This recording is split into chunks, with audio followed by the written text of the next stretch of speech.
E ngā reo, e ngā mana, tēnā koutou katoa. Nau mai hara mai ki tēnei whakataitai. Poiuka o te rā. Uhi wero, haere mai te toki. Haumi e, hui e, tāe ki e. Ko te mata te maunga, ko takitimu te awa. Ko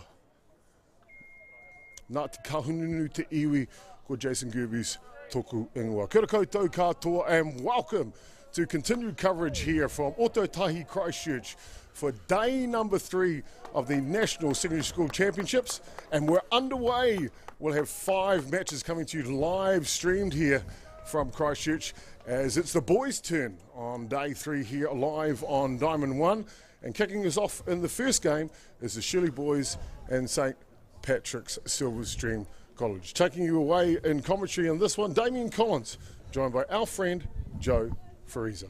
Thank you, Chopper. Kia ora, everyone, and welcome to Dynasty Ballpark here in the Garden City, Christchurch, for the day 3 of the 2023 Softball New Zealand Secondary Schools Championships. We are all go here, ladies and gentlemen, for day 3. It's St Patrick's College Silverstream taking on Shirley Boys High School, and it should be a great battle with both teams undefeated after 2 days of play.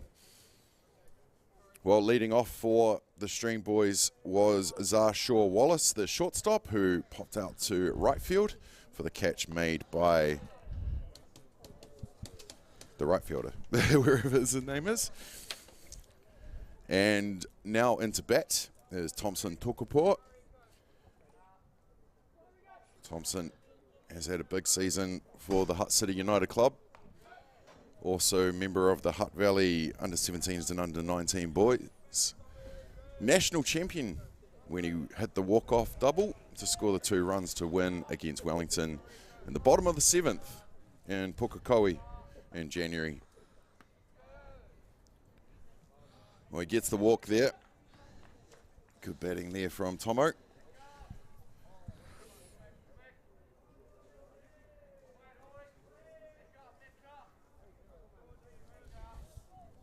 And that's going to bring into bat the pitcher, George McCarroll. Good utility is little George. He had another one that's had an absolutely blinder of a season. The bolter in the Hutt Valley National Fast Pitch Championship team that was playing down here in October. And he's had a season since. New Zealand under-18 baseball, junior Black Sox.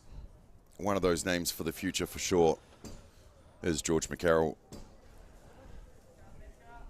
Damien Collins calling the play-by-play for this one in the booth. Joining me, my good friend Joe Fariso. Joe. Welcome. Welcome back to the O3. Yeah, thank you very much. Thanks for having me. Looking forward to a fantastic game of softball between these 2 teams. Wow, with the pick-off there.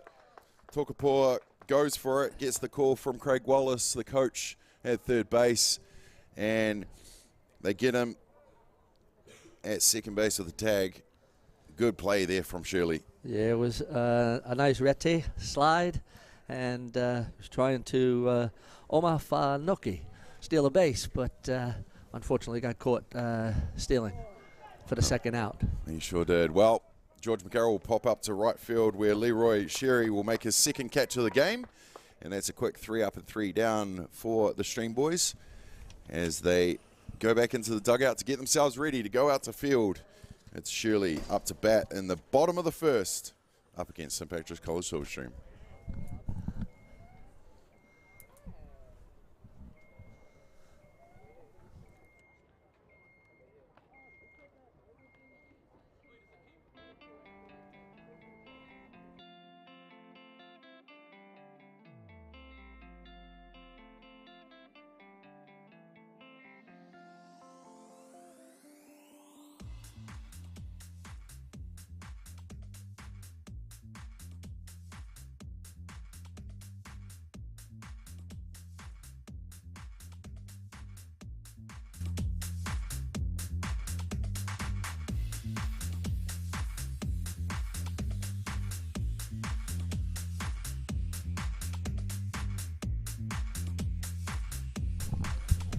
We're back here at Dynasty Ballpark, ladies and gentlemen, for day 3 of the 2023 Softball New Zealand Secondary Schools Championships.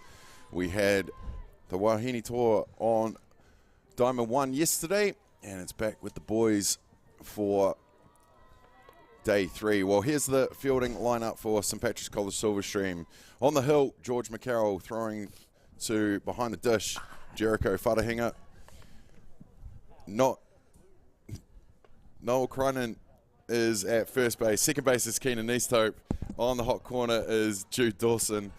At shortstop, Zarshaw Wallace. In the outfield from left to right. In the left is Tyrone Robertson. Thompson Tukapua is in centre field, and Cruz Maui Kia is in at right field.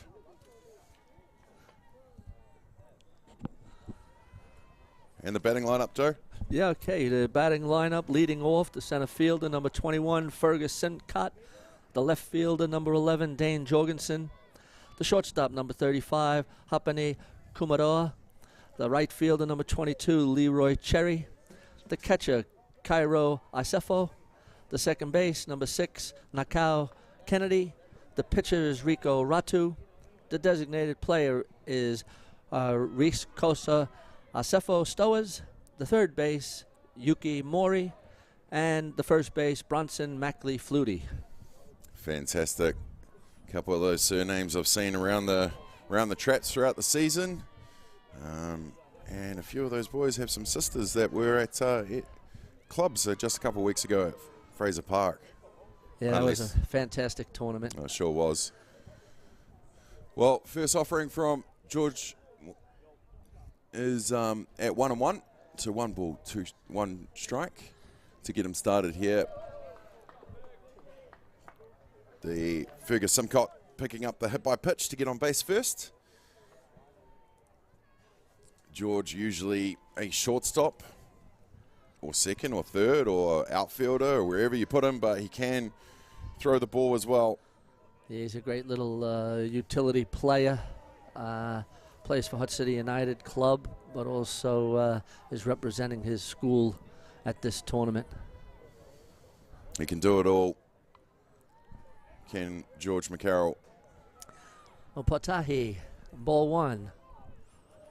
Dane Jorgensen, the left fielder, in a bat now. Got a runner to work with, does Shirley boys. They get a good lead there, Yeah. but the ball will go foul. Yeah, a little hopper, foul ball. Brings the count to 1 ball, 1 strike.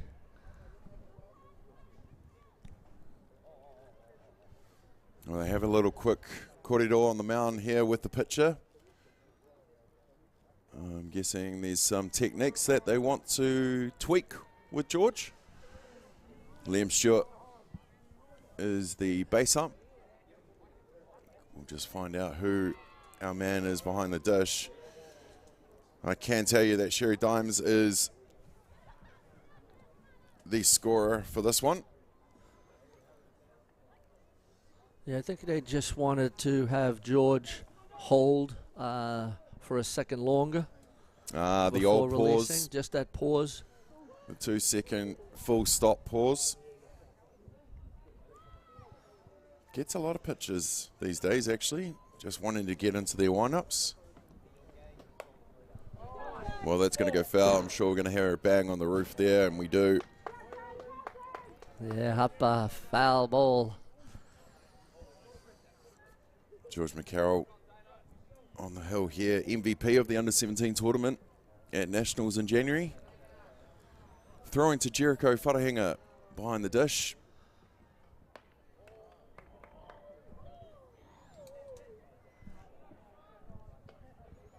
Jorgensen seeing some pitches here. 1 ball, 2 strikes is the call. Simcock getting good leads at first, keeping them honest here. That's fouled away. Depending on the chemistry that Whatahinga and Krynen have at first base, I know Jericho does love to throw the ball. I do say that as his coach. Yeah, it's interesting doing the commentating in color, and you know these boys pretty well. Oh, absolutely. Well, good hit there from Shirley, from Simcock. They get it over in time, does George McCarroll to Zarshaw Wallace at shortstop, who tries for the double, but Jorgensen is safe on first base with getting the out of the lead runner of Simcock. Yeah, they got the Matua Oma force play at second base. And the runner beat the throw at first. Well, that's going to bring to bat the shortstop, Hapeni Kumaroa. Goes swinging for the high rise there. Hokatahi, strike one. Good swing. 0-1 the count here.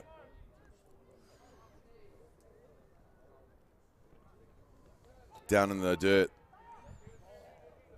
Whakahinga bounces up and chases the ball that rolls away from him.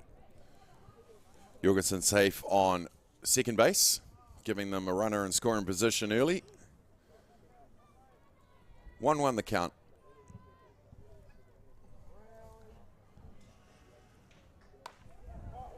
Slam down first base. That's going to be fair ball.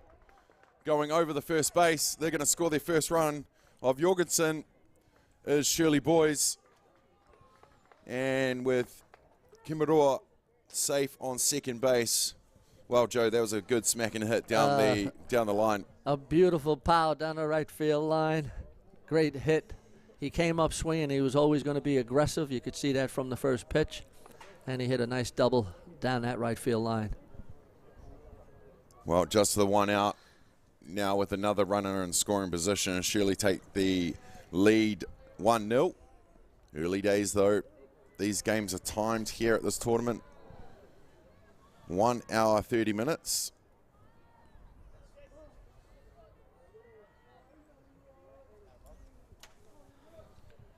Here's our man Chopper behind the dish trying to fix the GoPro. I'm sure he's on tiptoes as well. I usually get those jobs, Joe. One of the things is the weather's looking a little bit better than it did the last 2 days. We can clearly see the Port Hills, which is a reference to how good it's going to be. If you can't see the Port Hills, of course, we're in trouble. But we can see it clear as day at the moment. Trees aren't moving like they were yesterday either. So we got the breeze out of the way, hopefully yesterday as well. And then the gazebo starts blowing.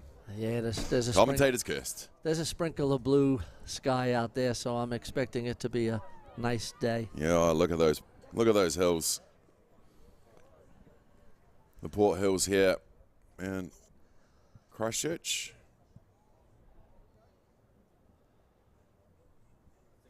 Carol just clarifying the call here.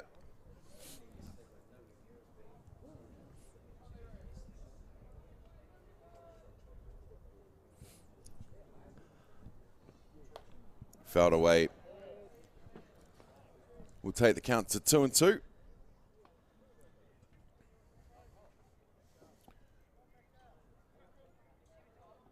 Well, Joe, it looks like both teams have come here to play. Yeah, they're both swinging the bat, being aggressive.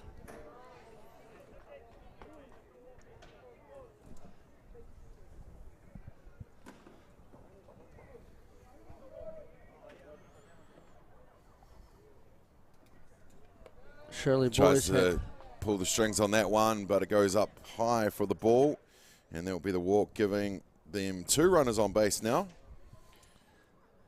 Yeah, Shirley Boys had 2 wins out of 2 games yesterday, and St. Pat's also had 2 wins out of 2 games. So this is going to be a sort of top-of-the-table clash at the moment. Well, hit down to Keenan Easthope at second base, who pops it up to Zarshaw Wallace.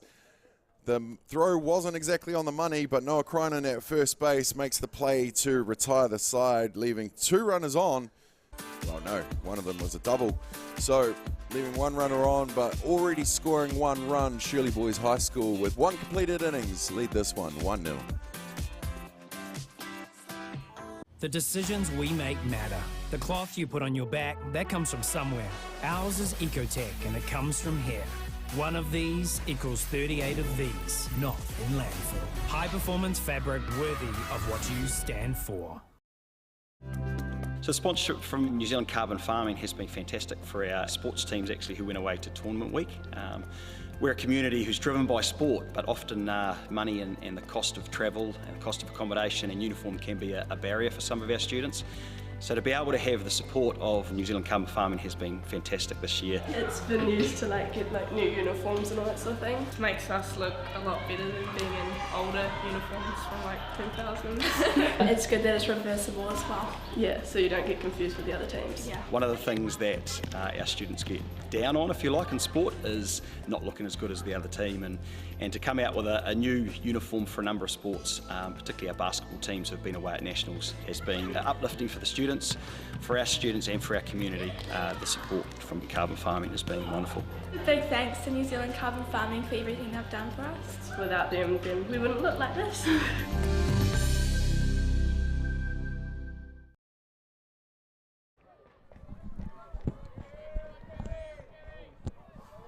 We're back here at Dynasty Ballpark, ladies and gentlemen, for the 2023 Secondary Schools Championships. Up to bat now for St Patrick's College Silverstream is Jericho Whatahinga. The catcher batting in the 4th spot for this one. He's really come into his own later in the season. Some big hits later on in the season. And yesterday, massive hit on the open diamond.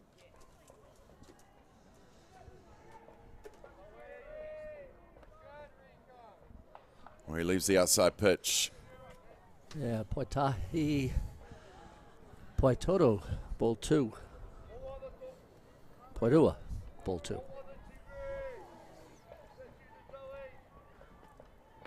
Goes swinging at the high rise there, which will take the count to 2-2, according to the scoreboard. Vantage point isn't as great as the caravan that we had at NFC.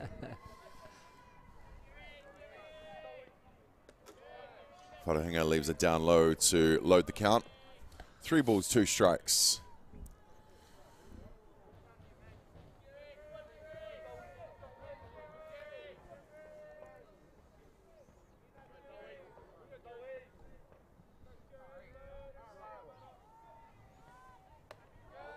Inside pitch for the ball. Whatahinga will take the walk to first base.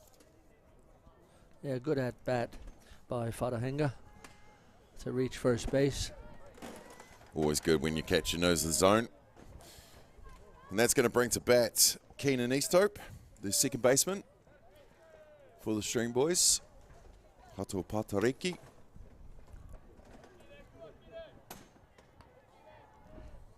We go swinging at the first pitch. Hokatahi, strike 1.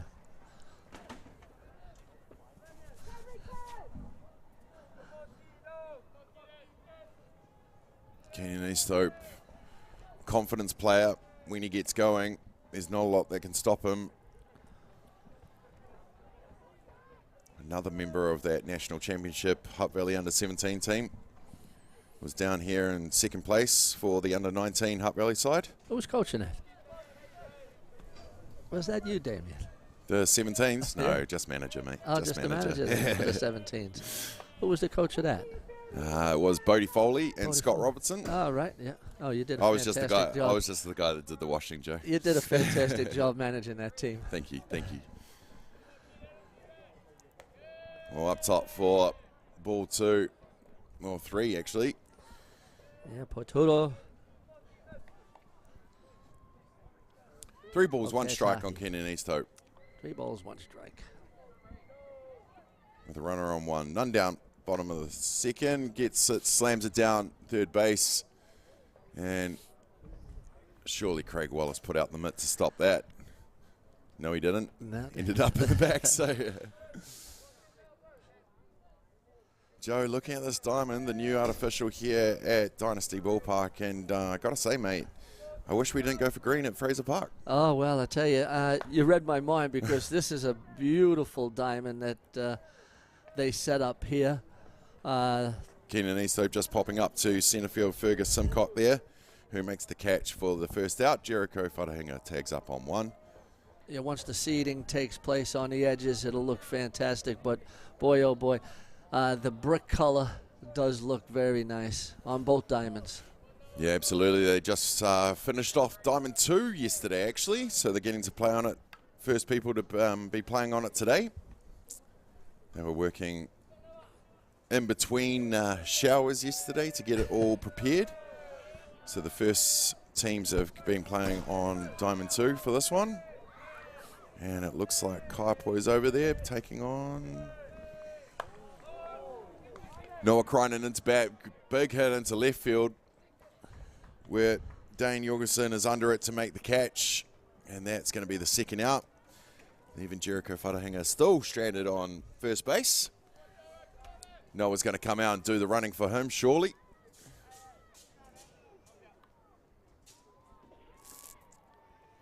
And that is going to bring to bat Tyrone Robinson. Well, I got to admit, Joe, looking at that team, that's pretty much my Hutt Valley Under-17s team there, right there. Tyrone just turned 14 2 weeks ago. New Zealand developing Sox player for the last couple years. Handy pitcher, works really hard on his craft. In at right field for this one. I'm sure Mum and Dad, Mike and Sam are down there watching as well.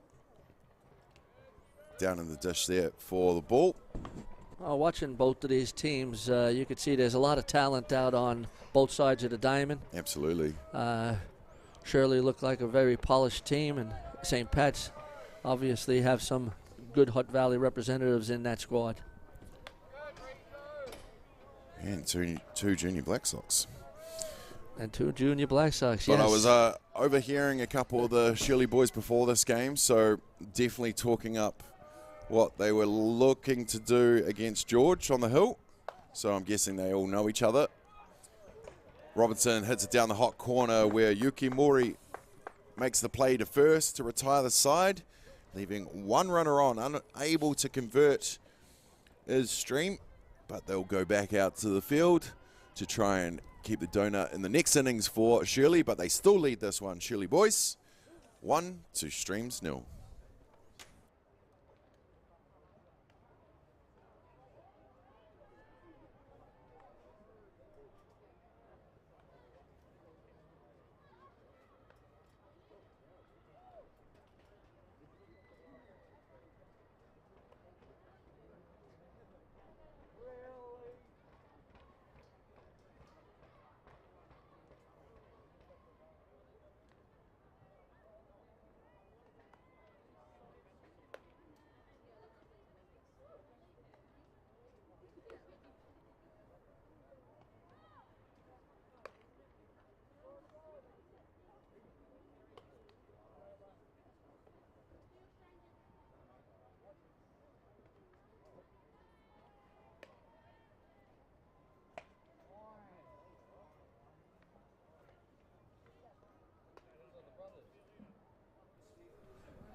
Well, we're getting ready for the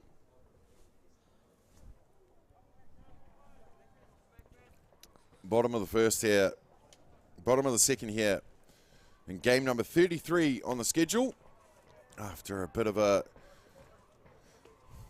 mix around there to get the games in that were cancelled on the first day. Stream got a game in on the first day against St Bernard's, winning that one, coming all the way to Christchurch to play your neighbours down the road. Upper Hutt, Lower Hutt battle. But then the weather gods opened up and said no ball today, pretty much just like every other Saturday during the season. Well, George McCarroll gets the strikeout there for the first outs. And with one down, that is going to bring to bat the pitcher, Rico Ratu. Ratu in Christchurch. Oh, well, puts the ball down. Wharahinga comes up, scoops it up, and gets it over to Noah Kreinen, who can't get glove to ball, unfortunately. And that is going to be a runner on base for Shirley boys. Yeah, beautiful tookie. Nice bunt by Rico Ratu to reach first base. Showed good speed there. Yeah, absolutely. Rokos Sefo Stowers into bat now. Stepped up with a bit of confidence there. Like, he's here to hit dingers. A very good aggressive swing. He's set in the box. McCarroll into his windup. Gets him swinging for strike one. As I was saying before, this Shirley team is definitely going to be aggressive. They're swinging at strikes and taking their cuts. They sure are. And even the base running, just when they have someone on base, bouncing off the base, not just a little couple steps, ready to give everything they can to get those extra inches and bases.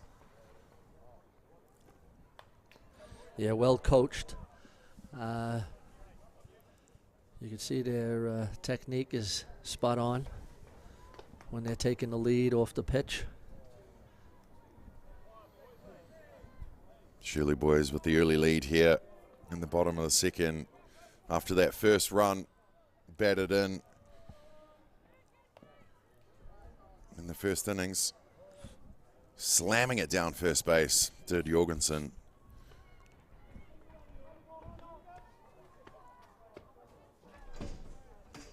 Sorry, Kamua. No one at one. Did he beat him? No, he didn't. Noah Krynen scoops up the ball, tries to get himself back to the base in time. Keenan Easthope was there ready to get it, but unfortunately they didn't make the play. But good for Shirley boys because now they have 2 runners on. And they are ready to score some more runs. Here's the Shirley Boys High School. Well, you see here on the replay, just gassing it. That's why you run it out. Doesn't matter where it goes. Oh, very close. But that's why you run out everything. Hit the ball, gas it to first always. The umpire made a good call on that. You could see on the replay that he just beat the fielder to first base. Great camera work showing that. Big swing and a miss there from Yukimori.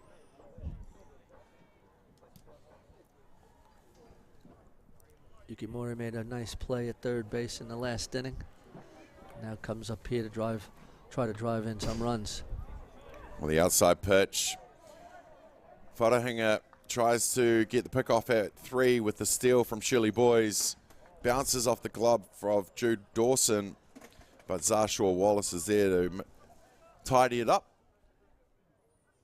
And Shirley Boys now with runners on the corners. 1 down here in the bottom of the second. 2-2 count. Slammed to Zarshaw Wallace, who just a little bobble there. Tries to make the play over to first. And Yukimori with the gas is safe at 1. He's going to score the runner for Shirley Boys. And move the runner to 2. Well, Joe, Shirley Boys here to play. Yeah, they're playing aggressive softball. They're going up there and swinging the bat. A nice bunt by Rico Ratu to start the inning going. And then a couple of good base running and just timely putting the bat on the ball. Well, in a bat now is Bronson Mackley Flutie.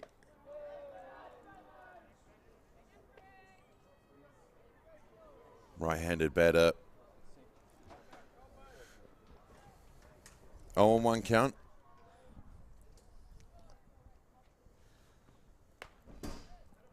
Through the zone for the strike called. 1 ball, 2 strikes is the call.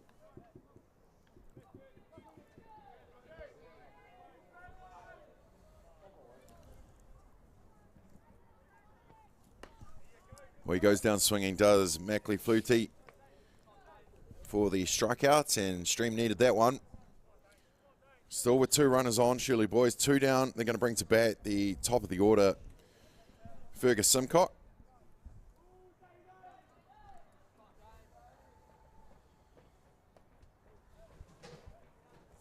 Did we miss the player, Joe?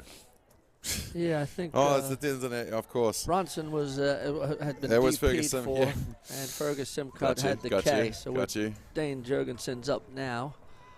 He sure Two is. runners at first and second. That 10th player mixed me up there.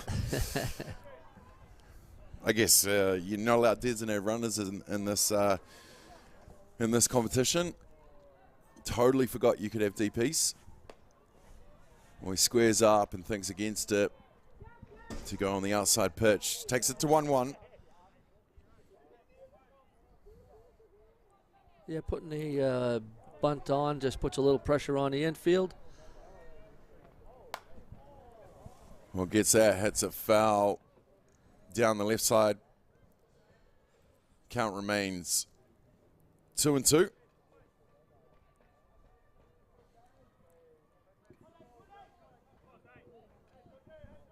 Dane Jorgensen, the left-handed batter, hits that down foul ball. The pop-up from the first base coach. Put me in.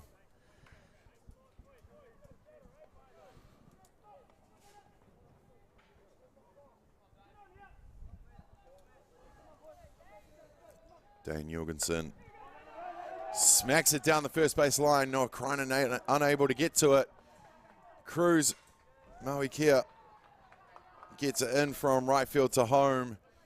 But Shirley boys score another run. Another great pow down the right field line for a hit. A long single. Well, Shirley boys 3-0 up on the St. Patrick's College Silverstream team. We see here on the replay the left-handed hitter getting it early, smacking it down first base line. Noah Kreinen tried to get the glove to it, but just unable to make it. But good attempt from the first baseman. 0-1 count here. Well, another hit down the hot corner. That's going to roll into left field where Tyrone Robertson is going to scoop it up and get it into Keenan Easthope. But that's another 2 runners scored by Shirley. And they're starting to feel comfortable in this game in the bottom of the second.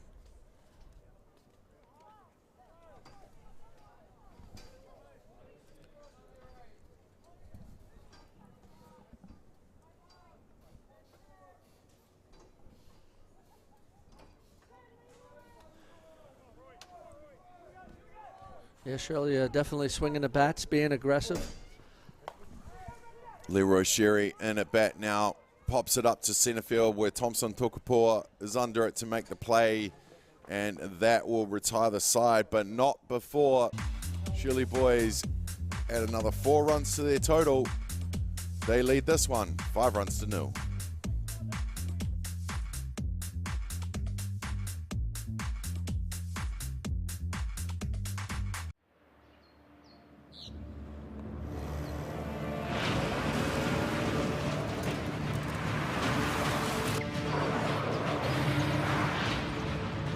This isn't an ad about four-wheel drives. It's about knowing the place, as well as the locals. We found the place. That's a good start. Built by my great-grandfather 20 years ago. Number 1 for all the best throwbacks, 90s and more.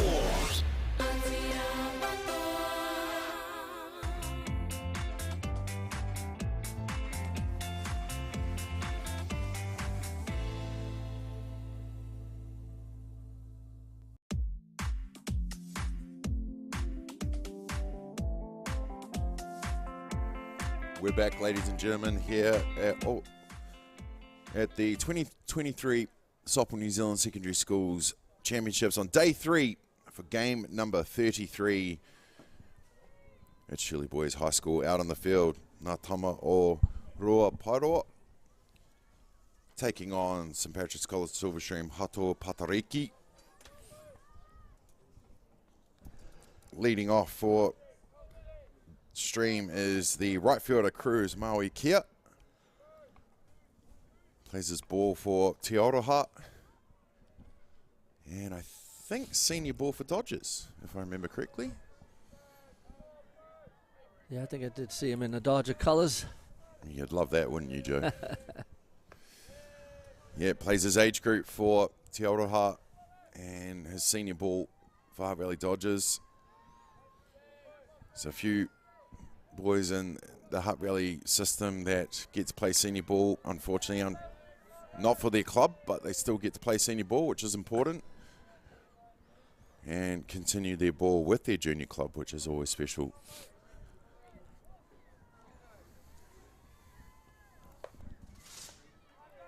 Cruz hitting it down the hot corner where the ball is pulled in by Mackley Flutie from the throw of Mori for the first outs. Yeah, nice play by the third base. Ball just got a little away from him, but first base made a nice play and got the first out of the inning. Well, that's going to bring to bat Jude Dawson from the hot corner. Good kid, Jude. From Hutt City United.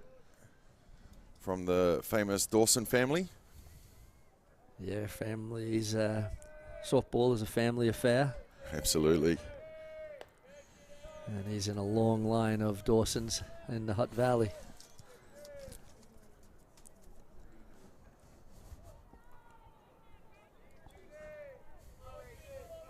Two balls count on Dawson. Leaves it down low for the 3-0. Poituro. Ball 3. 3 balls, no strikes. Dawson looking to get on base and possibly start a rally. Very close on the inside, isn't he? The way he sets up, right on that line. And that will go on the inside pitch. Okay, for the ball. Strike 1. 3 balls, 1 strike. Hits it down the hot corner, but that will go foul. Keeping his counterpart on his toes.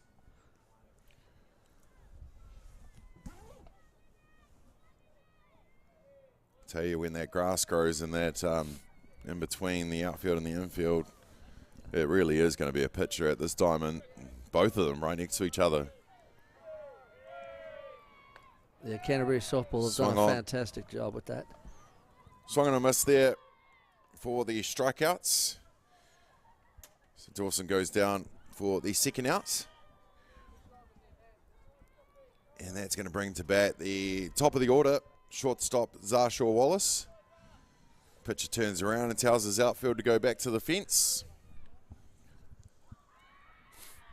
Zarshaw Wallace, current junior Black Sox. From not bad pedigree. Dad played for the Black Sox, Mum played for the White Sox. And of course, Nan, a world champion. Hall of Famer. Multiple Hall of Famer. Yeah. Now, winning captain in 1982. I'll never forget that year, considering it's the year I was born. Easy to refer to it. It's another one of those good kids that has just grown up around the ballpark, loves playing the game. Always see him down doing the extras at Fraser Park. Yeah, and that's what it's all about. 100%. Putting in the time and coming out here and representing your school. It's a fantastic honor to be doing this. Well, he gets it early, sending it down third base for the foul ball. Plenty of softball being played by ZAR this year with all of the different tournaments. Absolutely. All of the different age grades.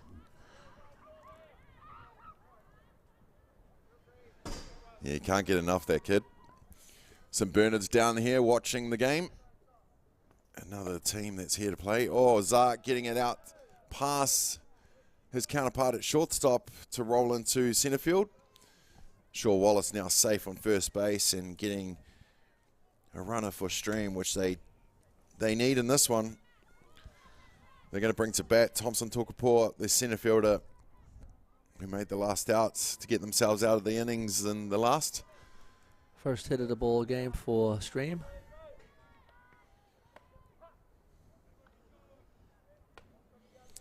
Well, the first offering to Tukapua.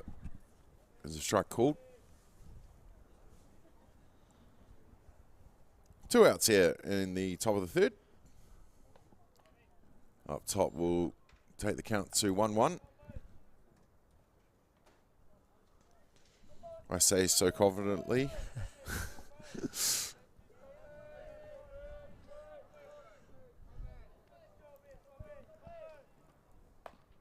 Tukapua hits it to shortstop, who makes the play over to first. Kimirua over to Mackley Flutie for the third outs. And Shirley boys showing the here to play and doing it well over the Stream boys. They still lead this one, 5 runs to 0.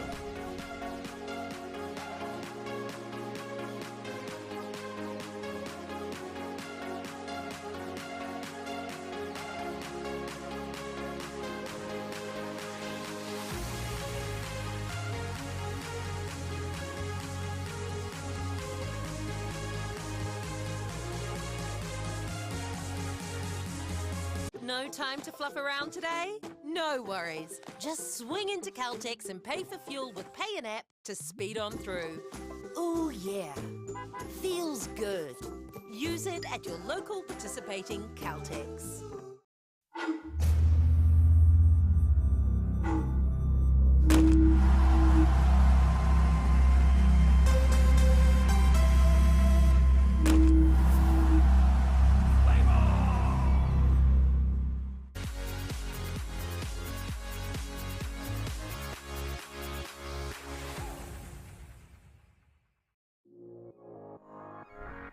We're back, ladies and gentlemen, here at Dynasty Ballpark in the Garden City, Christchurch, for the 2023 Softball New Zealand Secondary Schools Championships, brought to you by our good friends at Whakata Māori on the Māori Active YouTube channel, in association with Ballpark Broadcasting and Atiawa Toa FM.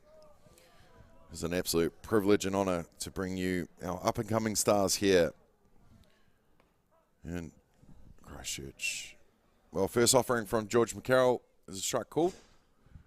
Yeah, hoke tahi, strike 1. No balls, 1 strike.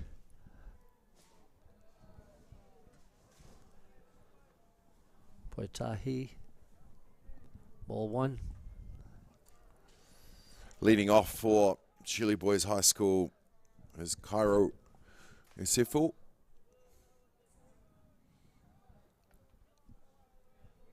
Kairua, strike 2. 1 ball, 2 strikes. On the scoreboard it says 2-2 though, Joe. Oh no, they've just corrected it. And it's a pow down the left field line this time. Beautiful throw there from Noah Krynen, who's been moved out to left field to try and get the tag to Stream, but Sefel, the catcher, is now safe on second base. Tyrone Robinson's now coming to first base for Stream. And with 1 runner on, that's going to bring in Nako Kennedy, who puts it down, the short game down where George McCarroll has to come in, and they move the runner, which was the intent. And now they have another runner on with Kennedy safe on first base. Yeah, good base running, good Tupai making a nice play. He was safe at first base, and it's 1st and 3rd. Rico Ratu up to bat now. The pitcher.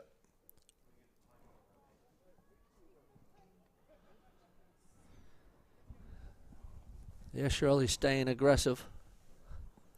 They are indeed. Well, the umpire just having a quick talk to Craig Wallace, the coach of Stream.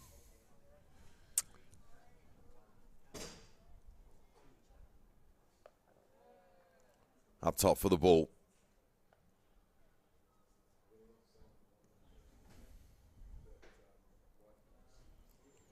Bottom of the 3rd, Shirley Boys up over St. Patrick's College Silver Stream 5-0. Big hit to centre field. Thompson Tukapua is going to slam it into home. Cut off by George McCarroll. So Shirley Boys will score their 6th run in this one. with a runner on first base. They scored 2 then. No, not on the tag. Well, they definitely scored 1. And that's what the board says as well. Now, it was the other one. George made a nice play on cutoff to hold that runner.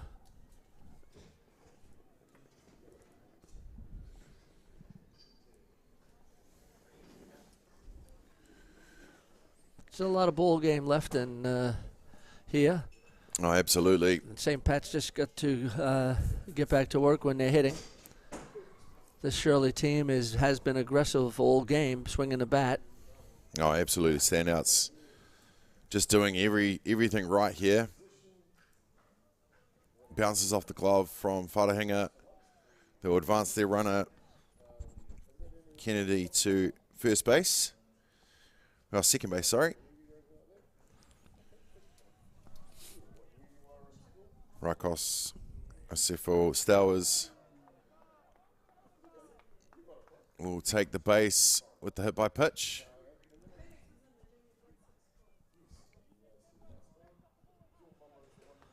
The umpire just going over to check on him. It was a bit high. Just wants to see where it hit him. Looks like it just grazed.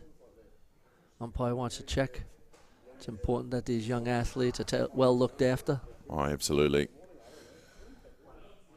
Well, 2 runners on for Shirley boys. 1 run, 1 out at the bottom of the third. And now stepping into bat is the 9th batter, Yuki Mori. From the hot corner, the left-handed hitter goes early at that one. And that will advance the runners. Now with two runners in scoring position.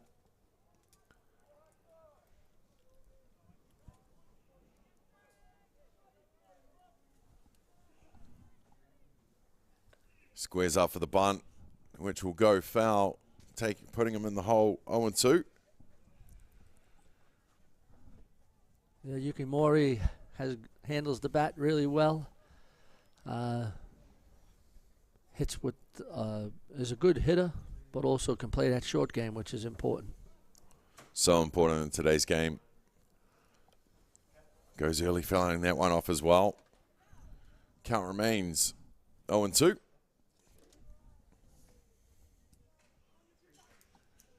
Just the 1 out here in the bottom of the third.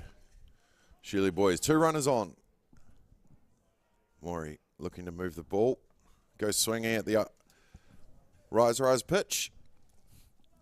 And that will be the second out here of the bottom of the third, and that's going to bring to bat the top of the shop. Centre fielder, Fergus Simcott. Yeah, Yuki Mori being a bit too aggressive, but they want to stay aggressive. I guess the coach has said if they think they can hit it, have a good swing and have a go. Absolutely. That's some good coaching right there. Have a go, boys. I got your back. Fouled away. And the aggressiveness has paid off for them with them taking a 6-0 lead. Well, they had a big couple wins yesterday, did Shirley. Dunstan, they beat 16-1. Kaiapoi 19-0. And that will do it for the side there with the out there. But not before Shirley boys adding another run to their total. They lead this one as we go to the top of the fourth. 6 runs to 0. Want to catch a fuel bargain with Caltex and Supergold? Scan your Caltex app, Flybuys or Airpoints for 6 cents off per litre with Pumped. And show your Supergold card for an extra 2 cents off. Ah, feels good.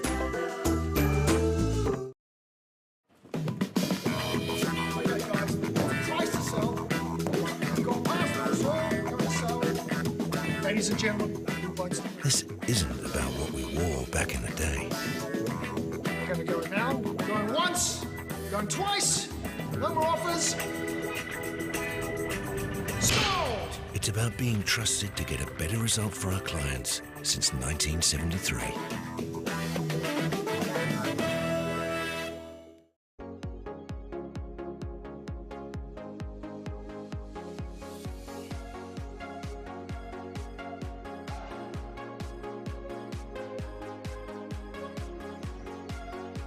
Welcome back, ladies and gentlemen, to Dynasty Ballpark for the 2023 Softball New Zealand Secondary Schools. Brought to you by Kaiapoi B, Ballpark Broadcasting and Atiawa Toa FM. Damien Collins in the booth, calling the play-by-play along with Joe Fariso on the colour, and we're joined in the booth by Phoenix Wardell from St Beats. How are you, mate? Very, very well. Well, as an ex-Stream boy, I know this is one of your traditional games against Stream, so how are you liking seeing them go down by 6 at the moment? Oh, it's actually great, to be honest. It's good to see the... Oh, there's a shot. Yeah, no, it's good to see South Island teams getting up, but honestly, I just like watching softball. Excellent. Good answer. George McCarroll safe on first base to lead off. That's going to bring to bat the catcher, Jericho Whatahinga. Well, George, pitcher, Jericho catcher. You're a pitcher. Yeah, I am. How did you get into that, mate? Well, I started when I was about 11, Yep. and honestly, I was very bad. So my mum wanted me to quit, but then she told me to quit, but no, overnight it just happened, and I started actually throwing the ball down the middle. So then she let me keep going for a little bit longer, and then I fell in love with it. So until this day, I've just been throwing, training, and now I'm here. It's a pressure position. How do you handle the pressure? I have some pretty good coaches at PCU with Shah and JK. They just talk to me quite a lot, and it's just all about I just try to hide my emotions and just keep to myself and only worry about myself, so then I don't get sidetracked with other things. Yeah, good stuff. Well, it can definitely happen on the hill for sure. Parklands City United, yes, correct? Yes. Great club. Been doing some great things. How do you find that transition from club ball to this tournament playing for your school? Yeah, it's good. We have one of our coaches actually managing our St Bede's team, Shah, and she's good to have there, just because I normally see her on a Saturday. But no, we have quite a few newbies in our St Bede's team, so it's just a bit of fun getting out there, trying your best to get a hit, and then when someone does get a hit, it's a lot better, Yeah, absolutely. It's great playing for your club, but then also an honour to play for your school. Yeah, definitely. I know back in my day, which is, I'm not going to throw out the years here, but we were very much a cricket school, and then looking at the Stream team today, it's very much a softball team. So, what's the ratio, ballers to other players? Oh, there's only about 4 of us that actually play ball. Yeah. Oh, yeah, but nah, the other boys, they're doing really well. I mean, we're definitely getting better. Our scores are getting better. We're all having a bit of fun. It's pretty good. Oh, I love seeing the non-ballers step up because they just seem to just get it. They just seem to swing and hit, so it's good. Yeah, definitely. Cool. Well, this tournament's underway. How are you finding it so far? Oh, it's going great. We haven't actually done too well. We're not doing too well on actual scores, but in games they've all been close games. So I think our team's doing well. We're all getting better. Fantastic. We are at the end of the season. Do you have a good season this year, Phoenix? Yeah, we did pretty well under 19s for Canterbury. We won that, obviously. Not bad. Yeah. Throw that in there to us Hutt Valley guys. Yeah. Who came second in that tournament? Hutt Valley. And then at 17s we had a bit of sickness, but we tried our best and we came, I think, 4th. Who won that one? 4th place. Nice one. Hutt Valley took that one. Popped up to right field does Noah Krynen, tagging up at a fly ball.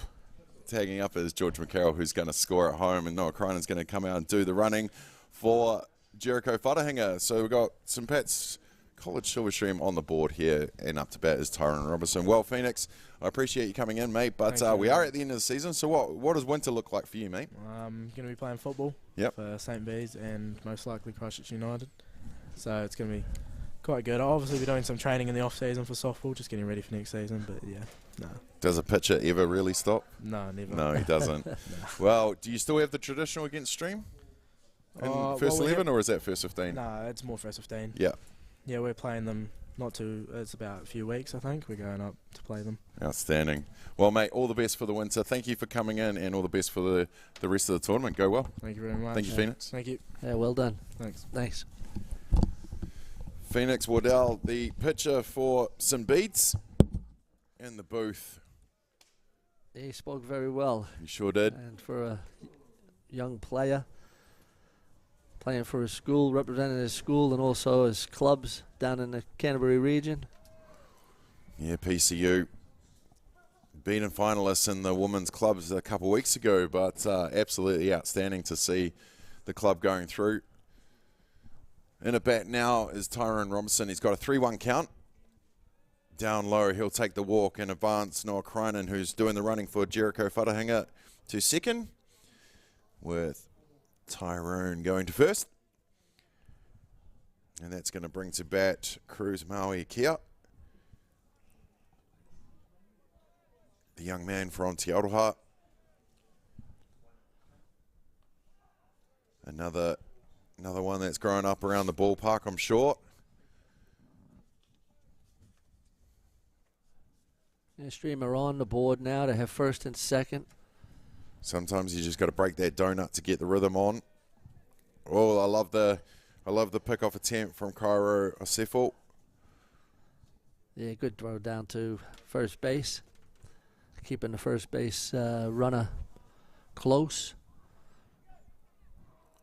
Tyrone having to fix his belt after that slide in.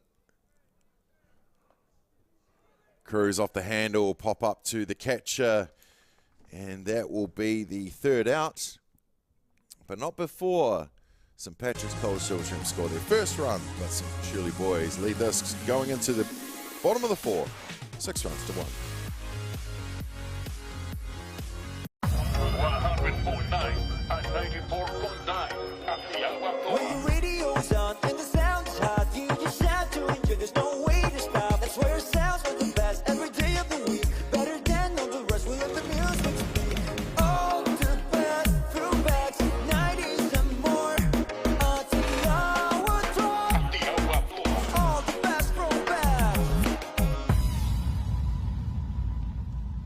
Want to catch a fuel bargain with Caltex and Supergold? Scan your Caltex app, Flybuys or Airpoints for 6 cents off per litre with Pumped. You get paid! And show your Supergold card for an extra 2 cents off. Ah, feels good.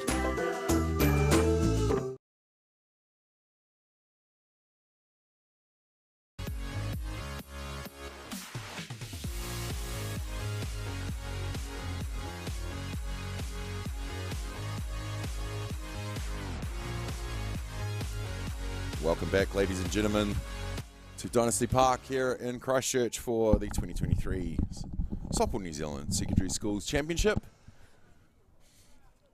It's game number 33 on the schedule. It is Hato Patariki, St. Patrick's College Silverstream taking on Natama or Orua Pairo, Shirley Boys High School. 1 ball, 2 strikes the count on the leadoff batter. Just seems to be getting a little brighter out there, and the sun just is starting to peek through. Hopefully we can get a nice piece of that sun coming out and starting to warm up these diamonds. The boys seem to be handling it really well. They just want to ball out. No doubt whatsoever.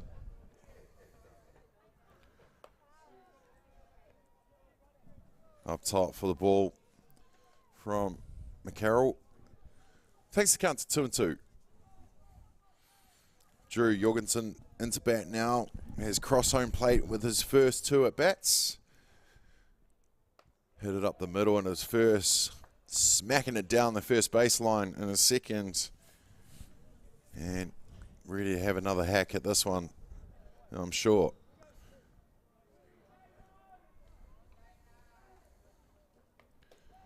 And he does. He gives it a good swing. It's a full count, though. 3 balls, 2 strikes. Of course, if it's there, you go for it. He's got a great swing on him. Good lefty hitter. Good speed. Lefty hitter with speed. Dangerous. Well, he goes at that one. It's going to pop foul, but 3 streamers try to get there to get it. Unfortunately, unable to make the play. Count remains 3-2. A great effort by St. Pat's fielders to try to get that foul ball. All of them converged, but just found a little grass.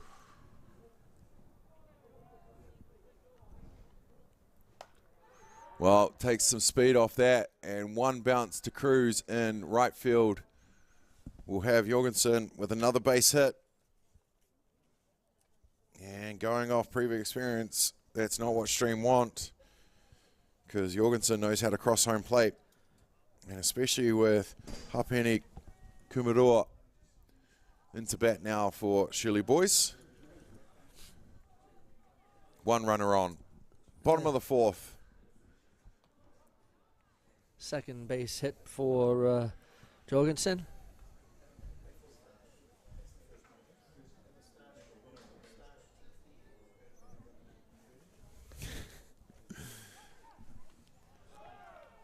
I'm a big fan of Dave's mo on the screen there. Well, they get the tag out there with the arm from Wharahinga. Yeah. It tells you. Great throw to first base to get the out. He's worked hard, has Jericho. He's got a cannon on him. He loves using it. Keenan Iso with the routine out at second base.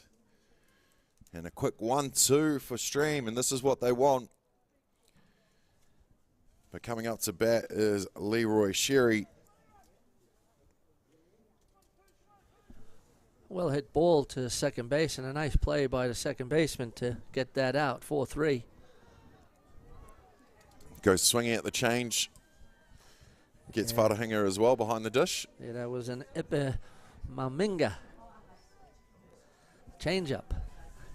Kaiapoi Joe.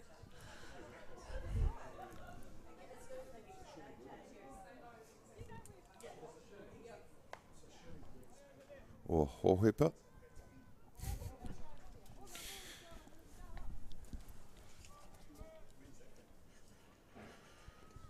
0-2 count now. Leroy Sherry from the right field, who's made a couple catches and done his job out in the right field. 1 ball, 2 strikes to count now. Yeah, he's playing Romato, right field. He heads it down the hot corner where Jude Dawson makes the play over to first. And that will be the first time. It's a quick 1-2-3 for the Shirley Boys. Stream going into the top of the fifth with Shirley Boys leading this one 6-1. So sponsorship from New Zealand Carbon Farming has been fantastic for our sports teams actually who went away to tournament week. We're a community who's driven by sport, but often money and the cost of travel and the cost of accommodation and uniform can be a barrier for some of our students. So to be able to have the support of New Zealand Carbon Farming has been fantastic this year. It's been used to get new uniforms and all that sort of thing. It makes us look a lot better than being in older uniforms from 2000s. It's good that it's reversible as well. Yeah, so you don't get confused with the other teams. Yeah. One of the things that our students get down on, if you like, in sport is not looking as good as the other team, and to come out with a new uniform for a number of sports, particularly our basketball teams who have been away at nationals, has been uplifting for the students, for our students and for our community. The support from Carbon Farming has been wonderful. Big thanks to New Zealand Carbon Farming for everything they've done for us. Without them, then we wouldn't look like this.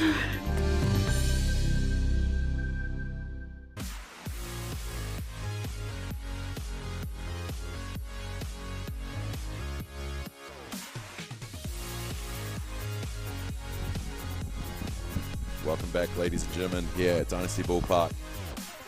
Shirley Boys High School taking on St. Patrick's College Silverstream. North versus South. Leading off for the Stream Boys, Hato Patariki, is Jude Dawson, who got that last out to retire the side of Shirley Boys in the top of the innings. Goes at the first pitch, fouling that back. And bouncing in the field of play. The start of that, I thought it was going out of the park, but no. Must be still a little breeze bringing that ball back in. Don't want to. Nothing for us, Joe. Nothing for us. Not like Wellington weather.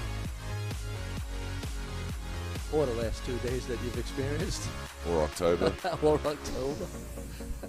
No, I think it's very cool that we're back where the season started with our national tournaments, especially the broadcasting side. You know, obviously weird times having NFC in October, but there was a point to that, to getting our boys ready for the rest of their season. Let's not talk about how that went. But no, we're back where it all started. We had all the seasons on October, and quite possibly might have it all this one as well. Well, Dawson hits it down to his counterpart, where it goes out of the field to play for a foul ball. Yeah. 1 ball, 2 strikes. Thinking that, well, it looks like it might just start to warm up a little bit and get over the 15-16 mark.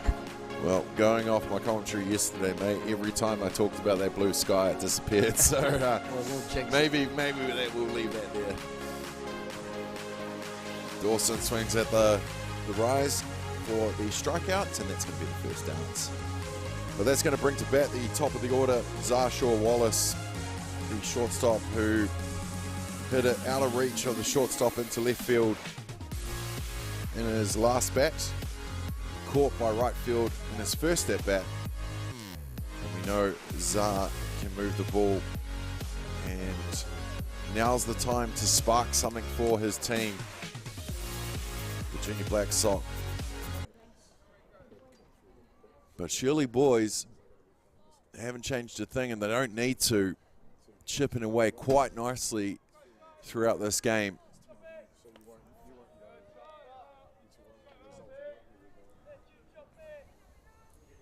About an hour 10, hour 15 into this game, I think.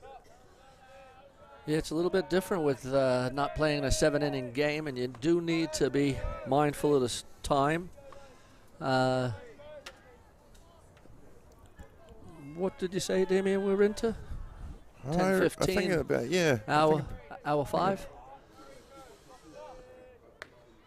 It's important that the scorers, they are the ones that they're the timekeepers when the game starts.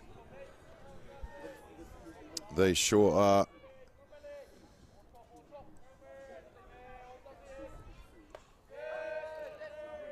Wallace leaves that one for the strike called. 3 balls, 2 strikes to call.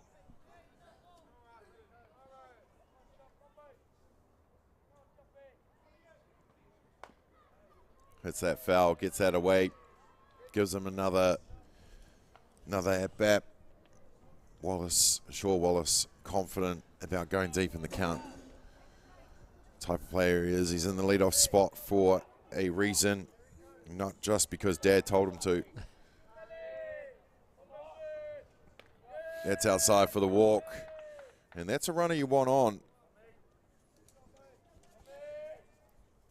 And that's why he's in the leadoff. Yeah, Zar takes a hikoi, a walk. Hikoi. And St. Pat's are looking for a rally in this inning. They sure are. Thompson Tukapua sees the first pitch go through the zone for the strike called.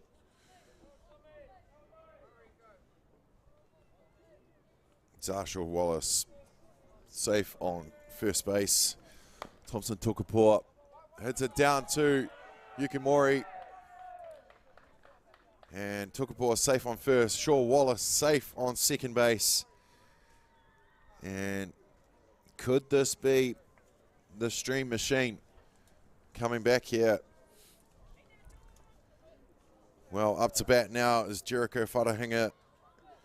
We had Phoenix Waddell from St. Bede's in the booth at his last at bat, and we didn't get to mention it, where Jericho slammed it up the center field. No, sorry, that was George McCarroll. How did I get those two mixed up? Well, George, the second out, grounding out to second base, who took the out of McCarroll at first, letting the runners advance around. So with 2 down, 2 runners on, Jericho Wharahinga grounds out to Hapeni Kumaroa. just like that, what looked so promising for the Stream boys, Shirley boys, bring them back down to earth, retiring the side as we go to the bottom of the fifth, with Shirley boys still leading this one, 6 runs to 1. This is an opportunity that we can't pass on.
And we're back, ladies and gentlemen, for game 33 of the 2023 Secondary Schools Championships here at Dynasty Ballpark in Christchurch.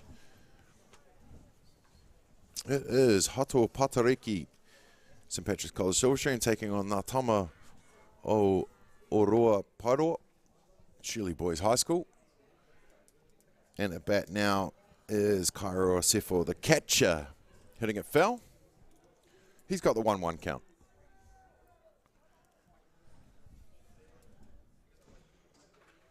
Down low for ball 2, 2-1.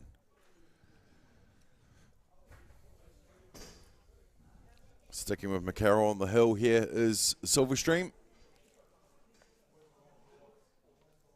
Sefo fouls that away to level the count, 2-2. Grounded out to shortstop in his first at bat. Big hit to left field in his second, and scoring a run himself as well.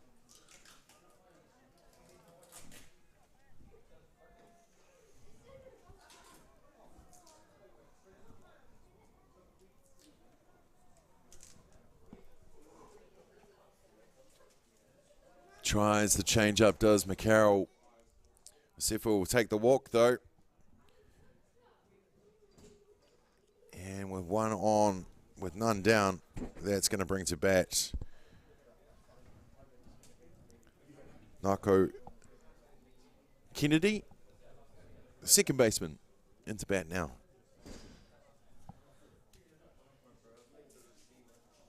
Wearing a green belt. Surely that's a club belt. Sees it through Main Street for the strike called. 0-1. McCarroll's still battling on the mound. Oh, he's a soldier.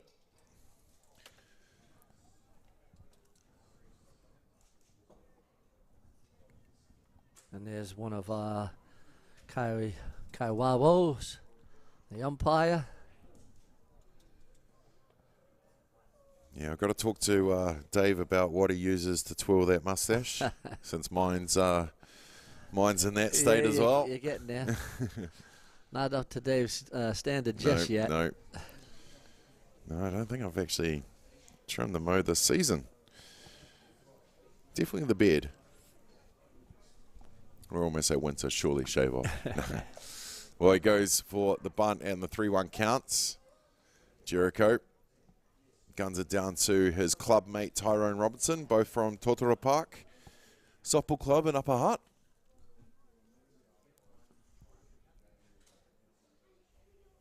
Played a lot of years together, these two young fellas. Jericho 15, Tyrone 14. Zar gets the ground out to shortstop Keenan. Unfortunately, just have to make sure the ball was in his hand first before he threw it over to one. Kennedy's going to be safe, but they get the lead runner. Sefo safe out at second base. Yeah, they tried for the Potaru double play, but made Matua Oma force play at second base. Love it. Well, the pitcher is into bat now. Rico Ratu, who fouls off his first offering from McCarroll. Pitcher against pitcher. Always good fun. Rico Ratu, probably from the Ratu family in Christchurch, I'm sure. Well, I'm sure he's from a Ratu family. Ratu family, no doubt. Is he from the Ratu family? The Ratu family. Yes.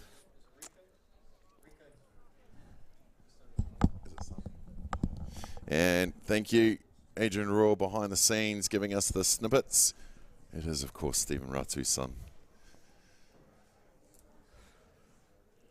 Very talented family, softballers. Absolutely. Black Sox. Stephen Ratu, of course, was coach of that PCU Angels that made the final at Women's Clubs a couple of weeks ago. And Kaya, the non-travelling reserve for the White Sox this season and their upcoming ventures around the world. Rico Ratu heads it down the hot corner. Jude Dawson makes the play over to Kenan Easthope. Unfortunately, unable to make the double play, but they get the lead runner again. Does Stream with Rico Ratu safe on first base. And that's going to bring to bat the designated player, Raikos Yosefo Stowers. And they're not going to let Ratu do some running. They're going to send out, he's even got a PCU sticker on his helmet, so I'm sure that's his club as well. Asefo Stowers in a bat for Shirley Boys now.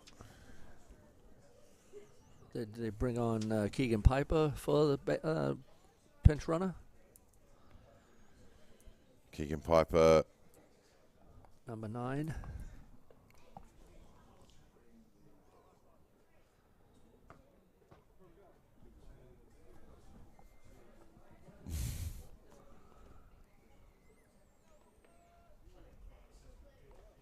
Fouled away. Does Asefo Stowers.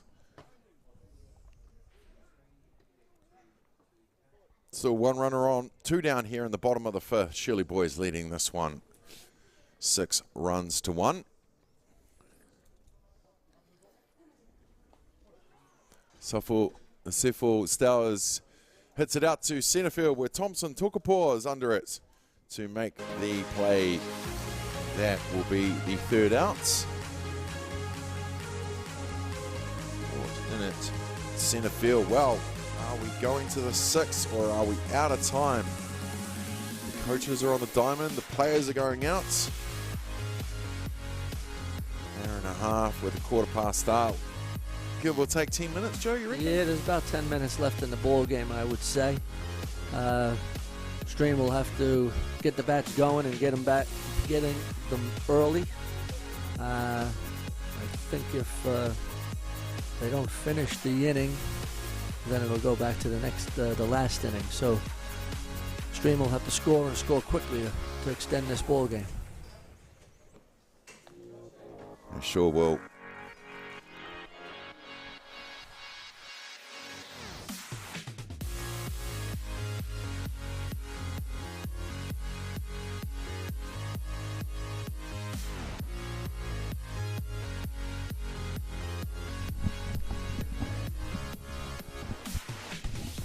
Well, we're into the top of the 6th here at Dynasty Ballpark. Shirley Boys taking on St Patrick's College. Silverstream, not to be mixed with Wellington. Bitter rivalry there. Yeah, St. Pat's Silverstream and St. Pat's Town, as they're called. Indeed. But we all hold fast to the faith with Sectari Freedom as our motto. If you hadn't guessed, St Patrick's College Silverstream is my old school. Well, the first offering to Kenan Easthope, the second base. He's down low.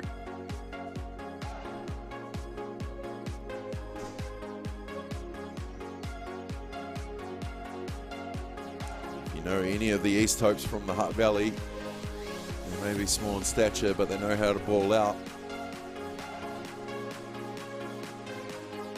Here's Father Blair, Uncle Scott.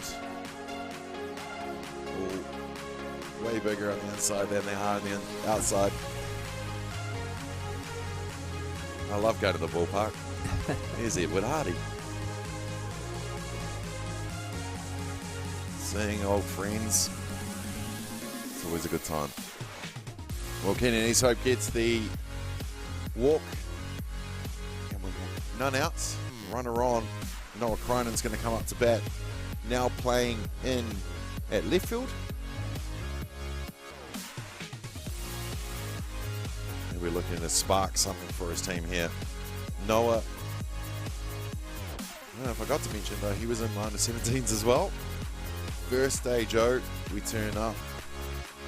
We think, well, we'll just go and look at Pukekohe. Well, the boy gets a hit to one bounce to the fence. That's going to score Keenan. Noah rounding second. He'll go sliding into third. I think he just wanted to. He definitely didn't need to. Well, it was a well-hit ball. I was just going to say, he looks like a power hitter, and sure enough, pow, he hits one out to right field. Well, that's exactly what they needed. Another run on the board here. Noah Cronin, I just finished quickly what I was saying. We turn up on the first day in Pukekohe. We go out, we get some lunch. This young man eats 6 burgers on day one of a national tournament. That a boy. Love it. Well, the little brother of the group on that tournament was Tyrone Robertson, up to bat now. Now playing first base. Good kid, this one. He also pitches, doesn't he? He does indeed. Yep, New Zealand Developing Sox pitcher utility. Works hard, gets the up high pitch where Leroy Sherry goes sliding in to make the catch. Noah Cronin's going to tag up a home and score. Tag up at 3 and score with one down. Another runner in. Might just be too late for Stream, but here we go, ladies and gentlemen. Now batting is Cruz, Mallory Kia, who grounded out to the hot corner in his first at bat. Pops that one up again. That's going to go shallower than the last one, and that's going to be caught by Marco Kennedy at second base. And what looked like a bit of a rally going has surely slowed down. Surely slowed down? Surely. No, it's good to see St. Pat's fighting back. I mean, Shirley boys were up 6-1. Stream now got 2 back, make it 6-3. It's a close ball game. These look like 2 of the top teams in the grade. We'll look to see some of the others playing later today. And they may see each other later on in the tournament. They sure might.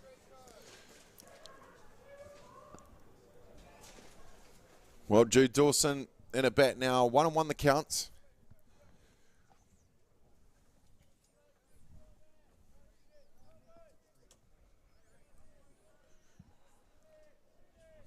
Jude Dawson from Hutt City United sees that pitch go through the zone for the strike called. We'll take the count to 1 ball, 2 strikes. No runners on. Dawson will be looking to finish this. We go swinging for the strikeouts. And that is going to be the 3rd out, ladies and gentlemen. And with the score that it is, I'm not sure there is going to be some more fielding. Surely that'll be the end of the game. Sure. Sorry. I am serious. Don't call me Shirley. Well, having a corridor, they're sending them out to complete the innings. About 4 minutes left on the clock. I think the white flag has been waved though. And that will do it, ladies and gentlemen, for this one. Yep. With Natama Orua Pairoa Shirley Boys High School getting the win over Hato Patariki St Patrick's College Silverstream 6 runs to 3. Game 33 in the books of the 2023 Softball New Zealand Secondary Schools Championship. On the behalf of our team, Tara Collier on the first base cam, Ignacio Gatti on the high home cam, Adrian Rule in the booth, Joe Friso calling the colour, and myself, Damien Collins. Thank you, ladies and gentlemen, for viewing. Stick around, more games to come on the 2023 Softball New Zealand Secondary Schools Championship.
an opportunity that we can't pass on.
Well, kia ora koutou katoa, no mai hara mai, ka te Kemua Pōuka here on day 3 of the National Secondary Schools Championship. Great to have you along for it. Big match up here on day 3 between two very quality sides will be taking the field here. It's Alfreston from Auckland in game 38, taking on one of the local high schools. It is St Bernard's. Of course, not so local to Ōtautahi because they're from the Wellington Hutt Valley region, but that's fine because we're going to get through that in a second. I'm Jason Gerbies, aka Chopper. We'll have us joining us in the booth shortly will be Craig Wallace, head coach of St Pat's Silverstream. Let's give you the lineup for both teams first anyway. Alfreston, the team that is batting first. This is batting order for them is Jason Tapiki, who'll be leading off the second baseman. Cohen Bailey will be at shortstop hitting 2 today. Carlos McCabe, who'll be in the catcher's spot. If you see that bunt down, safely down to first base.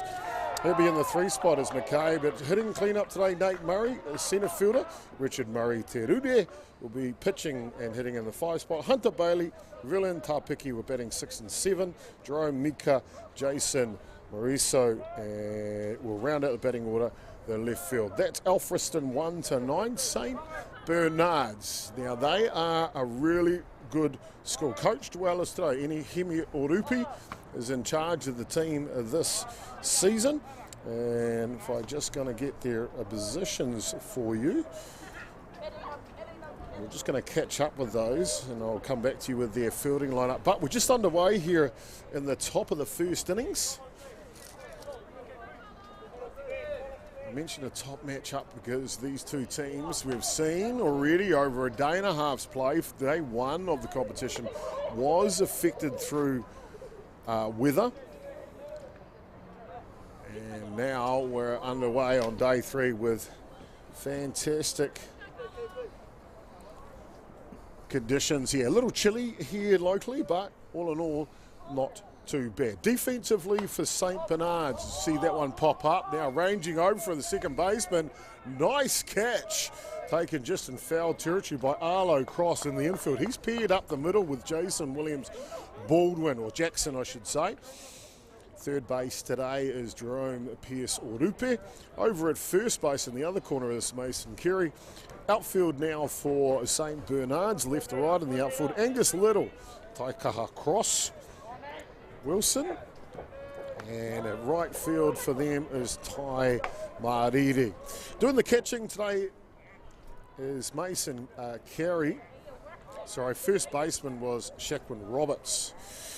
Doing the catching is Mason Carey. For the starting pitcher, it is KP Karapori Wanoa. Well, there you go, introduction for both teams all taken care of for you. Just underway here in the top of the first innings.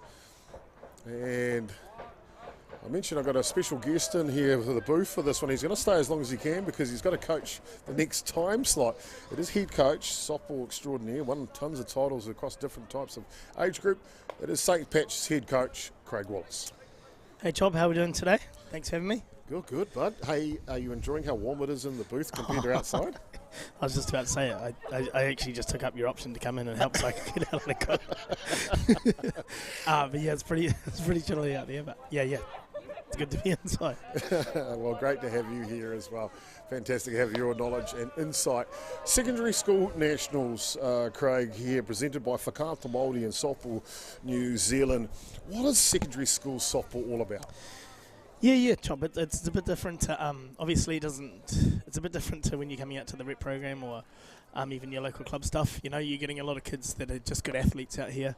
A lot of teams will have players that don't necessarily play softball sad days, but are good athletes come along. You tend to get a few rugby boys playing the outfield, playing right field, or standing out there taking the hack. So it's good. I mean, you know, anytime you got out there with a bit of school pride as well, brings a different intensity as well. Different intensity. It's great to have that. I like the culture of school softball. You know how well they're proud of their school or their kura. And the way that they show it, it's different to normal kind of club or representative stuff, isn't it? Yeah, for sure. I mean, you can see which teams have, you know, there's a. Well, I guess they all got the pride in the school, but you know, there's a lot of teams. The intensity is different than what you see those kids on a sad day or a normal tournament you see them at. So it's good to see. Fantastic to see indeed. Top of the first innings here, one away, and Alfriston with the bases loaded at this point have got themselves off to a fantastic start. Yeah, they came out really aggressive to start with. Obviously got their first runner on. Then Karen Bailey came up, put a nice running punt down. Hard hit ball. And that'll find the gap in the alley of centre. Left field, one comes in, two comes in. Alfriston off to a red hot start. They lead this one 3-0. Well, dream start here, Wally. Yeah, perfect. For Alfriston. Right man up at the right time. Yeah, like I was just saying, they put some pressure on St. Bernard's early. You know, got some runners on base, and then obviously their big clean-up hitter came up, drove the ball in the gap to centre left, and drove all three of them in. Richard Murray Turude, he found the middle of the bat, didn't he? And but he's got a face, as you see on screen here. KP Kaiapoi B. He's got those locks flying in the wind today. Gotta love it, eh? It's the style these days. Up the bat now is the third baseman, Hunter Bailey. I think Hunter pitched the earlier game. The younger brother of Cohen. Yeah. He threw really well this morning. I watched a bit of that game. The St. Bede's game. Only 14 years of age is Hunter. So a young prospect coming through, of course, as you're mentioning, the younger brother of the leader of this team, Cohen, in year 13. Bunt is down and it's perfect. Sacrifices Terude over to third base. So Alfriston now with a possibility of grabbing another run here, still in the top of the first innings. Yeah, they just come out attack from the start, like you're saying, Chop, just putting the ball in play, making St. Bernard's come up and make that play. So that'll bring up to bat now Valen Tarpiki, first baseman for Alfriston today.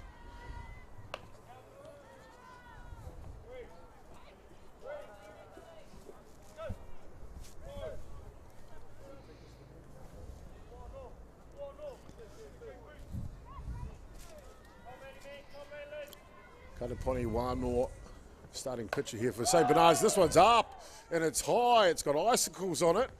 What a catch by the shortstop from St. Bernard's, ranging over his shoulder, turning around almost in 360. Fantastic job done by young Jackson Baldwin. Yeah, nice catch. Went a long way to go and get that. It looked for a little bit there it was going to drop in no man's land, but obviously Jack's taking control, getting out there, making a great catch. Well, that'll do us through the top of the first innings. Alfred's didn't get off to a hot start. They lead 3-0.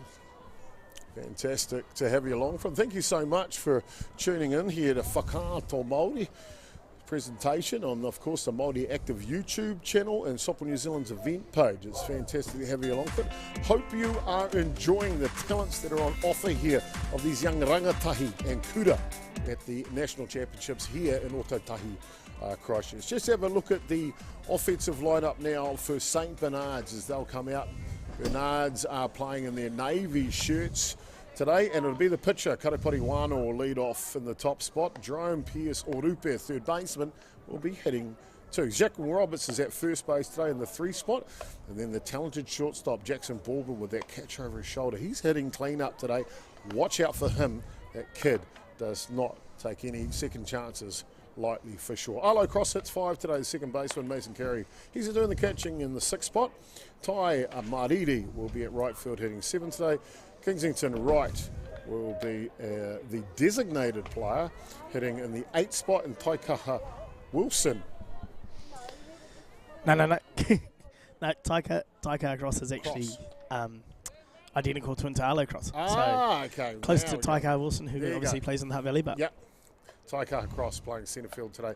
The designated player hitting the 8th spot, that was Kingston Wright. Remember, he's hitting for the left fielder, Angus Little. Defensively for Alfriston, out there in the field, left to right in the outfield, and it is Jason Mauricio with Nate Murray and Jason Tarpiki left to right in the outfield, as we mentioned. Hot corner third base, we're about to get underway, is Hunter Bailey. It's ready for the first pitch here, bottom of the first innings. Shortstop today is the brother of young Hunter, that's Cohen, the year 13. At second base is Jackson Tarpiki. First base today is Jalen Tarpiki, so it's the Baileys on the left side of the infield and the Tarpikis on the right side of the infield. Good family heritage here at Alfriston College. Catching today is Carlos McCabe, and on the hill, Richard Murray Turude. So some fantastic to see the year 13 Cohen Bailey on the screen there. Craig Wallace joining me in commentary for this one. Wally, players like the shortstop Cohen Bailey, as we see a shot of the second baseman now, players like Cohen Bailey, they haven't been able to play this since his year 13. What does it mean to kids like that? Yeah, I think it would be a big for him. Obviously, watched him a little bit. He's really taking charge of that team. Slow roller here to second base, and over in time, Alfriston, a well-drilled team. You were saying? Yeah. I guess with the interruptions that COVID provided, these kids were probably like year 10. Now they're year 13. Yeah. They haven't had an opportunity to go away and play in the Nationals. This would probably be his. I'm not too sure if Alfredson had been previous years pre-COVID, but it'll be the first year that he would have been out with them anyway.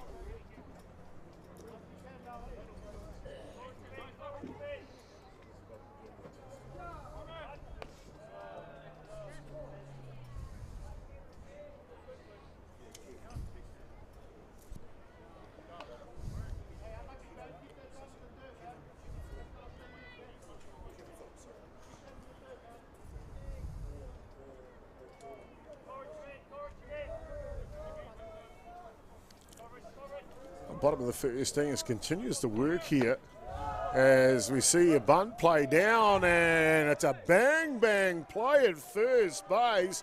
But putting on the afterburner is Orupe. He is safe.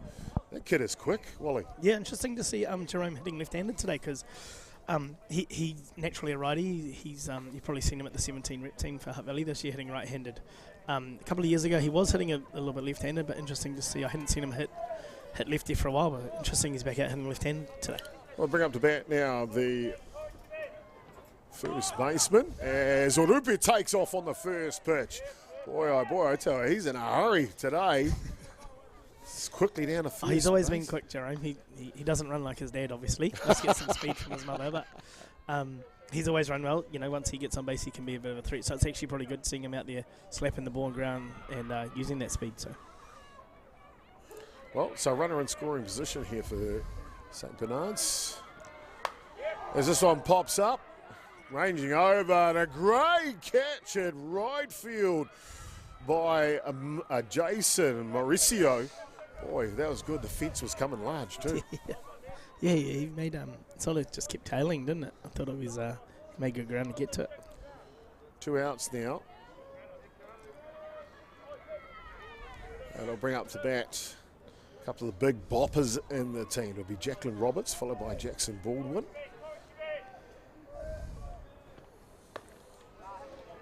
Roberts playing with, of course, is at first base today, so Baldwin now the shortstop. Remember, he made that fantastic catch over his shoulder to complete the bottom of the first innings. This one inside, looking to come home. Orupes just too quick. Boy, that kid is lightning. And just like that, the blink of an eye, Bernards. They score their first run. It is 3-1 now. Yeah, he's like you said, he's very quick. Same with Jackson in the box. If he can put something in play, he's going to be lightning on the bases too.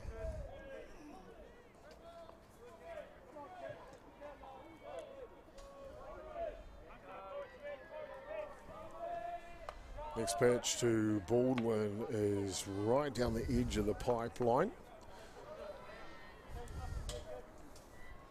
2 balls and 1 strike now.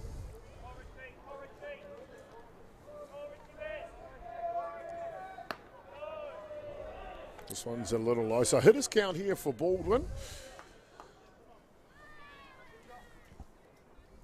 The format this week, Wally, is an hour-and-a-half matches, so a little shorter than normal.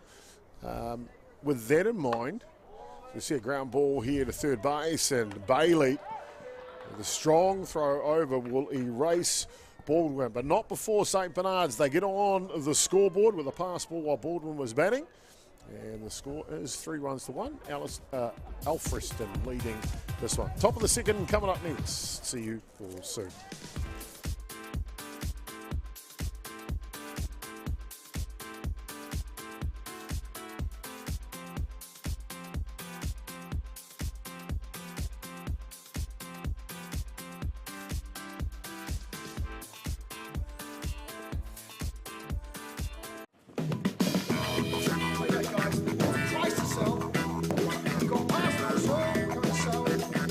Ladies and gentlemen, this isn't about what we wore back in the day. we're going to go now. Going once, going twice. No more offers. Sold! It's about being trusted to get a better result for our clients since 1973.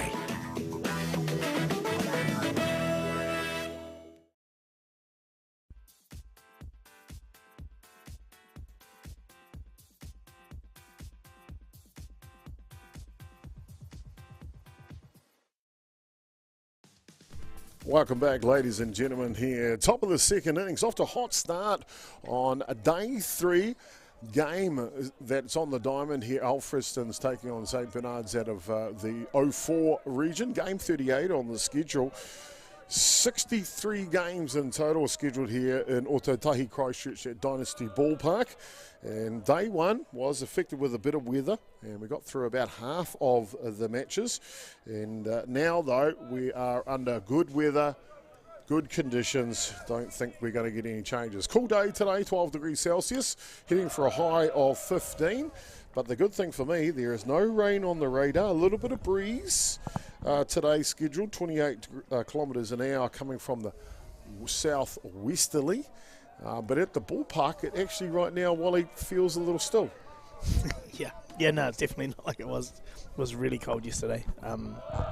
Obviously, we did well to get through some games and keep on track. But obviously, had to re-change around the schedule and change the draw up just because we lost so many rounds on day 1. So. Was really impressed with the rangatahi, the athletes out there, especially on day 1, playing through those extreme conditions. But they weren't deterred, were they? They just wanted to be out there. Yeah. I guess any time you get 4 days off school, right? I hear you. Well, for Alfriston, it'll be Jerome Mika, the designated player, Jason Mariso, the left fielder, and then at top of the shop, Jackson Tarpiki. 1, 2, 3 here as they get underway. First one goes down on strike, so one away here in the top of the second innings.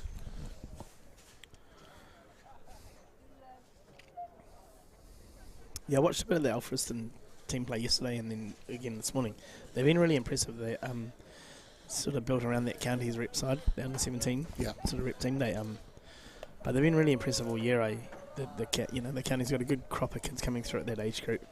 It'll be interesting to see where they go from here. Hopefully, keep them all together and rebuild that county's program and be a threat for a little while. It's 100%. It's amazing the opportunities that schools or kura around Aotearoa, New Zealand, they offer them in different sporting codes. Counties, Manukau, as you're talking about, are one of those regions, that Papakura area, they just breed talented athletes, don't they? They could be playing fast pitch softball at the national championship. They could be at the volleyball championship. They definitely could be at the touch championship. They're just so talented, aren't they? Yeah, definitely. It's one of those regions, a bit like over the years within softball, the Hawke's Bay region, Gisborne up Tairāwhiti there, they're always really good athletes out there. You kind of get the same. They always come to play. They play hard.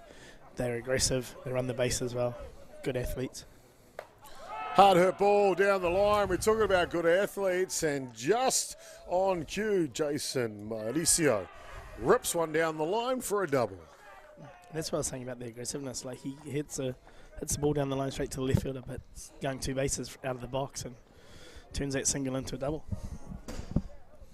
Top of the shop now, Jackson Tarpiki, second baseman, getting his second look at the starting pitcher here for St. Bernard's. Bunt is down. Throw is over in time. Well fielded by Wānoa. Yeah, KP's always really tidy off his own pitching. He's good. He's a good fielder in general, whether he plays a bit of shortstop or either playing the outfield in the rep program. It's always handy when you got someone on the mound who's pretty tidy defensively as well. Alfriston now, they'll hand it over to their year 13 captain of the squad, Cohen Bailey.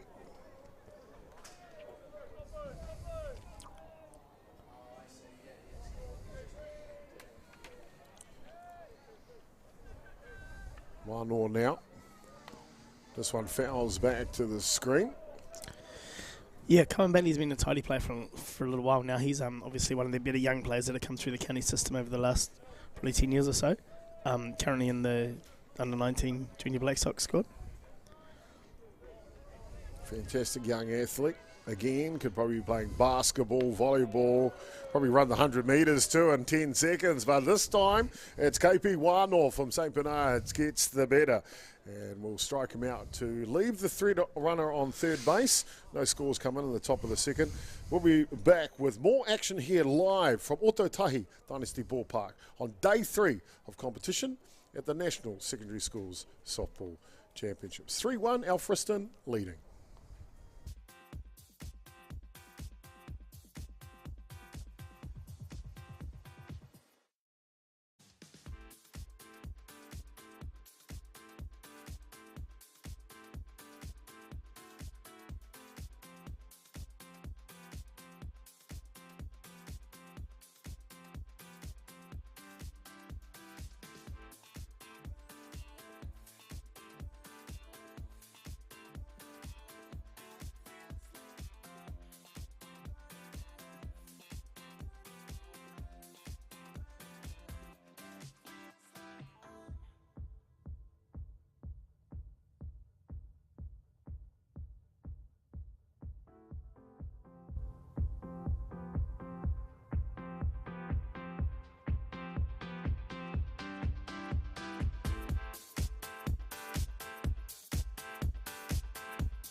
Day 3 of competitions really started to heat up here in Ōtautahi Dynasty Ballpark. Alfriston taking on St Bernard's.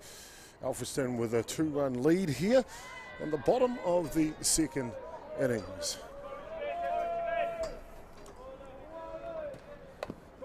Bunt is down and will go foul. We were talking about earlier. Arlo and Tiger. Little story. Obviously identical twin boys.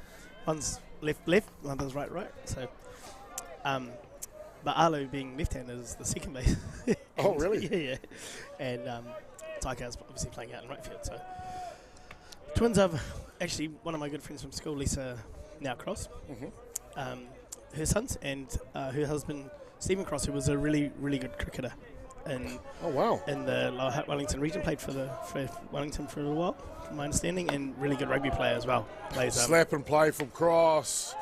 Te Ruri on the hill, though, is nice, calm and collected as he throws it over in time for the first set. So talented family. Yeah. So they come from good bloodline, obviously. Good athletic family. Like I said, Stephen played top level cricket for a long time. Premier Rugby.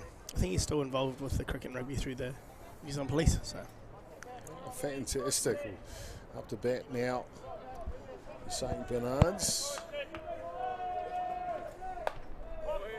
As this one pops up,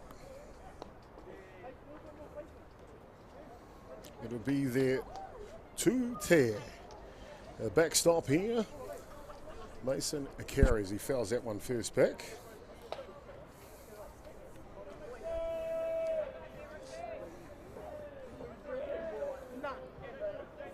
Starting pitcher with a Kaiapoi for Alfriston. Delivers the next pitch. Ground ball to Bailey at shortstop. Over in time. Oh, this Alfriston defence looks tidy. Yeah, they're really tidy. Like I said, I watched a bit of them play yesterday and watched them this morning. And there's a big difference between, the top teams at this tournament and the teams, the teams that aren't maybe up the top. And a lot of it's defensively. You watch them play. They've obviously got a full team of kids who played softball and have done for a long time. And obviously their infield's really, really sharp. So you same old adage. You play good defense, you usually win a lot of games. So I like with them. They're really intense as well. Like the intensity's good with their team. Defensively they're talking a lot.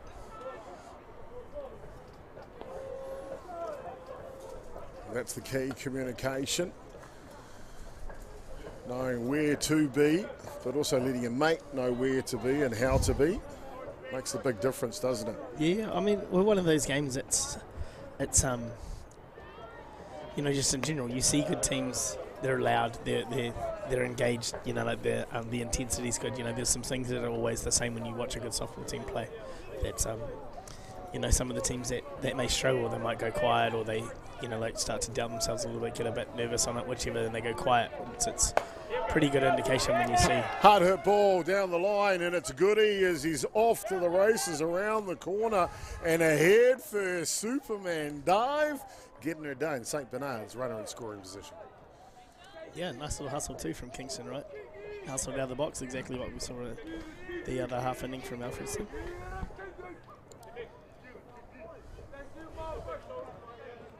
Fantastic. Great to see the talent on show here for sure. Alfriston with 2 outs here, runner in scoring position. Got an opportunity. Sorry, I should say St Bernard's got an opportunity here to try and pick up another run. I got the feeling these 2 teams are really good. This one's going to be a close one. Yeah. I mean, St Bernard's, they always come out like lots of energy, as long as they can keep themselves in the game here. And apologies, it wasn't Kingston Wright. This is Kingston Wright that's come up to it now. So Kingston Wright, designated player, hitting for the left fielder, Angus Little. In the 8th spot here, Taika Cross will be next, the other twin. They've done well to fight their way back in, St Bernard's, to be fair. Like Alfriston jumped out, and sometimes when you get behind early, it's hard to fight your way back in, but they've stayed in the fight, and they can come up with a base hit here and get themselves right back in the game.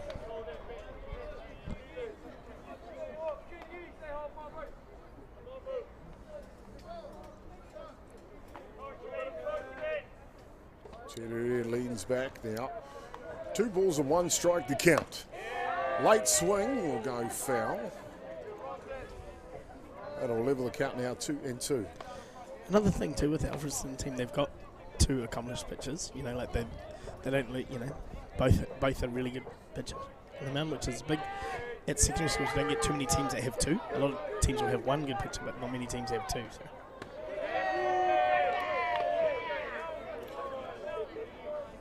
I love the opportunities that secondary school provides, Wally. You may not be a main starting pitcher in a normal club side, but at secondary schools you can get an opportunity, and I think it's those opportunities that really make the tournament. That one just misses outside, so the designated player right will head down to first base. 2 runners aboard now, all bet with 2 out. You also get those kids that think they can pitch, right? Like, yeah. My son's one of them. Thinks he's going to pitch this afternoon, but I don't think he is. Before you throw your son under the bus. He's been begging me all week to get some innings on the mound, but I don't think it's going to happen. Taikaha Cross now centre fielder here for St Bernard's. St Bernard's, whereabouts is that in the 04 region? So they're right in the middle of Lower Hutt. Right. Like if you're familiar with Lower Hutt, right down the mall, they're about probably 500 metres down the road towards straight down Waterloo Road. Swinging bunt, tough play defensively, but read super well by the starting catcher, Carlos McCabe. That's not an easy play. No, it's a great play. Great play. They got them out of an inning too. St Bernard's obviously coming back up to the top of their order if they get on. KP would have been coming up, so it was a great play to get out of the inning. Big defensive play for Alfredson. Keeps the score where it is. 3 runs to 1. More action to come.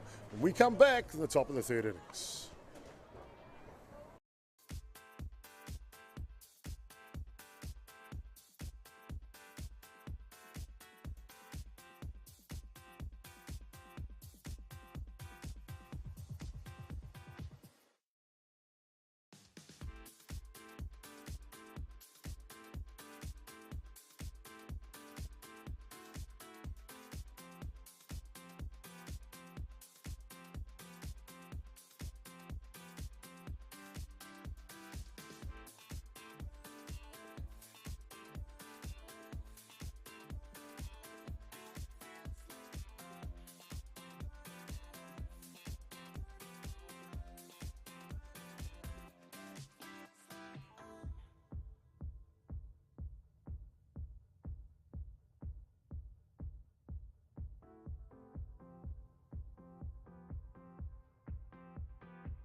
Opportunities plenty, and that's what day 3 is given to these colleges Kura that are here in Otautahi, Christchurch for the National Secondary Championships. Great to have you along for it.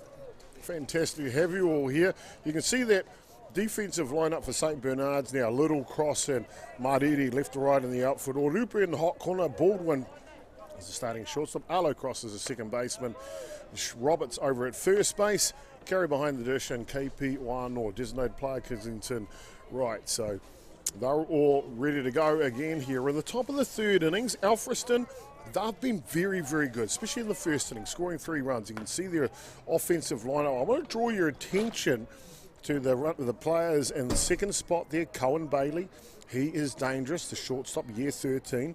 But McKay Davis, I really like him, and the pitcher, Richard Murray Terude, hitting in the 5 spot. Those are some of the kids. All of them I'll watch out for, but one earmarked, I think, that you should really pay attention to in this game. Alfredson,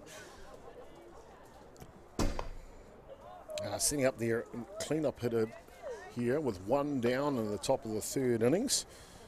And that is the centre fielder, Nate Murray.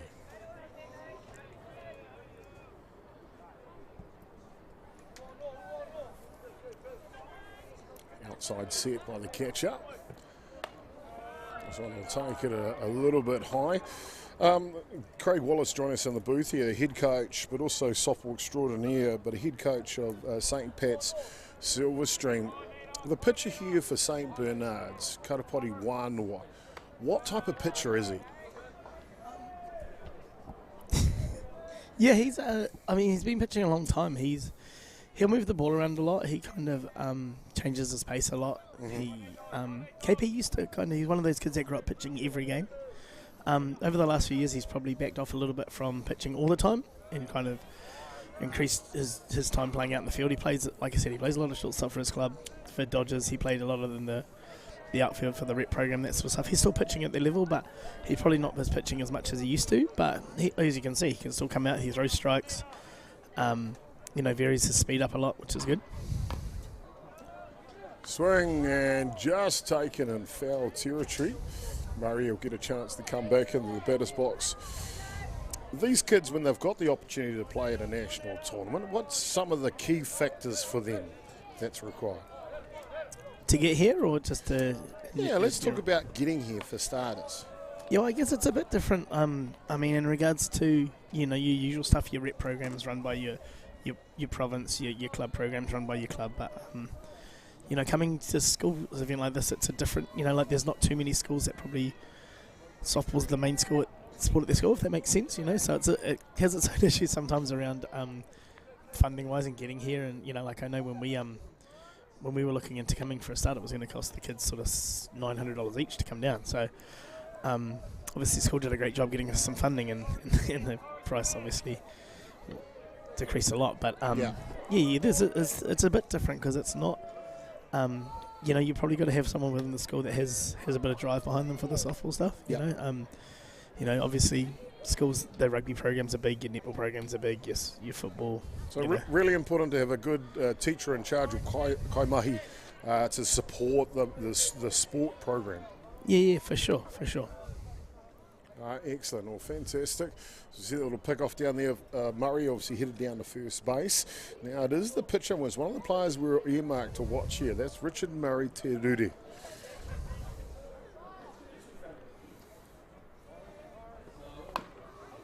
This one comes off the end of the bat. He'll have to hustle, and he'll get her done.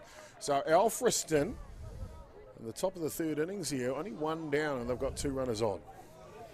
Yeah, he looks to be a good athlete. Obviously pitching today, hitting in the 5-hole. As you can see by there, he hit the ball in the ground and was quick up the line as well. Hunter Bailey, third baseman. Pretty big part of the game here for St. Bernard's. They need to restrict probably Alfriston here. Make sure they don't score any more runs. They're kind of fighting their way back in, but a couple runs here might blow things out a little bit too. Bailey playing in Papatoru, third base today.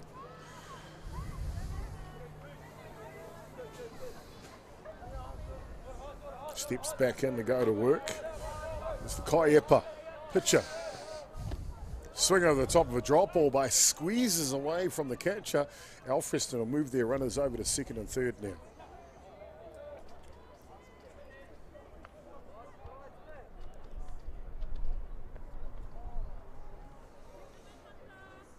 Baldwin, the shortstop, just comes in for a couple of quiet words with the pitcher. There's a bit of a smile there.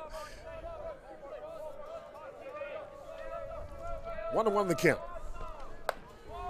Bailey straight to Baldwin. He'll have to go home, and he does. And the tag is perfecto. Kia mauta wehe. What a defensive gem. Yeah, got the ball to the right guy, didn't they? Their best defensive player. Jack's made a really nice play, good throw to the plate, and a nice, received it well by Mason Carey, made a nice tag at the out at home. Oh, we've seen good defence from Alfriston. Now good defence also from St. Bernard's.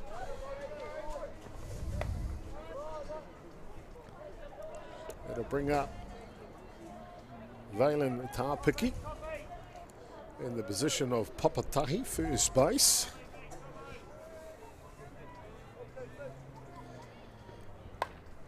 Inside outswing, pops up, and running out of real estate, and that one will go foul.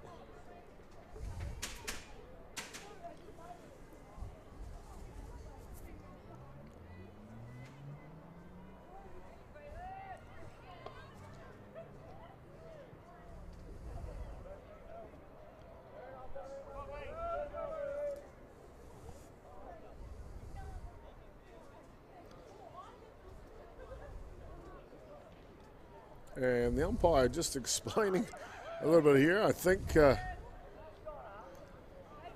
decided to put the young man on. So loaded bases now for Alfreston. It'll bring up the bat for them.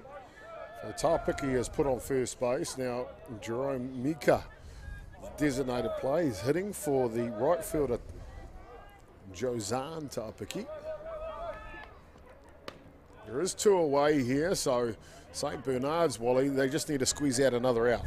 Yeah, interesting move. I'm not, not too sure if they fell behind the count there, but yeah, they've obviously gone with trying to make a play at any base and make things easier for them to get that third out.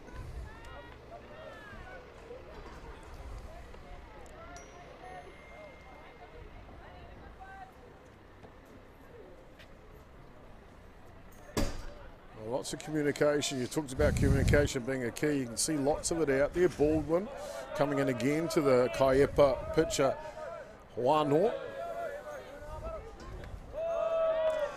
Yeah, Jax is really good. I've had a lot to do with Jax over the years. Obviously, he plays for our local club team, but he's always a little ball of energy. He's a really good. Has some great leadership skills. He obviously captains his team, and just over there talking to KP, just calming him down, making him throw, talking to him, trying to throw strikes.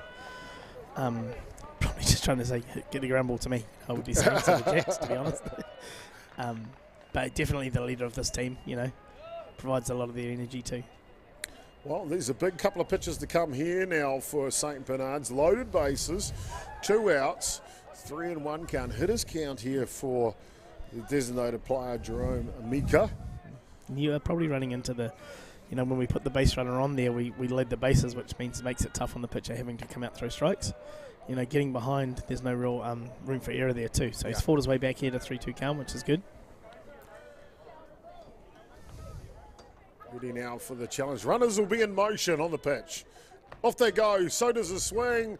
So does Karapiri 1 or the Kaiapoi for St Bernard's. Tidy. Woo! Avoids the ducks full on the pond there, Wally. That was tight. Worked out perfectly for them, though, didn't it? So, good move by coach. Yeah, good strategy indeed there, as we will do us through the top of the 3rd innings. It is Alfreston still leading St Bernard's 3 runs to 1. Back soon.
Ladies and gentlemen, in the bottom of the 3rd innings here, and it will be top of the shop for St Bernard's. Karapiri 1 or the pitcher, Jerome Pierce Orupe, the 3rd baseman, and Shakun Roberts, the Papatahi, first baseman. 1, 2, 3 here. Only trailing by 2 runs. I've got Craig Wallace, head coach of St Pat's Silverstream, in the booth with us.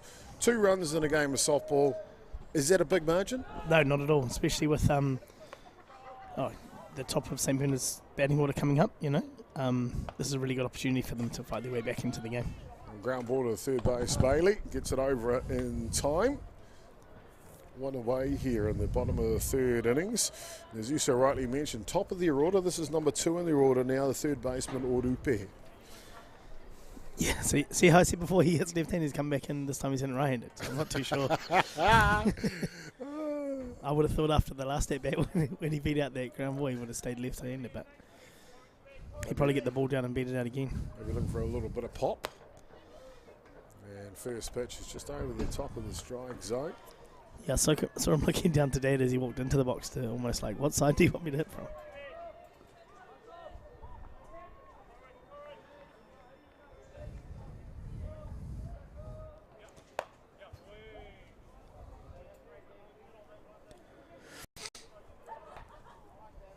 Te Rudi with a smile on his face as well. I like that about this. The kudas here, the schools and high schools, and you can just see these young players. Actually, I want to talk to you about this, Wally. Nice pitch through the bottom of the zone. Moves count 1 and 2. Wally, after a couple of years of hiatus of the national championships through COVID and other things that have been happening around Aotearoa, New Zealand, I've noticed just in observing and talking to a few of our rangatahi as Te Rere comes through the zone to pick up the second out. I've noticed though, just talking to some of our rangatahi and observing them, they're just loving being out here and having the opportunity.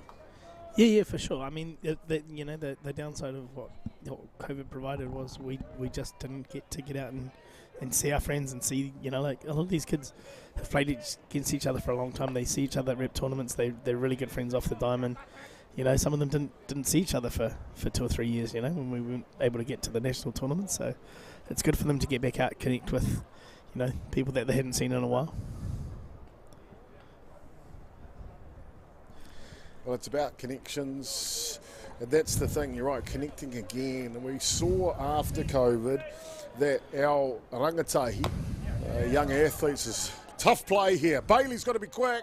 The transfer's elite. Alfreston looks silky smooth in the field. That'll do the bottom of the third. Top of the fourth coming up. Alfreston leading 3 runs to 1. Back soon.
Beautiful day here in Ōtautahi, Christchurch. It's always like this. I don't know what you've been talking about. Craig Wallace joining me in the booth here.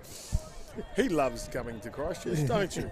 Oh, usually I do, but I was actually caught up with Gareth Cook last night. I was having a chat with him and said, this is probably the latest I've been here in the softball season, and usually we're down here around Christmas time, sometimes Club Nationals, and the weather's still pretty good, but it hasn't been great this week. It was really nice Monday. Really nice. We actually flew on Monday. We were going to take the boys to the beach. And then scratch that. Yeah, no, it was nice. It was actually warm here. The beach came to you, buddy. And then Tuesday, Wednesday, Thursday, it was like the middle of winter. Or Tuesday, Wednesday, definitely. Today's right. Starting to ease off now, but KP Wano is not, as he picks up the first strikeout in the top of the 4th innings here. Craig, I want to talk to you about, we were just talking about before we went to ad break, about these kids coming back and making those connections. One thing that's really stood out to me, after COVID, our kids were disconnected from each other. Our rangatahi were disconnected. The only way they could interface with each other was digitally. They couldn't even see each other in person. A kanohi to kanohi, face to face. And so what I'm trying to get at here is what I've noticed and observed this week. It's not necessarily about the winning. Bunt down, but it'll go foul. It's not necessarily about the winning. It's about making those connections. Sure, they want to win, but I believe the real winner this week are those connections again. Kanohi to kanohi. 100%. The good thing too about the secondary school stuff is the pressure of what a provincial tournament provides. It kind of goes away. Like they're out there having more fun than what they would. The pressure doesn't seem to affect them as much, and they seem to be enjoying just being around each other. Fantastic indeed. And it really is a sight to see. Well, Kaiapoi won, or he's come out on fire here in this innings, isn't he? Yeah, he's done well since the first inning was a bit rough. You know, they put a bit of pressure on their St. Bernard's defence, but he's done a really great job of regaining his composure and just shut them out for a couple of innings, and he's working his way pretty quickly through this inning as well. Sitting down 2 in a row here. And we'll bring up to bat shortstop, Cohen Bailey. 2 away.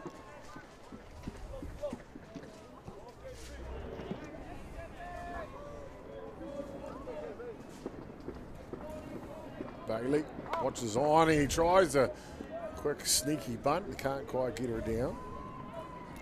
Yeah, second one they've tried to put down this inning. Wonder if they're trying to identify just getting the ball back in play, trying to get some speed back on the bases.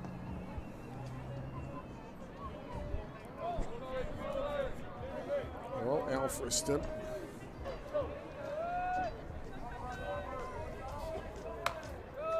Hard hit ball. Oh, the second baseman, though, left-handed, as you were saying, makes a fine play. Yeah, great play by out across there. Ranged right aside. Obviously, probably more for a right-handed kid that's a backhand play, but for him, his reach is over, makes a nice play. Over to first base, gets out of the inning. Well, there you go. That'll do the innings. As you can see, the replay will be back with more action here live from Otautahi Christchurch at Dynasty Ballpark for the National Secondary School Softball Championships.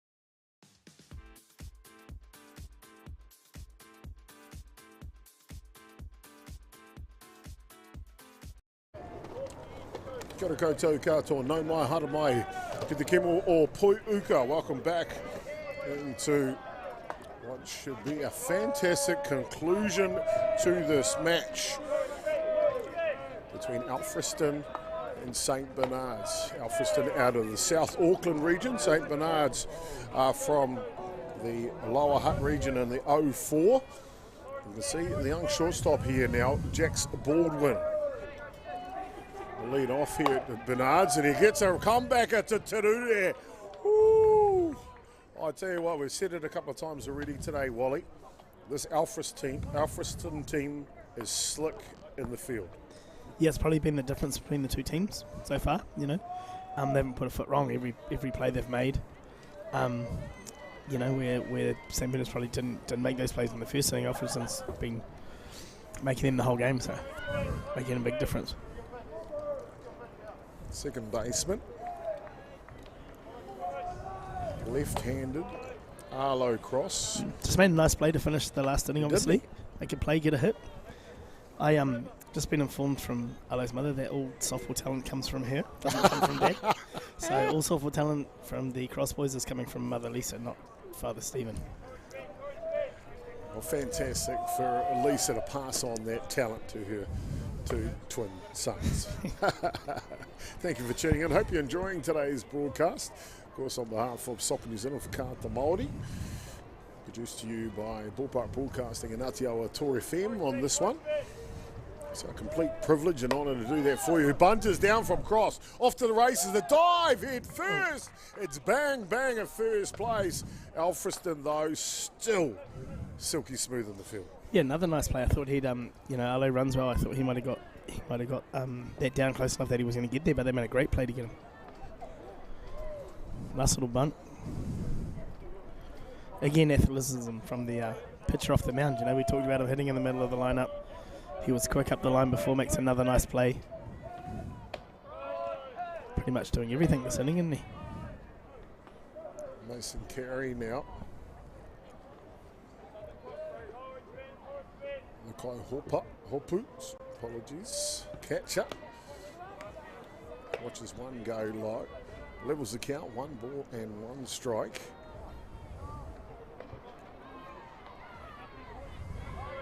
Two away here, bottom of the 4th innings.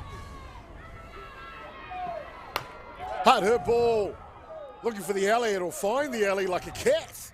And like a cat, he will skirt around first base all the way sliding into second.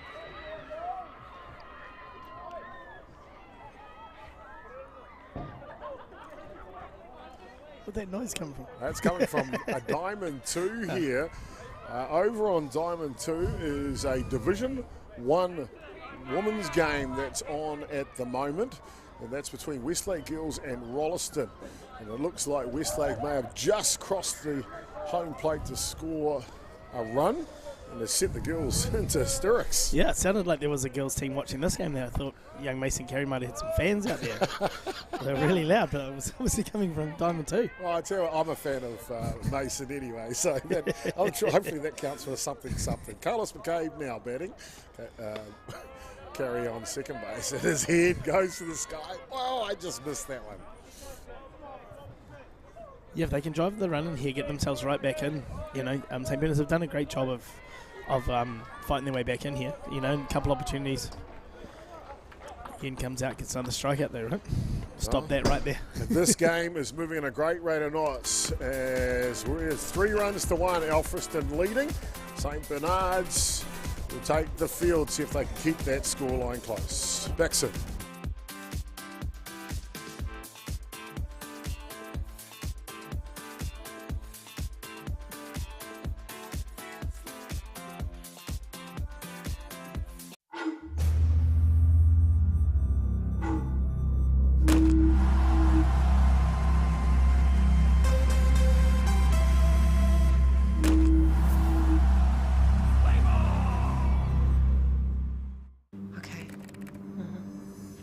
Yes.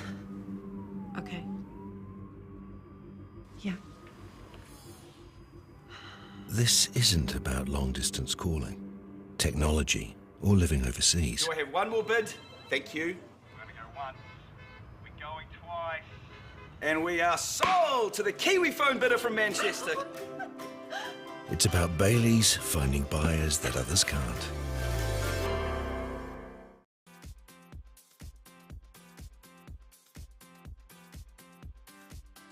The Rangatahi finding their way to home plate to tack on some more runs. It's Alfriston leading 3 runs to 1 here at the moment. And they will look to try and add on to that lead against the pitching of Kaiapoi Wanoa. Alfriston will send to the plate Carlos McCabe, Nate Murray and Richard Murray Terude. 1, 2, 3 here at the top of the 5th innings. Yeah, it seems like every time St. Bernard's are getting a sniff, Alfred's just getting out of the inning, getting that crucial third out. Bernard's have had a lot of opportunities to get and just haven't been able to get those runs back across the plate.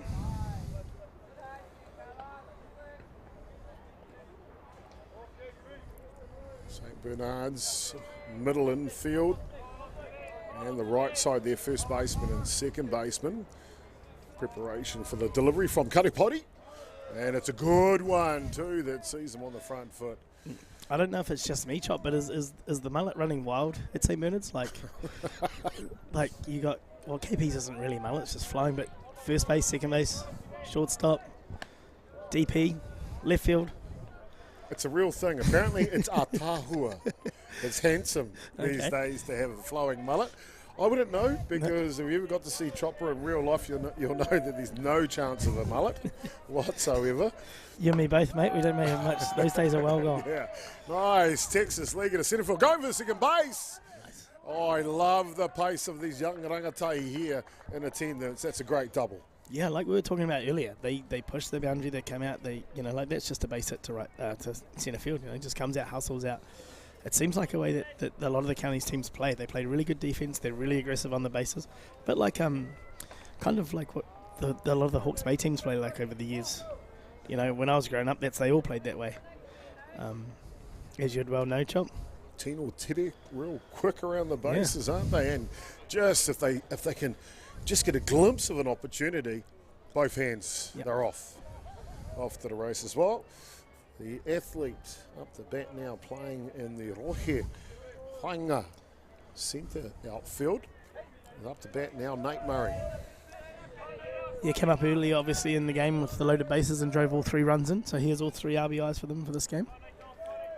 Big reason why Murray's hitting the cleanup spot. First pitch is up. Skyscraper, and the catcher looks for it. And a great catch in the grandstand.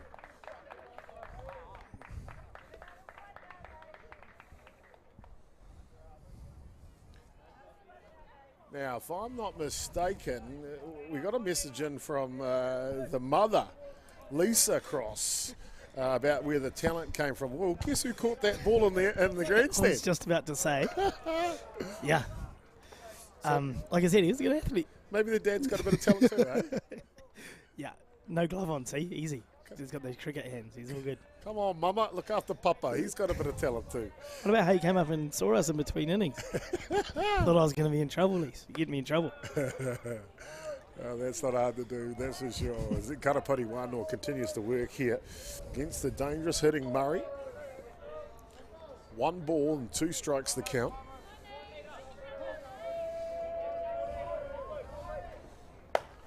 Hard hit ball from Murray going deep, all the way back and off the top of the fence. It just stays in the yard. He got every little bit of that one, and Alfriston grab an insurance run here to lead 4-1. He hit the ball hard again, drove in another run. I think he might have thought he got that one out though. It was close. It hit the top of the fence and bounced back. I mean, like 1 more millimetre and she's gone. He hit the ball hard. Second time today he's hit the ball hard. When Murray's got the Lako or bat in his hand, watch out. Be on guard. The Widow, the challenge has been laid, that's for sure. Of the bat now, pitcher Richard Murray Terure.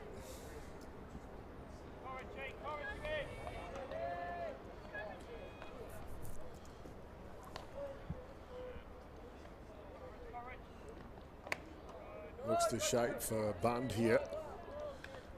Alfriston, though, they just keep on trying to apply some sort of pressure through this match, don't they? Yeah, I guess the big difference between the 2 teams at the moment is Alfriston, every time they've seemed to get an opportunity, they've taken advantage of it. You know, like they've probably had about the same amount of base runners on today. You know, St. Bunter's down. Kaiapoi is cool, calm, clear to get the out at first base. Doesn't allow Murray to come to third base. You were saying, Waller? Yeah. I mean, like I said, every time they've got an opportunity, they've made the most of it. You know, they've been lucky enough, I guess, or not lucky, but to come up. You know, their cleanup hitters come up in big situations and come through both times. You know. Hunter Bailey's got that big time opportunity right now. They have picked up a run here in the top of the 5th innings. If they can pick up 2, maybe the margin could be large enough for them to hold out the victory. We'll find out as we go through this one. It's only top of the 5th innings. It is an hour and a half time slots.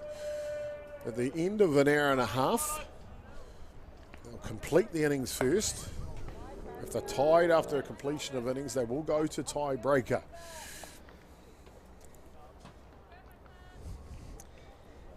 Yeah, they got roughly half an hour ago, so maybe 2 innings at best. They probably get through a full game here, but because they moved through quickly, haven't they? Yeah. St. Bernard's actually need to they need to get out here. They can't really get hard hit ball. More runs. And the third baseman regathers, makes a fine out at first base. That was top level. Amazing that he stopped the ball for start with, but Alfriston do convert another run here. They now lead the ball game 6-1. The good thing to see too with Alfriston there, they were always going on that situation. 5-1, apologies. You know, nice and aggressive. They hit the third base. The base runner was coming home with the lead. I guess they can afford to be more aggressive, but nice good play again. Hard hit ball down the line, and this hitting machine from South Auckland, Alfriston, they just don't know when to say quits, do they? Fantastic. Yeah, they're looking pretty tough out here at the moment, aren't they?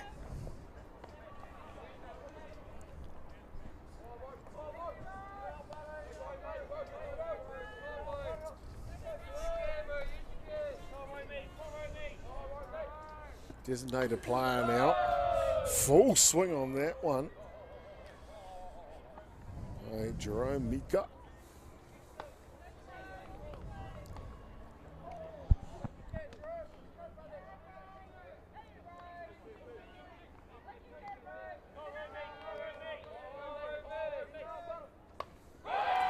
And Mika gets a wood on this one. Second baseman, little bobble. However, the base runner was too close on the fielding play and the umpire will signal him out. That'll do the innings, top of the 5th innings. Not before though, Alfriston. 2 valuable insurance runs. They lead 5 runs to 1. Bottom of the 5th coming up next. St. Bernard's here to get her going. We'll find out when we come back.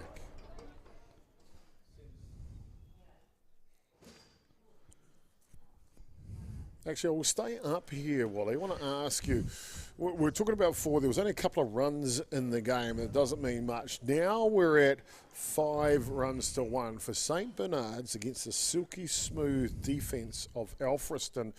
What are going to be some of the key factors for them to get back in the game? Yeah, I mean, I guess they need to just make sure they're being patient, you know, in their at-bats. The worst thing they could do now is panic and try and chase the game, if that makes sense. Just come out, have some really good at-bats, looks like. Is there a pitching change here? Tududi back on the hill. I know. But yeah, they probably just fight through some at-bats here, you know, be a little more patient, swinging at good pitches. With good defensive teams like this, it's not like you just put the ball in play and you have an opportunity to get on. You got to hit some holes out there, you know. It's tough to put pressure on a good defensive team because, you know, a team that doesn't create great defense, you could put some bunts down, you could put some balls in play and hope to pick up some runners there. But Alfredson, you know, everything that's hit, they're making plays on. So complicated strategy required for St. Bernard's.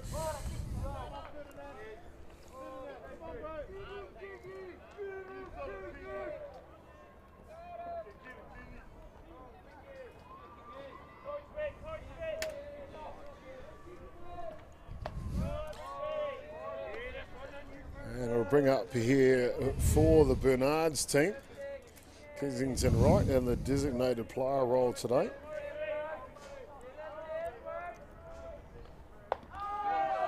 And 1 to the 5-6 hole, need a quick play. The throw is just a little low. And just what the doctor ordered, Wally. Yeah, lead off batter on here for St. Bernard's. Might have put the hex on them, with the defense. But good hustle from Kingston, good out of the box, put some pressure on the other team. Not known, well renowned for his speed, but he's a good little athlete, Kingston. Good little. I remember him. He used to play rugby actually with, if you can believe him, Keenan, all on the same team. So I'm not sure how that works out now, but he's been playing softball for a little while. Really, I know him and young Angus Little are really good friends. So. Fantastic. We're going to see a pinch runner come out here for right over at first base. And off the bench is Hadley Barber.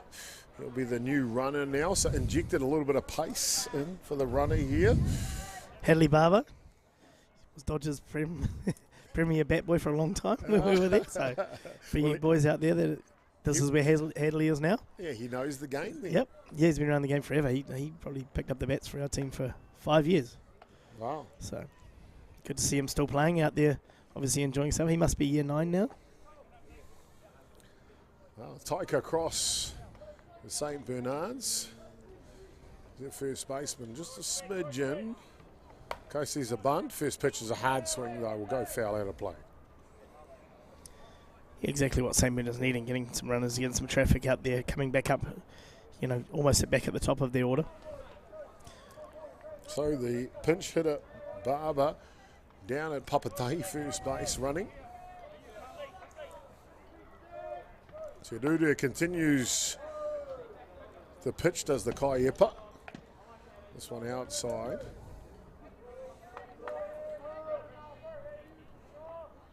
Hemi Urupe and Damien One, or their coaching staff for St. Bernard's. So they got good experience there. Pick off attempt to 1, and Barber is back quickly. Got a good head on his shoulders. Yeah, Hadley.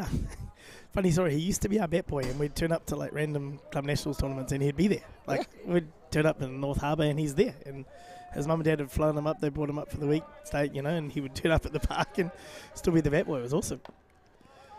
Fouls this one off into the leg, but in the batter's box. So, as you can say, arms are up by the home plate umpire. Dead ball just means a strike on the batter. It's good to see a little bit of fight here coming from the bottom of the St. Bernard's order. Like good at bat from Taika here, fighting his way through. If he can get on base here with the top of the order coming up, they can. Couple of runs, he'll get them right back in. That is the key, isn't it? If they can get a couple of runs in this innings and you're reaching the top of the order is after this, then you never know. Yeah. You really never know, because 4 runs can come back in the blink of an eye. Yeah.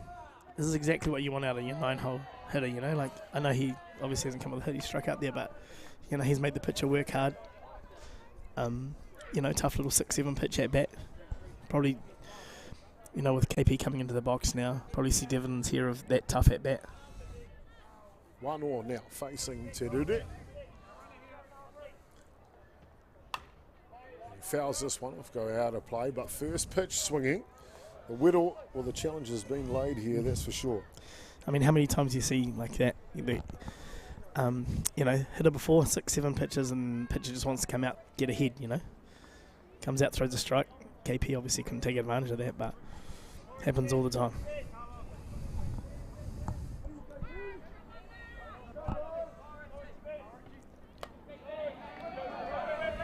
And that one comes off, gets away from the catcher, and young bat boy from back in the day, Hadley Barber, skims on down to second base.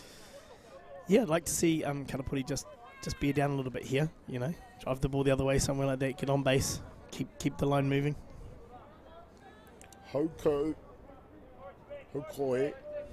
Rua, 2 strikes, and this one's close. It's close enough indeed, as he'll pull that one through the zone to get the strikeout. And one is back to the dugout. So 2 away now for St. Bernard's. We'll hand the opportunity over to Jerome Pierce Orupe. Left-handed this time. Yeah, Jerome's coming back up left-handed today. So left then right, now left again. So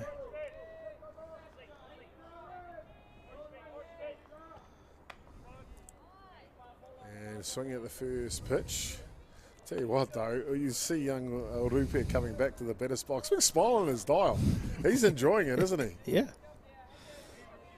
Like I said, it takes a bit of pressure off the schoolboy stuff, like there's not the pressure of what you'd have when you're out there for the provincial, where everything's, seems like a big deal at that age, when you're in your schoolmates, it's a lot more, they seem like they're having a lot more fun and enjoying themselves.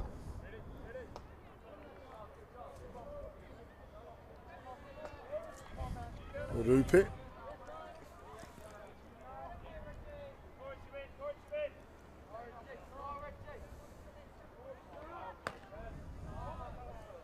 And Baba just catches them a little there, doesn't he? Yeah. Down to third base. Love the base running. Love it. It's like he's been watching Joe Evans. Fantastic. Now, 60 feet away from their second run here is St. Bernard's. This one fouls back. I tell you what, we just need a couple more pitches, and somehow Hadley Barber's going to find his way home. I don't know how, but he's got to find it. Yep, stealing bases.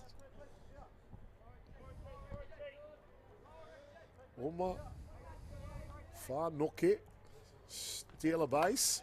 Can he steal home? That's the question, and unluckily enough, Alfreston's second baseman is just too good, and they take the third out before Barber can pick up their second run. That'll do us through a 5 complete here. It is Alfreston leading. We'll wait to see what the umpires will do. Looks like we are still playing here. Plenty of time. We're back with you with more action here live from Ōtautahi. It is Alfreston leading St. Bernard's 5 runs to 1.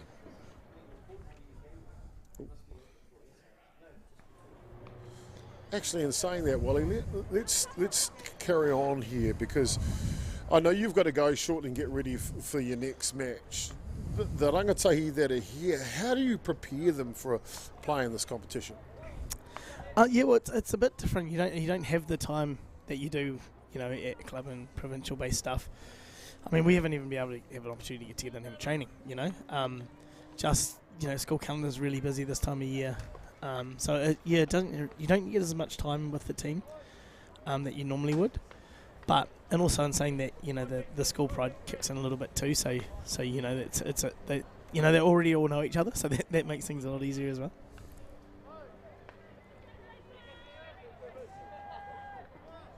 Well, back to the action here in the top of the 6th innings. Alfriston with a 4-run lead at this point. Time clock has got to be getting close. Maybe the last innings, we may get to the 7th. We'll see how we go. And Kaiapoi 1, or the Kaiapoi pitcher for St Bernard's, continues to work hard. He's gone the whole way here for them. Alfriston will send up the number 9 hitter, Jason Mauricio. Then back to the top of the shop, Jackson Tarpiki and Cohen Bailey. 1, 2, 3 here.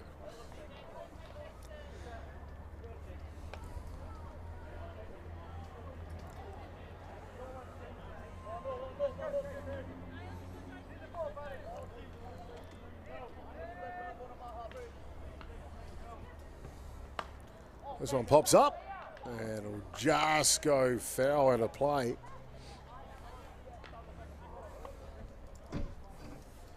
What have you thought about Alfriston in this match, Wally? Yeah, I've been really impressed. I like I said, I watched them the other day, and from today, saying the same thing again. They got lots of energy. They come out, they're running the bases hard. Their defense is good, 2 good pitchers, and they've controlled this game from the outset. They got ahead early. Once St Bernard's had a couple of opportunities to fight their way back in, they stayed calm. They made the plays they needed to. So probably seem a really mature, that's weird to say, but a really mature team for this sort of level of competition. It looks like a rep team out playing in a schools comp, if that makes sense. Mm-hmm. It sure does. Well, they're coming out of Group B here in the round robin section. Their draw got adjusted after the rain-affected day 1. And they're joined by St Bede's and Rolleston, and that real tight tussle in there, especially between Rolleston, St Bernard's and Alfriston, trying to get the top 2 spots. This is the top 2. They get a chance to advance through to the semi-finals and grand final, which is scheduled for tomorrow morning. And of course, on the other group is where your team is in Group A, Wally. Of course, you're joined by Shirley Boys, South and Dunstan, and Kaiapoi, one of the local colleges here. What have you thought about the competition that you guys have been able to face? Yeah, I mean, it's good. That it was a real shame with the weather. For these tournaments you come to, there's there can be quite a big difference in the top teams to the bottom tier team. But for myself, so coaching that sort of thing, when you play those teams that are kind of down the bottom, it's a great opportunity to bring the kids that are year 9 or year 10 in to play a lot more sort of time. But some of the teams are good. I was really impressed we played Southland Boys yesterday. I thought they were a good team. Obviously, Shirley touched us up a little bit this morning. They beat us pretty handily. They were good. It was good to see that they were a good team. I think all 4 teams in the Group B, they're all pretty tight, so that seems pretty level as well. So, there's some really good teams. I don't know. Alfriston, to me, probably looks the team to beat at the moment. Shirley Boys, obviously, as well. They look really tidy. So, I think one of those 2 teams at the moment probably look like they'll be walking away with the spoils tomorrow. But there's probably 3 or 4 other teams out there that can also come through and win as well. A format for the crossover after round robin play at 1:45 today is the boys section. We'll see 1v1. Those games are played at 5:15. 1v1. The winner of that will go straight to the grand final. 2v2. The winner of that will go to the sudden death semi-final at 8:45 tomorrow morning. So you finish second in your group. You've still got a chance to make your way right to the grand final. Yeah, that's good. It's a bit of a shame with the rain out, because the initial draw had everyone playing around a full round robin, which is awesome. You get to see all the different schools. It's so good. We never get to do that these days, So it was really good to see that. Get to play everyone at the tournament in the top 2. Would have been awesome. Yeah. Obviously, with the weather, you've had to change things around a bit, and the format we've come up with works as well, and I really like the fact, I thought it might have just been straight semi-finals, but the fact that it's 1v1, you should deserve the right once you drop your pool to have 2 lives, you know? So. Yeah, dead right. Yeah, 1v1. If they drop a game, they can still make it to the grand final. Hard hit ball, and boy, oh boy, the third baseman for St. Bernard's, Steely Orupe, with a fine grab indeed. So that'll be 2 away here.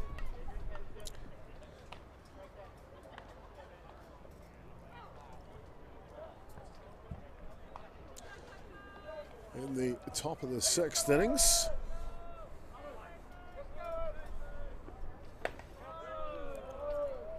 And it's the shortstop now, Cohen Bailey, playing in his last secondary school national championships. I got a chance to catch up with his father, Regan, a few weeks ago, and I asked him, are you taking the team to Division 1 Nationals? He said, yep, otherwise Cohen will have me. He really, really wanted to come to this tournament, so he's got his opportunity here to represent his Kuta as he swings over the top of that one. It's fantastic to have great families like the Bailey family. Lots of good whānaus are here, and lots of great schools or Kuta that are involved as well, giving these rangatahi the opportunity on the national stage. Hard hit ball from Bailey. Looking to go deep underneath it, though, is the centre fielder. Nice catch taken by St. Bernard's. And that'll complete the top of the 6th innings. It is Alfriston leading the ball game, 5 runs to 1. Back soon.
Welcome back, ladies and gentlemen, to Otautahi Christchurch here on day 3 of competition. Alfriston taking on St. Bernard's. South Auckland taking on Lower Hutt. Great to have along for it. I'm Jason Gilbert. AK Chopper. Joining me in the booth is Craig Wallace. The whole way through on this one so far. In game number 38 here on day 3. And the scoreline is 5 runs to 1 at this point. But to be fair, Wally, this game's felt a lot tighter. Yeah, definitely has. Like I said, Alfred's done a great job earlier of taking advantage when they've got their opportunity. St. Bernard's had lots of runners on base, just haven't had that, come through with that clutch hit that Alfredson has. So. Shagan Roberts now. Big lad. So if he can get a hold of it, maybe Roberts could be like Nate Murray from Alfriston and almost lift it out of the yard. Big swing. I say though, the starting pitcher who's gone the whole way here for Alfriston, Richard Murray Teruri, the Kaiapoi, he has been aggressive throwing at these batters, hasn't he? He's been great, like coming out, throwing strikes, getting ahead in. And big thing too, when you get ahead early in a game, well, the worst thing you can do is walk people. He hasn't done that. He's come out, he's thrown strikes. He's got ground balls. He's got good defense behind him. He's good off his own pitching defensively. Just come out, throw strikes, which is exactly what you need when you're playing with the lead.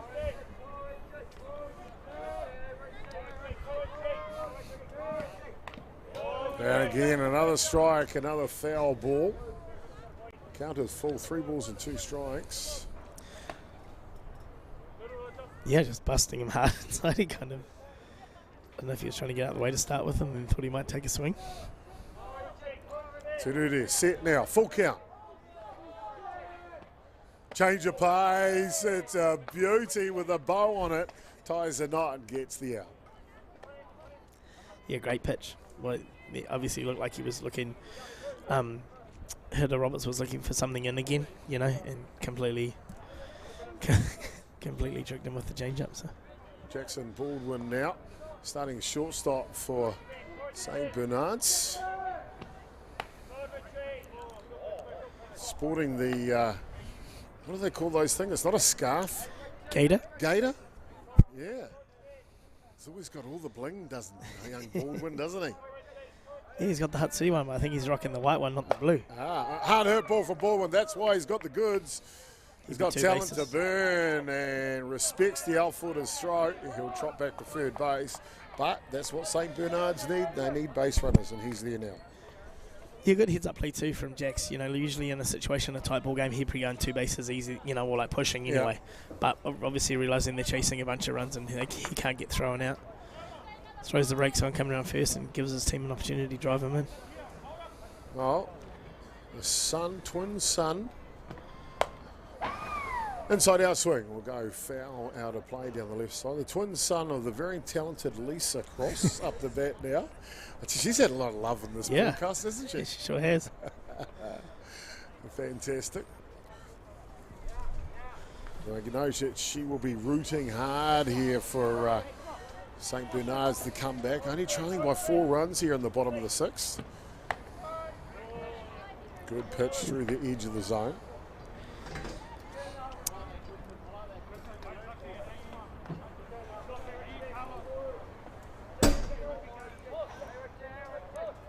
To do that.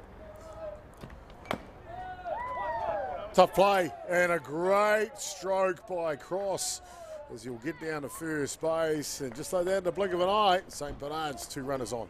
Yeah, he's looked good both the last 2 times up in the box, putting the ball in play like that. Last time he was unlucky, he got thrown out at first base, but put the ball in play, put some pressure on the pitch, and with the speed, create a bit of pressure and come up with the error and keep the line moving, as you say. Now the Kai Hopu catcher for St. Bernard's. What are they doing? And Baldwin. It literally looks like they've left base on purpose to get out, but I don't understand the way when they're trailing. Well, I tell you what, I don't know what you say, but the manager from St. Pat's Silverstream, they don't come any better, Wally. They do not come any better. To be fair, Chopper, she probably heard you complaining about how you didn't get a Moro for the last 3 innings, so she's given in. Yeah, it's just delivered one. Well, there is leaving early again, so 2 leaving earlies here for St. Bernard's.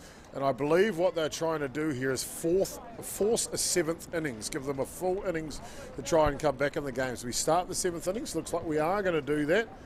Well, St. Bernard's will have the full 7th innings to try and get themselves back. They did have 2 runners on. There was only 1 down. Maybe that was the innings to get the run. We'll find out when we come back. It is still 5 runs to 1. Alfriston leading.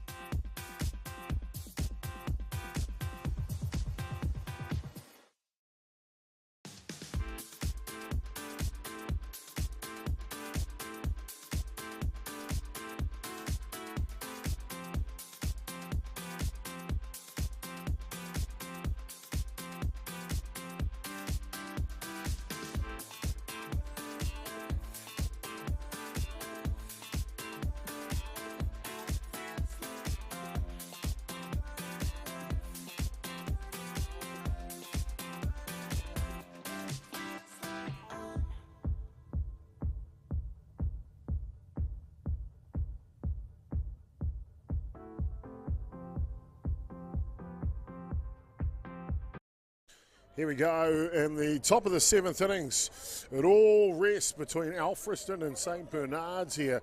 Big matchup. And there's a Group B crossover teams. 5 runs to 1. Alfriston, we're looking for an insurance run. Carlos McCabe Davis will lead off here. And just with that, of course, we know that St. Pat's Silverstream will take on Kaiapoi in the 1:45 game out in Diamond 87. So, Wally, I know you've got to take 3 Ubers and 2 taxis to get out to your Diamond for the next game. I want to thank you for coming in and helping out with the broadcast here. We wish you the best of luck. Yeah, cool. Thanks, mate. It's on the plus side of that, we've actually had our game move to Diamond too, so it's been amazing. Watch out. See, he comes in the commentary booth and boom. Got some pull now. Yeah, fantastic. We wish you the best of luck. Cheers, and of mate. course, Thanks for having me. With the playoffs later on tonight, get yourself into the grand hopefully. final. Looking Cool. forward to that. Thanks, Okay, Job. mate. Cheers, Wally. Well, there you go, ladies and gentlemen. Craig Wallace, head coach for St. Pat's Silverstream. Jumped in commentary for us, did a fantastic job. Made the lineup for his next game while he was in commentary. Now he's heading down to warm up the boys and give them an opportunity, the rangatahi, to perform here on the national stage at the Whakaata Māori Softball New Zealand presentation of the Secondary Schools Softball Championship. Nate Murray now, he's been amazing today with the bat for Alfriston. Drove it in 4 of their 5 runs. One that almost just left the yard, and a big swing from Murray. Aggressive, power swing, power pitches for Karapati Wānoa as well. Just time called here from head coach Regan Bailey. Let's pass on a message. See, it's being delivered now as Murray will come back to the batter's box. No balls, 1 strike to count. Change of pace. And he won't want to swing at that one. And doesn't either, so 1-1 now the count. 1 away here, top of the 7th innings. It is Alfriston leading 5 runs to 1. Hard hit ball again from Murray. It's sailing, but all the way into the left fielder's glove for the second out. Nice catch taken by Angus Little. 2 away here. We mentioned the game was an hour and a half, so we're at that time already, so they will complete this, the 7th innings.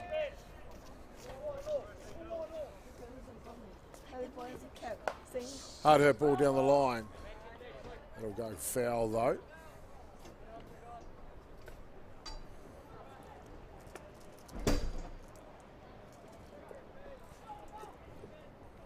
Karapati's got the ball back. He's got the whole distance here for St. Bernard's. Is Karapati Wānoa. This one just down in the dirt, skids to the back. 1-1 the count now. St. Bernard's, if the score remains the same, they'll finish on 5 points. And it'll be the result between Rolleston and St. Bede's. Could be a deciding factor.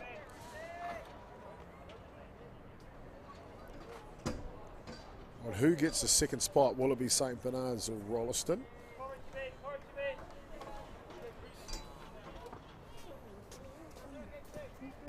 Hard hit ball, 5-6. Oh, it's a goodie too, a real goodie, as that'll skid its way on out to the outfield from Richard Murray Terure. 2 outs now and a runner at first base for Alfriston. I'll bring up the third baseman, Hunter Bailey.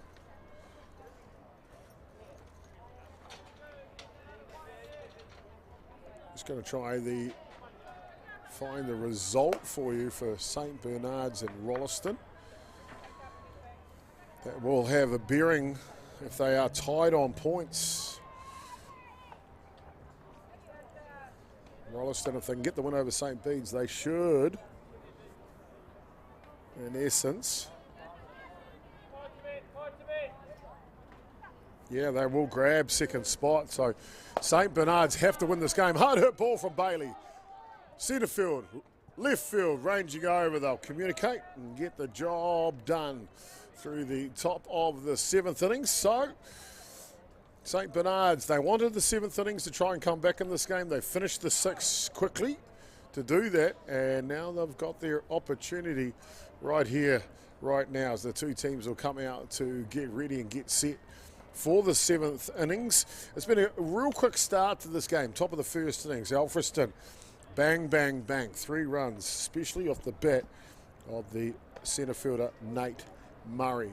Then, another run for St Bernard's. Was in the bottom of the first innings until all the way fast forward to the 5th. Murray involved again, knocking in a run.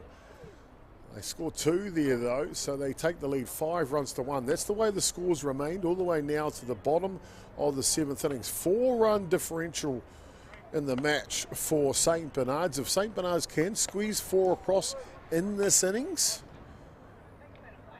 you go to tiebreaker. If they can score 5 in this innings, they can take away the comeback of the tournament. So it's all left to happen here between St Bernard's and Alfriston. Alfriston, of course, with the lead here, 5 runs to 1 in the bottom of the 7th innings. Richard Murray Terure, the Kaiapoi pitcher for Alfriston, has gone the distance so far. Pitched all 6 innings, now entering the 7th. For St Bernard's, they wanted to go to Mason Curry, Tai Mariri and Kingston Wright. And Curry hits the first one straight back to Terudi on the hill, and they're 1 down just like that in the blink of an eye. Tai Mariri now. St Bernard's, they wanted this bottom order to bat to give them the best chance to win. So they must have something up their sleeve. This pitch is down low to Mariri. That result earlier between St Bernard's and Rolleston, found it for you. It was 6 runs to 3 to Rolleston. So if they finished tied on points, Rolleston would go ahead of St Bernard's. So it's 100% for St Bernard's here. They must win to have a chance to get to the semi-final. Or quarter-final tonight, I should say, because they'll be in 2nd place.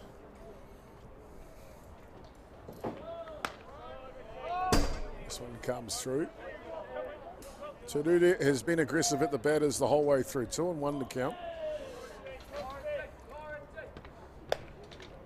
And Mariri will watch another one. 3 balls and 1 strike. So it is count now. The tail trying to wag.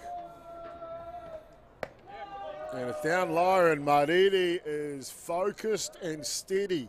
He'll head down to first base. 1 away here for the replacement for the designated player. Remember, that was Hadley Barber, came on to run. Well, he'll now bat. Goes to the first pitch. It's a catch by Bailey, the shortstop. So 2 outs here. St Bernard's down to their last out in the bottom of the 7th innings, trailing by 4. Alfriston, they win this match, will book their place. Should do, book their place. We'll just see what the rest of their draw is today. Yeah, they had the win this morning against AB, so they'll book their place in the 1-1 game. That's scheduled for 5:15. We'll be live streaming that game. If they can win that one at 5:15, they'll go straight to the grand final tomorrow. Swing and a miss there. Tai Ka Cross with an opportunity now for St Bernard's. On the girls section, it's a tight affair as well. One Tree Hill, Westlake girls playing really well. So is Rolleston. And looking for a play from Bailey, the 3rd baseman. And he gets her done. And just like that, it's Alfriston who will run out victors in this one. Game number 38 on the schedule here between St Bernard's and Alfriston. St Bernard's tried everything they could, some coaching strategy in the bottom of the 6th innings. In this case, this time, Alfriston just too strong. 5 runs to 1, they win it, and they will march on to the major semi-final at 5:15 tonight. Will Alfriston, St Bernard's will drop into a placement round after this. But coming up next, more action to come here live from Ototahi Dynasty Ballpark.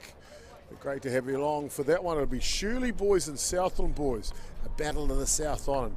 Shirley, by the way, outstanding. They played St Pat's Silverstream earlier today, and they cleaned them up. big game coming up on Diamond 1. That one's scheduled for 1:45, and it should be about starting right on time. Not too far away, so plenty of action to come here live from Atiawa Christchurch on day 3 of competition. Day 3 of competition as we sign off for you and back with the next game in just a short moment. Thank you so much for watching.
Ladies and gentlemen, boys and girls, children of all ages, kia ora and welcome to Dynasty Ballpark in Atiawa Christchurch for the 2023 Softball New Zealand Secondary Schools Championships.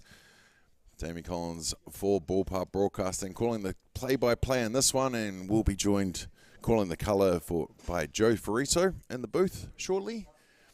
Well, we are in day number 3 of this tournament, and it is game number 44 on the register. Southland Boys High School are taking on Shirley Boys, and this should be a good one. Both teams doing really well in this tournament. Shirley Boys getting some big wins over the last couple days, including a 6-1 win over St. Patrick's College Silverstream this morning. Southland have had just the one win, a big one over Kaiapoi. I hope you're enjoying the action here with this one, ladies and gentlemen. We're about to get underway, and the first pitch is a ball.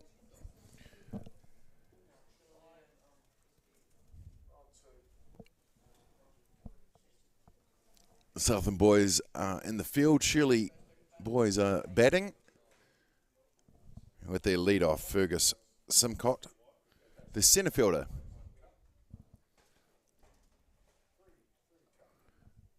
Leading off for Shirley Boys High School.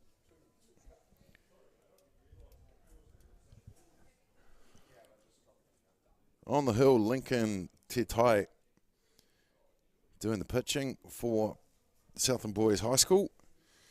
Behind the dish is Tate Forbes Merch. At first base, Asaya Karutai. At second base, TJ Gallen. In the hot corner, third base, Thomas Jennings. At shortstop, Lockie Forrester. In left field, Tyrese Kennedy. Centre field, Matt Johnson. And right field, Ryan Wells. Well, the ball goes down from the lead-off batter, Fergus Simcott, who puts on the Jets, and he'll be safe at first base. And with one runner on, that is going to bring to bat Dane Jorgensen, the left fielder.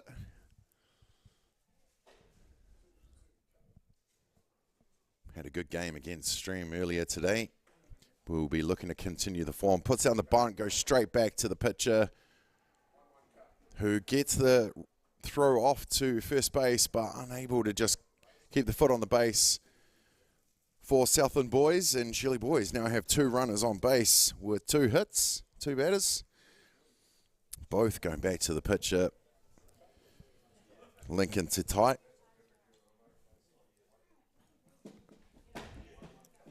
And with 2 runners on and none out, that's going to bring to bat the shortstop, Hapini Kumaroa. You see that ball in the replay just going up, where the second base just had to just jump up and make the catch, unable to keep his foot on the base. Fouled away.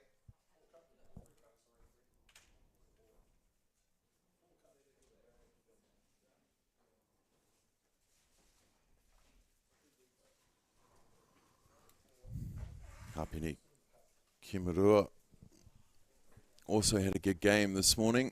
First time seeing a few of these players for myself. No doubt I've seen a couple of them at age groups, but getting used to the names is always a new one in the commentary booth. Definitely a few to watch for the future around the traps, and especially in the Shirley Boys High School team that did so well this morning.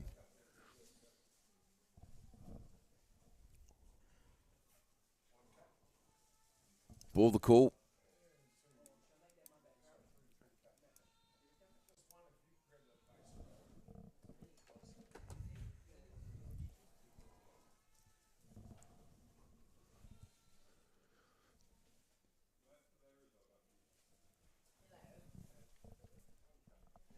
Down low on the dish will be another ball. Just looking from the official count from the umpire. Looks like 3-2. Well, ball slammed to the second baseman who did all the work to get to the ball. Unfortunately, unable to keep the ball in the glove. That will load the bases for Shirley Boys High School. Through the hit of Hapini Kimarua. And that's going to bring to bat the right fielder, Leroy Cherry, who can definitely get a piece of ball, bat to ball, and give his team a chance of scoring their first run. But good catching there by Tate Forbes Mitch.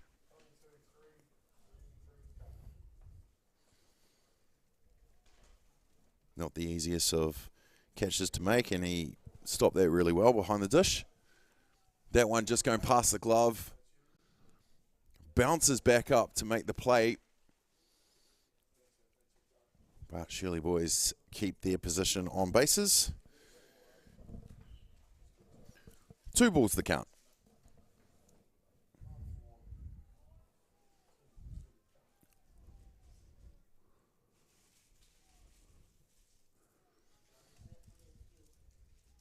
That one will go past the catcher, who gets up and pops. Ooh, safe at home.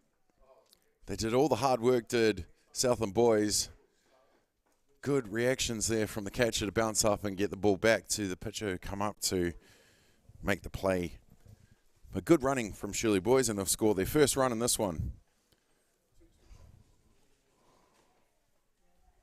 2 runners on, none down, 3 balls. And he goes swinging on the 3-0 count. Takes the count to 3-1. Leroy Sherry, the right fielder. Good glove in the outfield. Here you go on the replay. Yes, safe. Good sliding home, base running from Shirley Boys. And he'll go swinging on the 3-1 count to load the count. 3 balls, 2 strikes.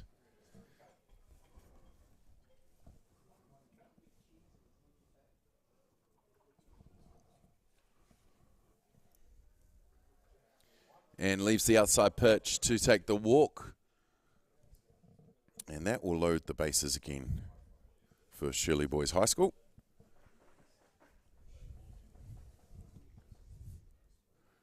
Fergus Simcock with the great base running to score the first run for Shirley Boys. Jorgensen on 3. Kumarua on 2 and Sherry on 1. And with bases loaded, that's going to bring to bat the catcher, Kairo Osefo. Quick corridor on the mound there by Southland Boys, just telling the boys to just breathe. Early days.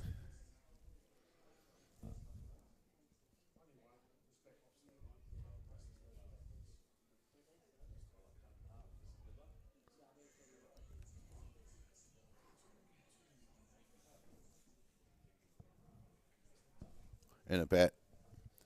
Kairo Osefo squares up. Ball goes back to the dish, run down. And they get the run down. Safe at 3, safe at 2. But Southland Boys getting the first out. Getting the tag with the run down of Hayne Jorgensen. Here you see on the replay. Squared up for the bunt, ball goes down on the dirt. But good pop there for the catcher. Runner Jorgensen puts on the brakes. And the rundown pursues. Little bobble of the feet there and gets Southland Boys get the tag. And that's important. They don't want to leave those bases loaded. And getting the lead runner trying to take home is always a good one.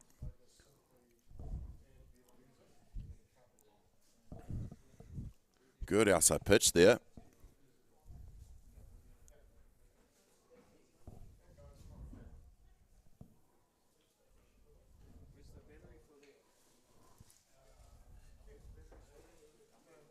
Gets him swinging for the second strike.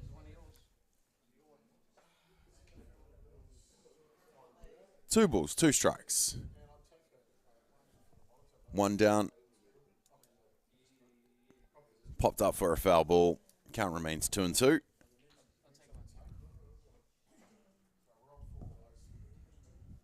Let's see for the catcher, He'll be looking to get the sticks going like he did earlier today. Shirley boys having themselves a tournament so far. Day number 3, the penultimate day of the 2023 Secondary Schools Championship. Well, ball gets past the shortstop. That will score the runner for Shirley boys, taking their total to 2. Now with runners on the corners through the hits of Cairo Asefo.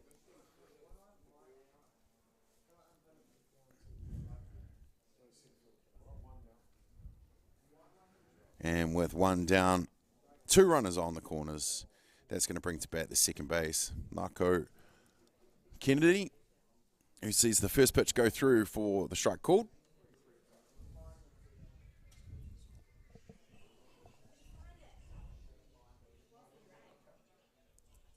It's turned out to be not a bad day here at Dynasty Ballpark in Christchurch. We've had all kinds of weathers in the last couple of days. A rejig of the draw that had to be done with the rain out on the first day.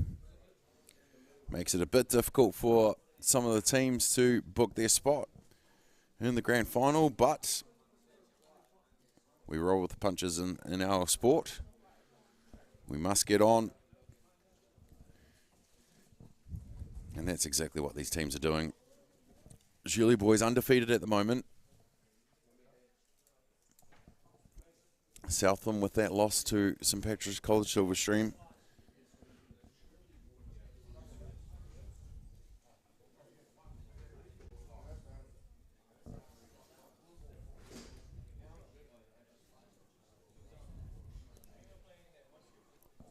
Down in the dirt for the ball.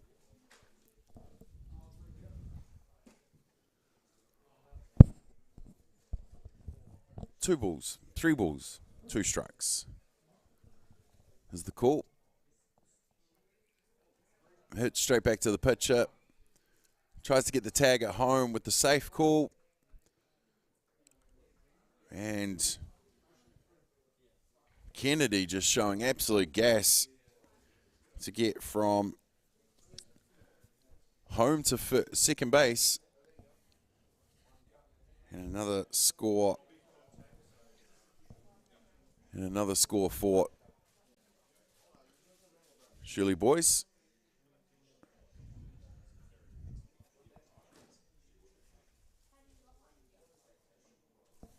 In a bat now is Rico Ratu, the pitcher.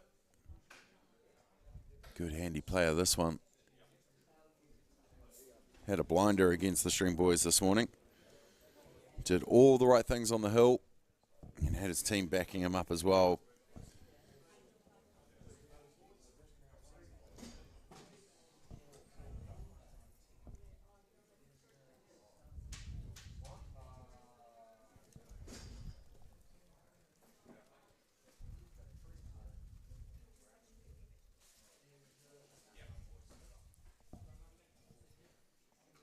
Three balls, no strikes.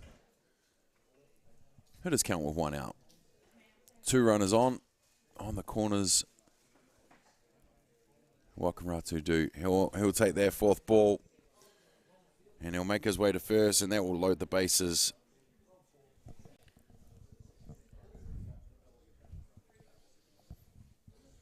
And with loaded bases, 1 down, that's going to bring to bat Rakos Asefo Dowers.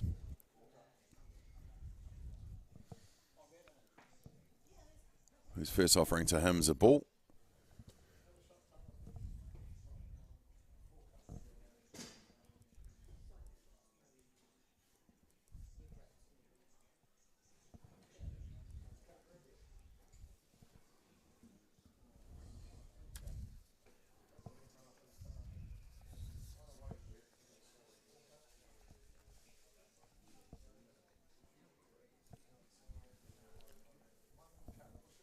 Behind the does Tate, Forbes, Murch. Calling the calls for his pitcher, Lincoln, to tie.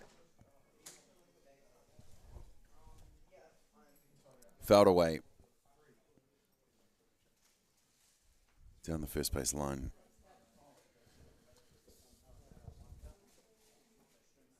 Well, with Shirley boys leading the charge going into this one, by all accounts, you'd assume that they would book their spot in the 1v2 with a win here.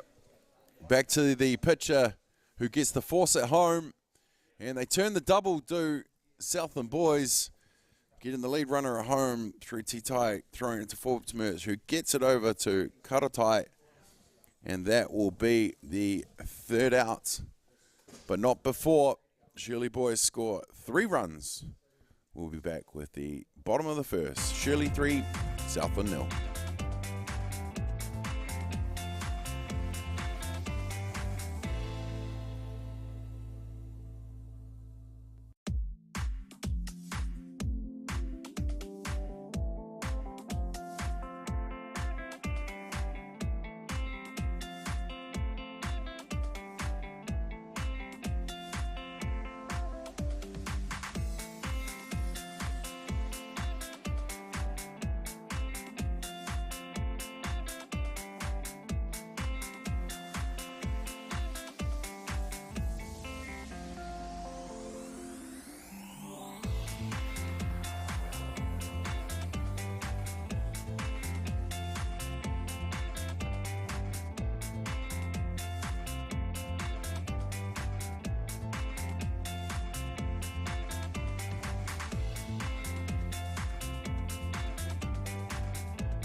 Welcome back to Dynasty Ballpark here in the Garden City, Christchurch, for the 2023 Softball New Zealand Secondary Schools Division 1 Championships.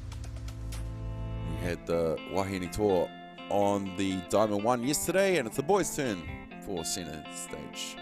Well, here's the lineup, the fielding lineup for Shirley boys. On the hill, Rico Ratu, he'll be throwing to Cairo Sefel. At first base, Bronson Mackley Flutie. Second base, Nako Kennedy. At third place, Yuki Mori. At shortstop, Hapeni Kumarua. At left field, Dane Jorgensen. Centre field, Fergus Simcott. And at right field, Leroy Sherry.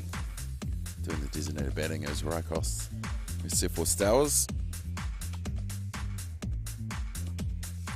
And here is the batting order for Southland boys. In the 1 spot, leading off is Lincoln Tatai, the pitcher. Left field, Tyrese Kennedy is in the 2 spot. 3 spot cleanup is Tate Forbes Merch. In the 4 spot is Thomas Jennings. 5, TJ Gallen. 6, Ryan Wells. And 7, Matt Johnson. And Asaya Karatai and Lockie Forrester round out the batting order for the Southland boys.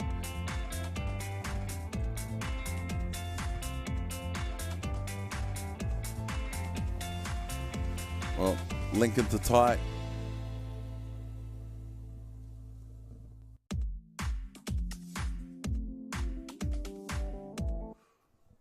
Lincoln Tatai, the pitcher, leading off for Southland boys. He sees that first offering as a ball. Rico Ratu on the hill for Shirley boys. Fouled away from Lincoln Tatai. Will take the count to 1-1.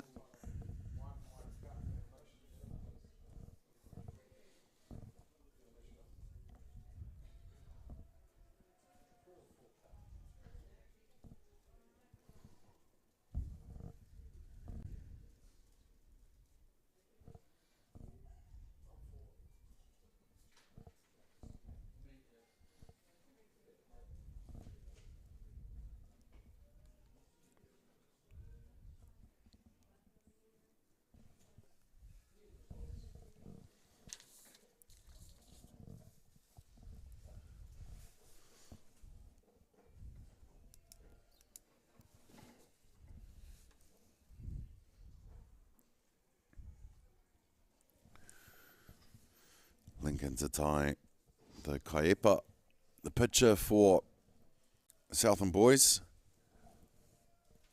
Got the full count, 3 balls. Rua strikes.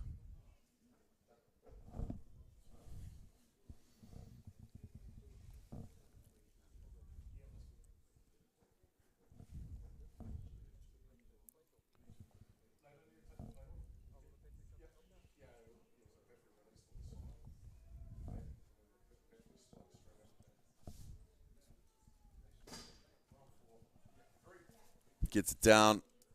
Past the shortstop, does to tie. And he'll be safe on first base. And with the runner on for Southland Boys, that's going to bring to bats the left fielder, Tyrese Kennedy.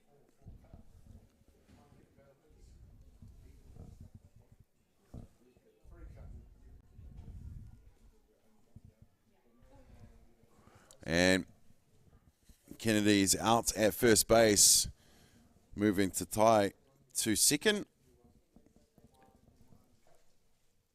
And with one down, that's going to bring to bat the catcher, Tate Forbes Murch.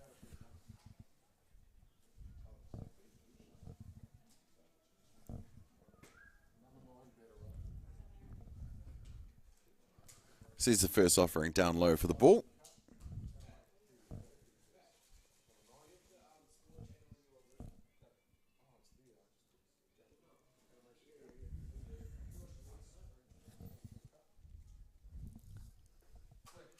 Gets a piece of it.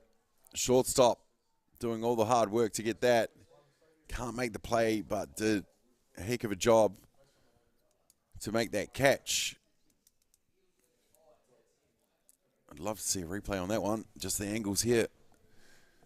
Makes the catch for the second out. And that's going to bring to bat the third baseman, Thomas Jennings.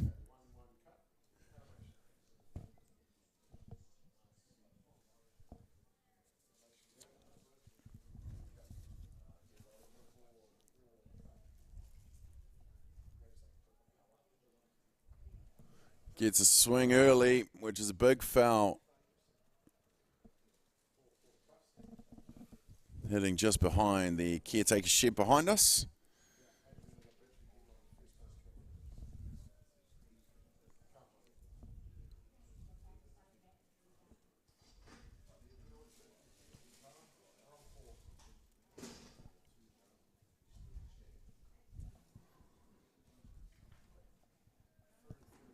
Now with the new ball in.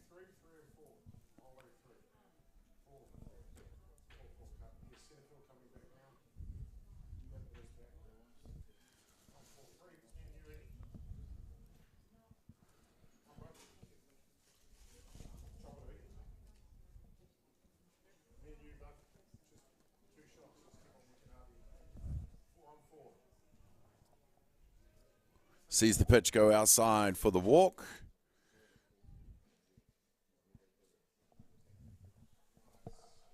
And Southland Boys with runners at 1 and 2.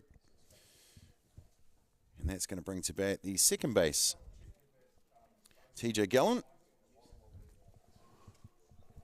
They move the runners on the pass ball. Now giving them 2 runners in scoring position with Tatai on 3, Jennings on 2.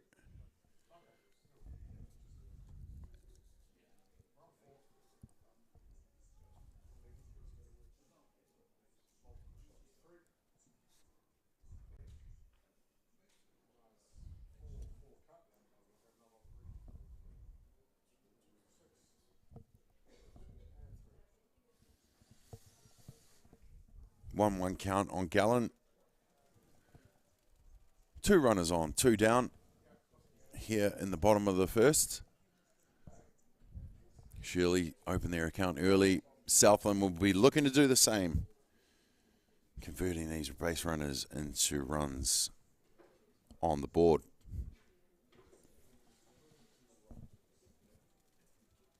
Thank you for joining us wherever you are, ladies and gentlemen. It's a complete honour and privilege to bring you our next generations coming through. Our future tamariki for our sport. Some teams have a few ballers in them, and some teams have a whole team of ballers. But nevertheless, having the secondary schools tournament back is absolutely amazing, and always good having those extra players coming over and playing for their school colours. And who knows, they might turn up for a club next season, which we always hope for. Good way to end the season with this tournament. here where it all began back in October for National Fast Pitch Championship.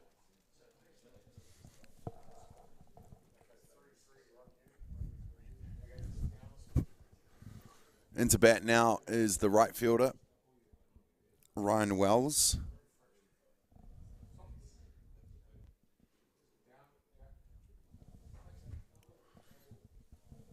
With Gallen on first. Jennings on second.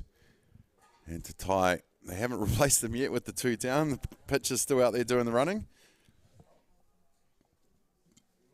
But loaded bases, and he will go for the first pitch, which is the high rise, for strike 1.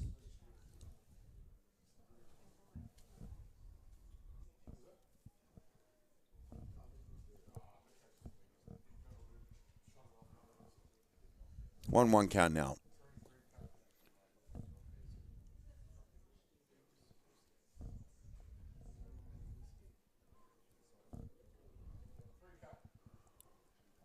Ball goes down to second base. He forgets about all the other runners because all they have to do is get it to first for the 3rd outs, and that's exactly what they do. Shirley getting out of jam there, leaving 3 runners on. Did Southland. We have 1 completed innings in this one. And we'll be back right after these.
Welcome back to Dynasty Ballpark here, ladies and gentlemen. You're watching the 2023 Sky Softball New Zealand Secondary Schools Division 1 tournament. It is Shirley Boys High School taking on Southland Boys. Bunt goes down to open up, and Southland able to get the first out of Yukimori. Good thinking there from Shirley Boys High School.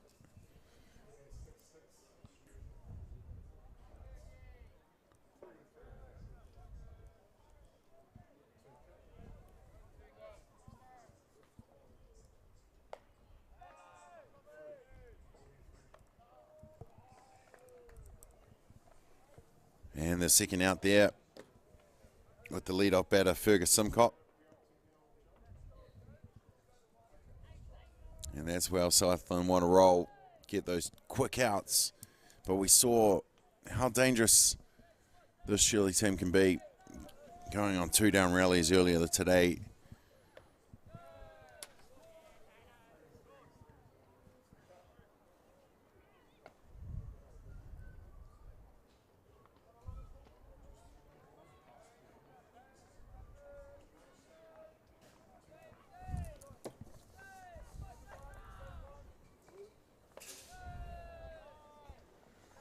Dane Jorgensen in a bat, the left fielder.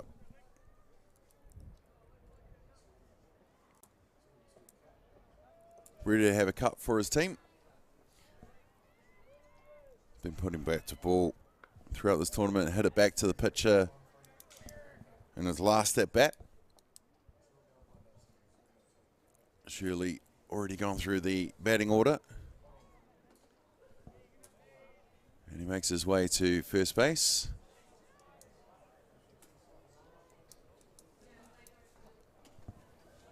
And with a runner on, 2 down, that's going to bring to bat the shortstop, Hapeni Kumarua, who also hit it back to the pitcher in his last at-bat. Well, I like how the catchers are keeping them honest in this tournament. Going for the pick-off, always good.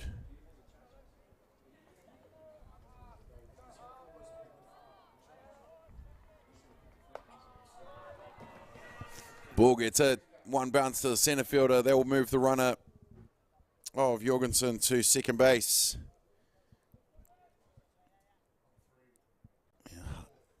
Kumarua has been outstanding with the bat, doing some really good work for his team. And that's going to bring to bat the right fielder, Leroy Sherry. Tamu or Roa Pairoa. Shirley Boys High School. Gets him swinging for the first pitch for strike one.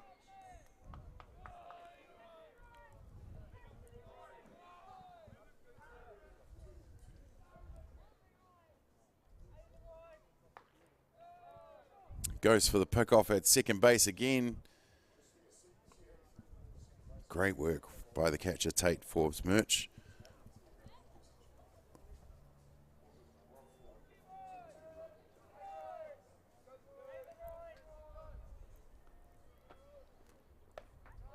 Leaves that one up in the zone for the ball.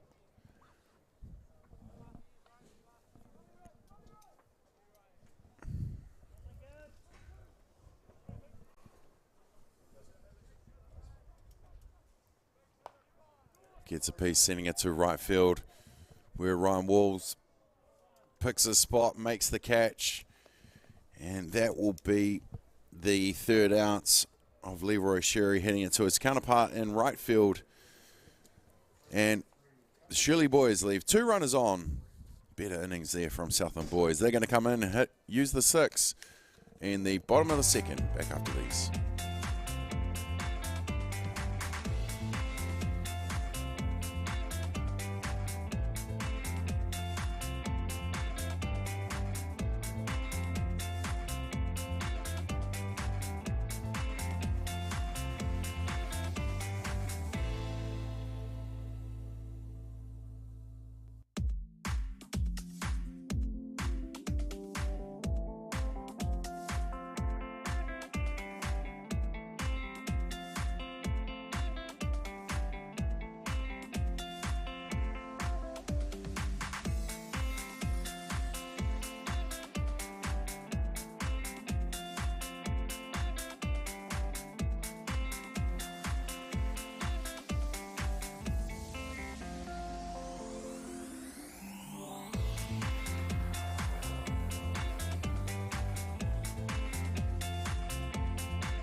Welcome back to Dynasty Ballpark here in Christchurch for the 2023 Softball New Zealand Secondary Schools Championship. Damien Collins here for the play-by-play for Ballpark Broadcasting with Atiawa Toa FM, for Kata Māori and the Māori Active Plus. Leading off for Southland Boys is Matt Johnson, centre fielder.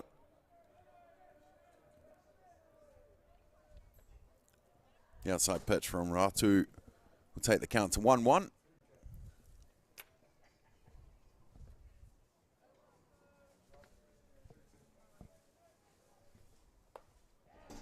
Hits the outside pitch, goes deep. Is that gone? Yes, it is, ladies and gentlemen, out of the park.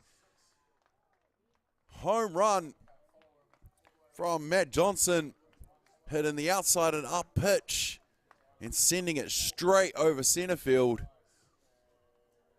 to get the first run for the Southland team, clawing one back. Definitely what a leadoff needs to do.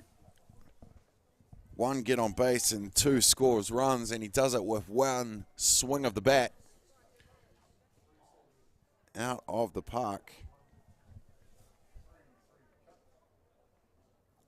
Ratu straight back on the mound, ready to go again.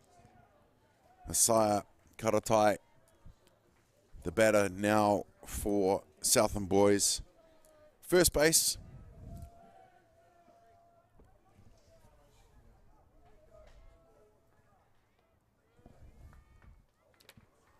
Sees a couple pitches which are balls, leaves them.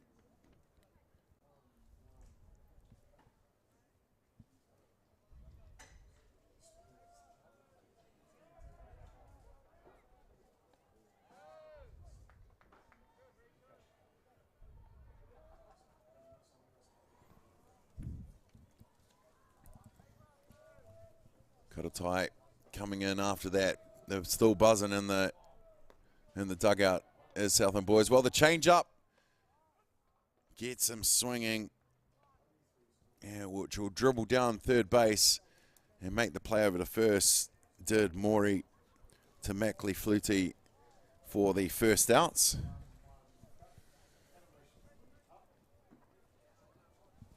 And with one down, that's going to bring to bat the shortstop in the 9th spot, Lockie Forrester.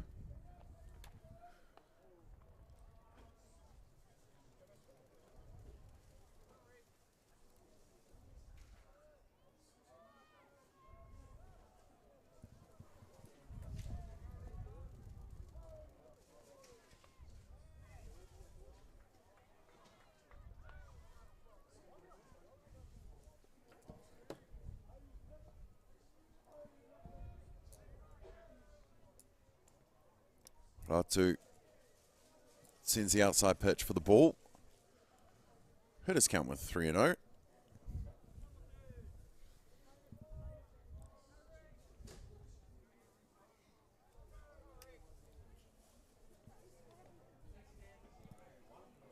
And with 4 straight, he's going to make his way to first base as Lockie Forrester with the walk, and gives Southern Boys a base runner as they bring back to bat the top of the shop, the pitcher Lincoln Tatai.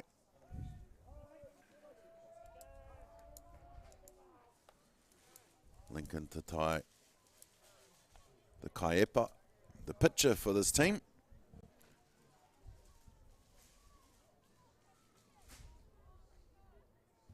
Kaioma on base. They've got a runner. Tatai leaves that one. Asefo keeping him honest.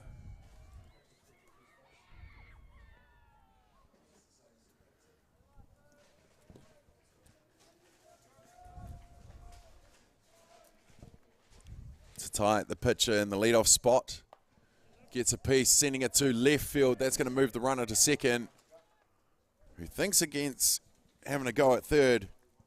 So Forrester now safe on second base. The tie safe on first. And that's going to bring up to bat the left fielder, Tyrese Kennedy.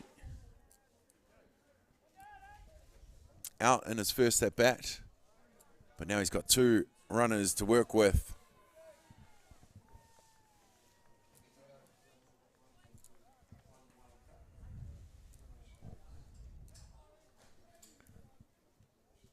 We're in the bottom of the second here. Huri Pau Raro, bottom of the innings.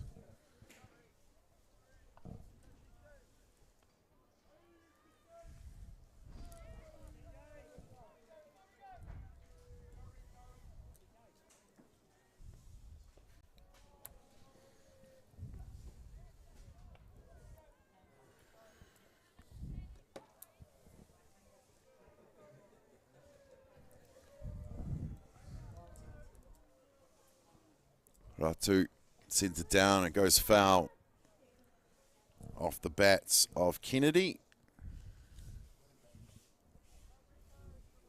Hapa is foul.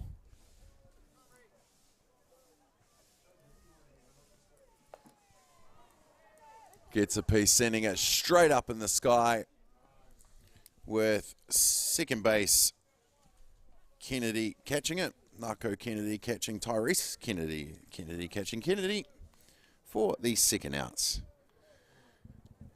And with 2 down, That is going to bring to bat the catcher Tate Forbes merch, the Hohopo.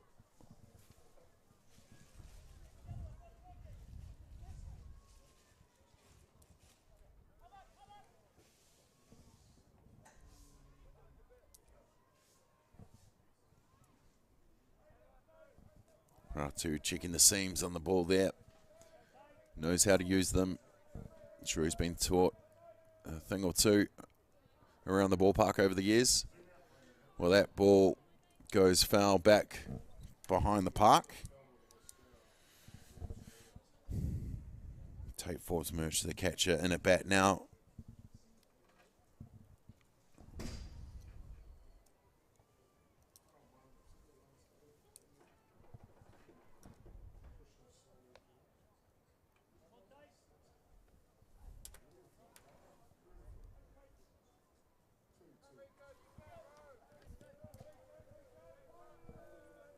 Rua down here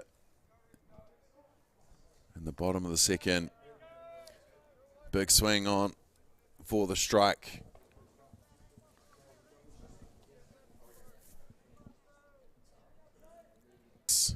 The count on the catcher.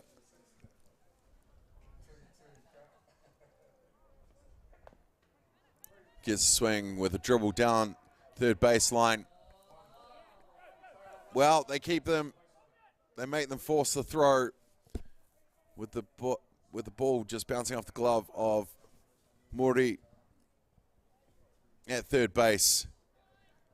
But Southland boys, who started a little slow on this one, now got loaded bases as they bring to bat their number 4 hitter from third base, Thomas Jennings.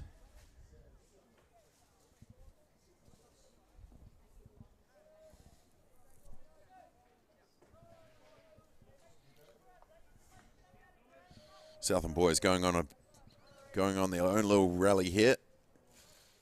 Hopefully they can convert. Well, they send it down the hot corner where makes the catch for the third out, leaving 3 runners on base, but not before Matt Johnson sends one out over centre field fence to give Southland Boys High School their first run, but Shirley still lead this as we have 2 completed. We'll go to the top of the third. Shirley Boys 3, Southland Boys 1. Back after these.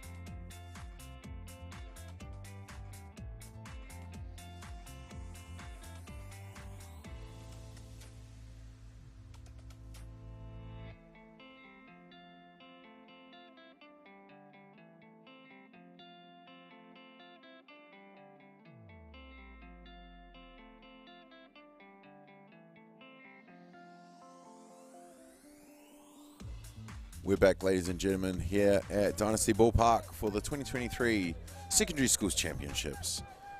It's Division 1 time, boys, on Diamond 1. Shirley Boys High School taking on Southland Boys High School. With the little flinch there, moving from the ball by the batter, Kairo Rosefo. The glasses go flying off, and the coach says, "I'll grab those, kid." Pulls the strings on that one for the call.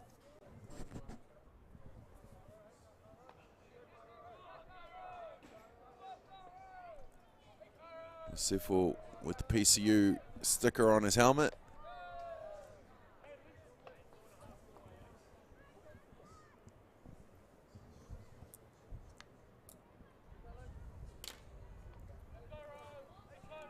Kairo Sifel, strong hitter, and there he goes, slamming it into left field, where he will lead off with a single, standing up on first base. And that's a great way to start for this Shirley team.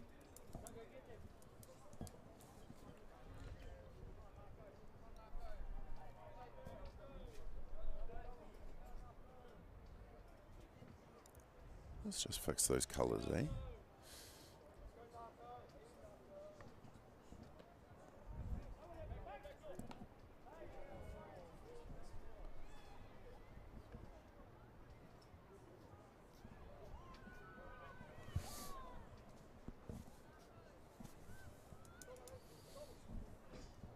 And about now, Nako Kennedy, second baseman. Still keeping them honest on the bases. Love to see it. Love the aggression here from the catchers here at this tournament.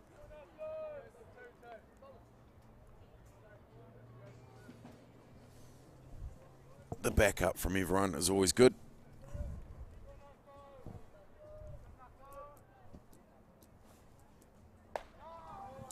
Great hit.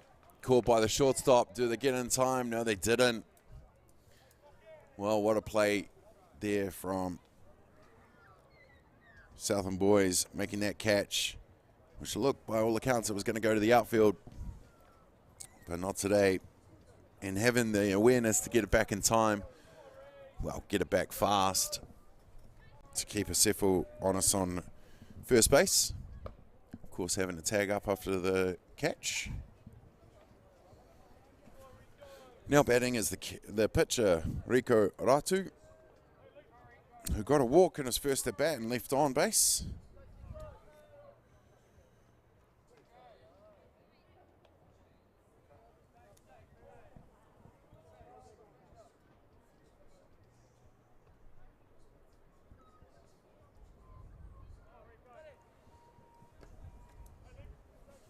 Rico Ratu has 2 balls.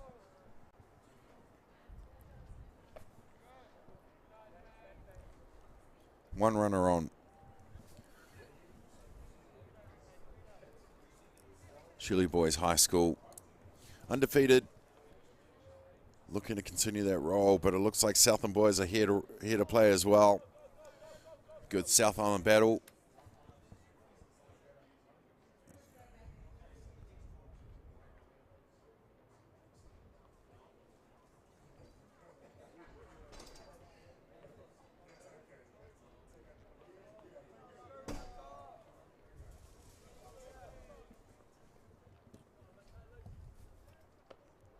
Up top for the ball, trying to inch away at that strike zone.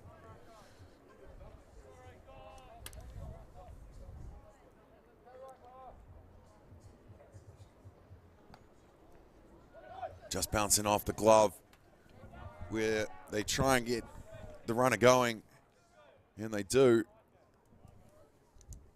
So Sefo now safe on third base.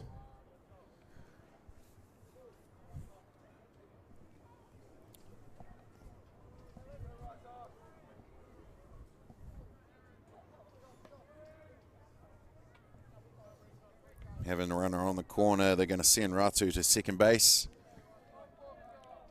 And with Rokos Asefo Stowers in at bat now, fouls that away. He's got 2 runners in scoring position, which could tie this ball game up. No, sorry. Saw it around the wrong way. I'm seeing the colors. I need to change that. But no.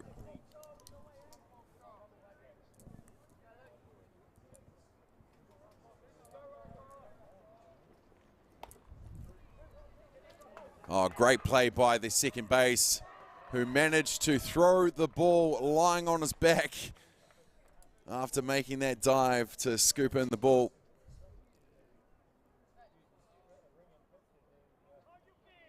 Runner was safe from this angle, looked different, but no, he's called him safe, but TJ Gallen did all the work. Well, that might be dead ball, with the ball going straight down, bouncing straight back to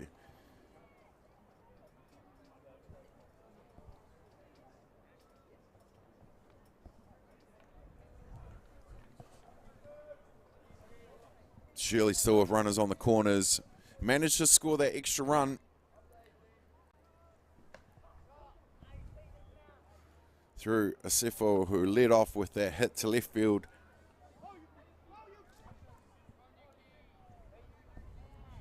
Yuki Mori from the hot corner. In at bat now. Ball goes over the catcher. Asefo Stowers will make his way to second base. Ratu safe at third. And they'll be looking to add another run to their total. Like they did this morning, just chipping away. Couple runs here, one run there. Adds up very quickly. Well, it's drilled down the first base line. And Karatai makes the play by tagging up at first base. But Yuki Mori did what he had to do, was get that runner home, and that's exactly what they did, taking Shirley's total to 5, moving the runner of Sefo Stowers to 3. And with 2 down, that is going to bring to bat the top of the order, Fergus Simcott, the centre fielder who grounded out to first, but then was safe and scored the first run for Shirley Boys High School. Grounded out to the second base in his second at bat. This is his third, with a runner on the corner, third base to be exact, who gets a piece, sending it out to right field. Right fielder unable to get to it, and that's going to score another run for Shirley. And Simcott goes sliding into second base for the double. RBI double even. Shirley up to 6 now.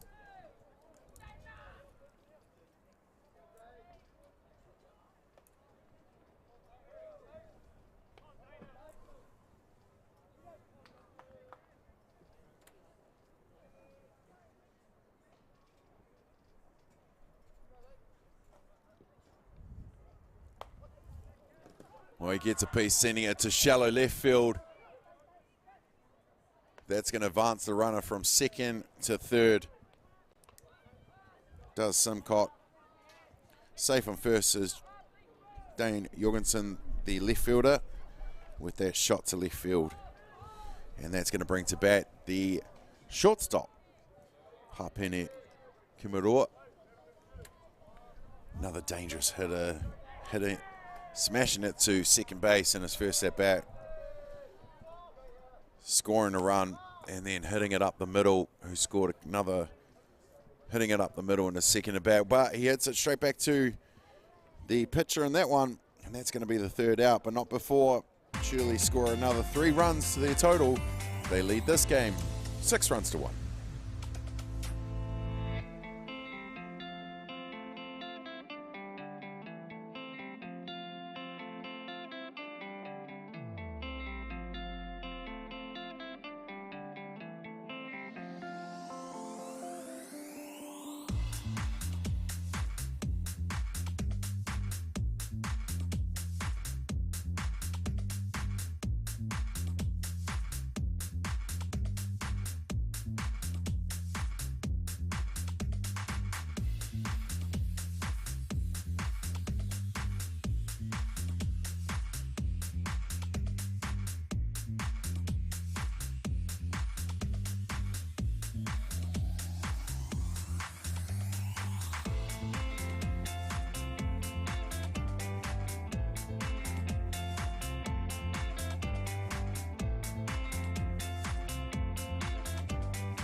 Righty, my ladies and gentlemen, welcome back to Dynasty Ballpark for game number 44 of the 2023 Secondary Schools Championships.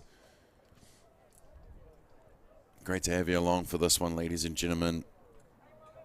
Well, we're at the bottom of the third innings. Horepo Raro, bottom of innings.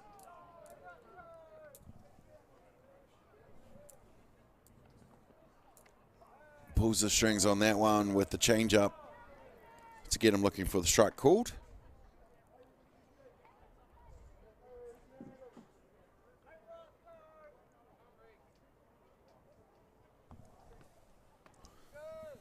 Leading off for Southland Boys is the second base, TJ Gallen.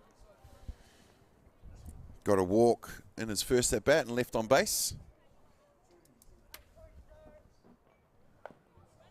Hits it down the hot corner and gasses it to first base where he'll be safe.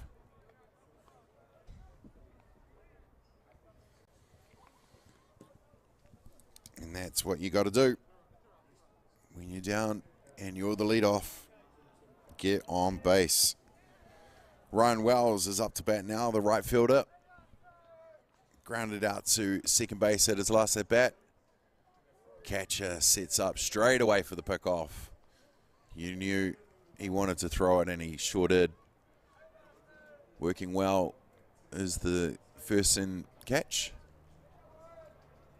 Must be cold. First base has a hoodie underneath his playing shirt. Well, hit back to the pitcher who makes the play to second and in time to get to first for the double play. Patarua, double play. Outstanding stuff there from the Shirley boys. Getting the lead runner first and then getting the out of Wells at first base. Well, with two down, that's going to bring to bat the centre fielder, Matt Johnson, who sent it well over centre field fence in his first at bat. We'll be looking to do the same here. Change it for his team with a quick 2 up and 2 down. The down on the scoreboard, they'll be looking to do something here.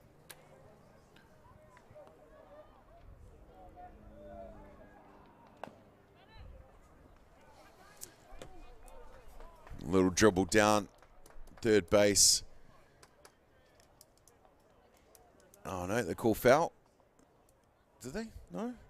The arms went up. Maybe not. Okay, well, he's safe on first base. Is Johnson. May not be an automatic home run, but it is on base, and that's exactly what Southland boys needed. And they're going to send up to bat now Asaya Karatai, who goes at the first pitch, hits it foul, and that's caught by Bronson Mackley Flutie. And that will retire the side with a quick 4 up and 3 down.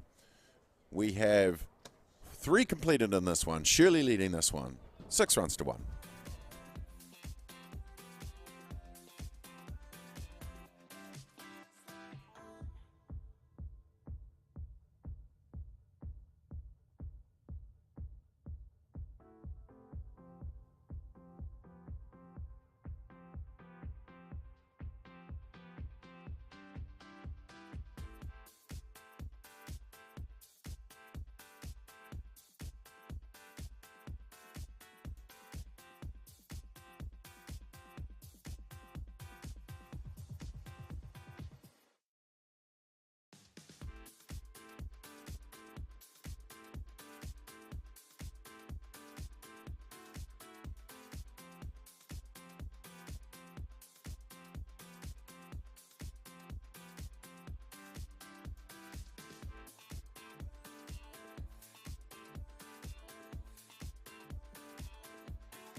We're back, ladies and gentlemen, here at Dynasty Ballpark in the Garden City, Christchurch.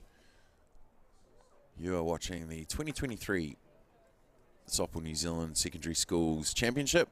Division 1 boys here on Diamond 1 today. It's the undefeated team of Shirley boys taking on Southland boys. Shirley boys in a bat now. They got the sticks hot in the last innings, scoring 3 runs, adding to their total of the 3 that they scored in the first. Southland boys will be looking to stop that. But Shirley boys are definitely come to play, ladies and gentlemen, getting the sticks hot today. Leading off for Shirley boys is going to be Leroy Sherry from the right field.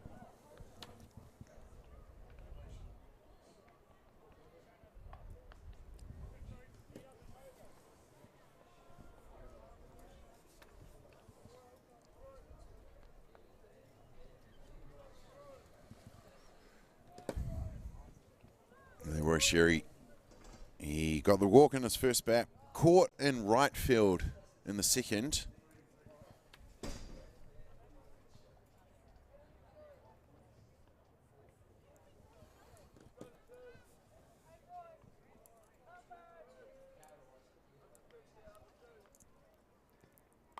Fouled away from Leroy Sherry.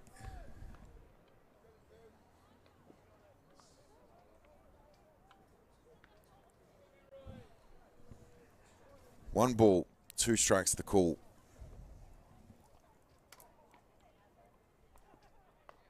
Fouled away again. Count remains 1-2.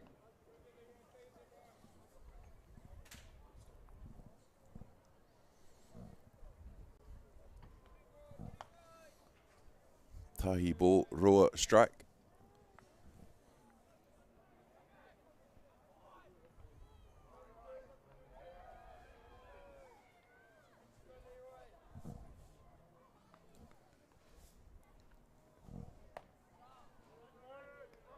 Well, gets him swinging for the strikeouts. Hako Puta.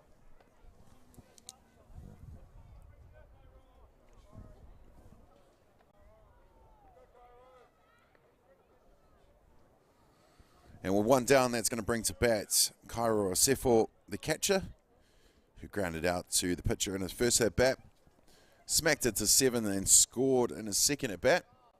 And he sees the first offering for the download ball.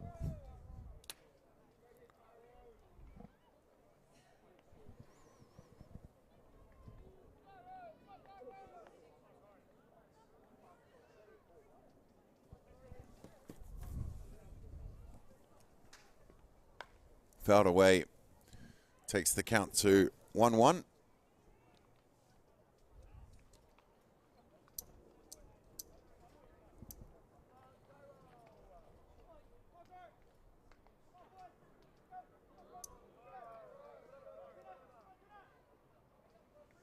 Hoki Patu Puetahi. Ball 1, strike 1. Download in the zone for ball 2.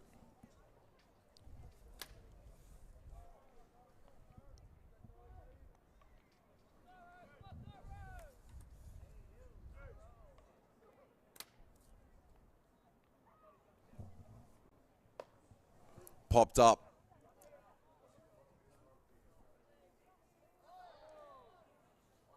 And the ball goes down. Gives him another bat. And that will take the count to 2-2.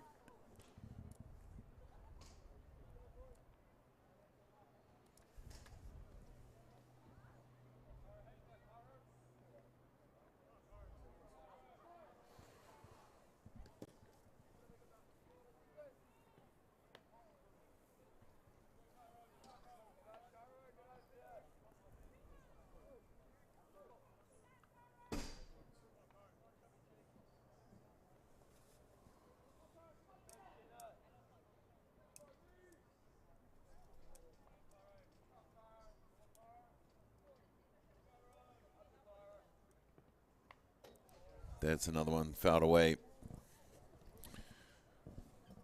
With the one down in the top of the 4th, Shirley and at bats. 6-1. Southland boys will be looking to stop this one. Good innings in the second, and then they bounced back. Shirley did in the third. So will we see that seesaw, or will we see some more runs? Well, the ball pops up. The shortstop, Lockie Forrester, gets back to it to make the catch in time. And that will be the second out. And with 2 down, that's going to bring to bat the second baseman, Nako Kennedy. Well, he caught his opposite Kennedy before. Maybe it's the opposite Kennedy's time to catch him. We'll see. Leaves the first pitch for the outside ball.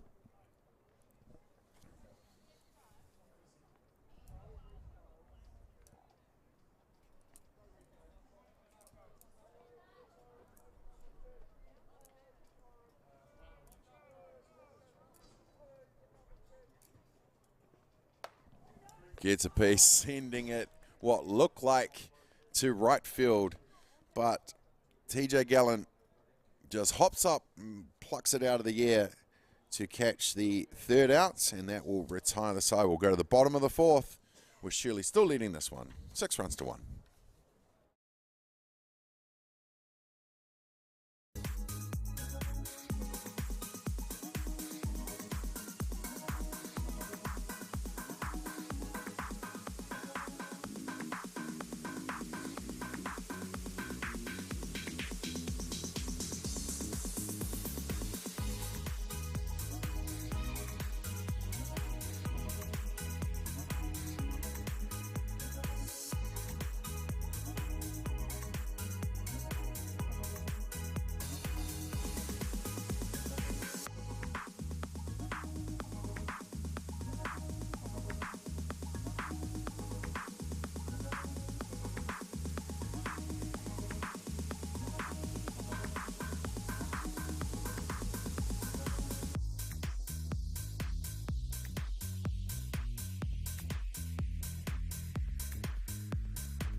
We're back, ladies and gentlemen, here at the bottom of the fourth innings. It's Shirley Boys High School taking on Southland Boys. And Shirley leading this one 6 runs to 1. Southland going to get the sticks going here. They had a good innings a couple of innings ago with their hits from Matt Johnson, keeping them in contact with the Shirley team. But then the Shirley Boys got the sticks going. So Southland are going to need to do something here. Start getting warmed up, unlike people in the stands, because it is cold here, ladies and gentlemen. Well, that's a good hit. That's going to go to left field, and Jorgensen makes the catch in at left field. Making a few meters there, but a clean hit there from Lockie Forrester. And that, with one down, that is going to bring to bat the pitcher, Lincoln Tatai. He has hit both his shots to left field. Been left on base.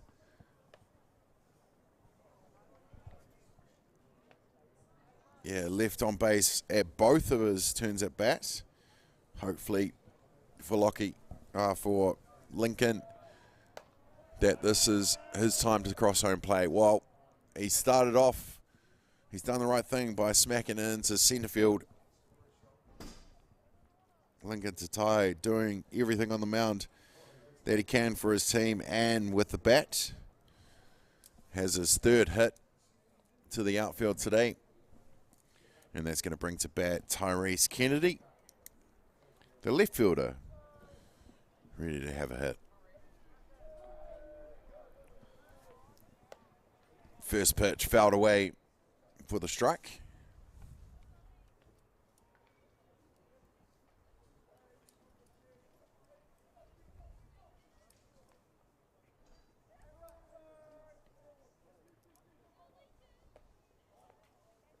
Well, catcher pops up and the runner goes sliding back to first base. I don't think he had any intention of actually throwing it, but at least keeping it honest, telling him, I will if I have to. They square up for the bunt, goes down to the pitcher. Does Kennedy. Ratu comes up and scoops it up, making the play to first, but not before they move the runner with the sacrifice bunt. And that's going to bring to bat the catcher, Tate Forbes Murch.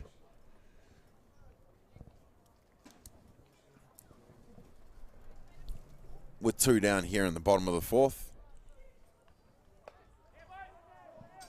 Goes in the outfield where centre fielder Fergus Simcott had to make some ground to make that catch, but he does. And again, Lincoln Tatai, third at bat, left on base. That will retire the side. We're going to go to the top of the fifth. Shirley still leading. 6 runs to 1.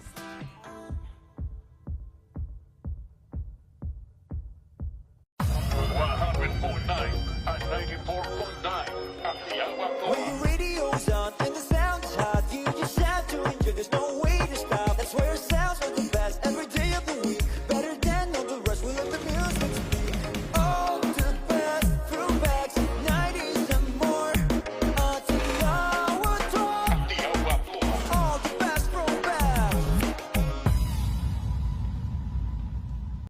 catch a fuel bargain with Caltex and Supergold? Scan your Caltex app, Flybys or Airpoints for 6 cents off per litre with Pumped.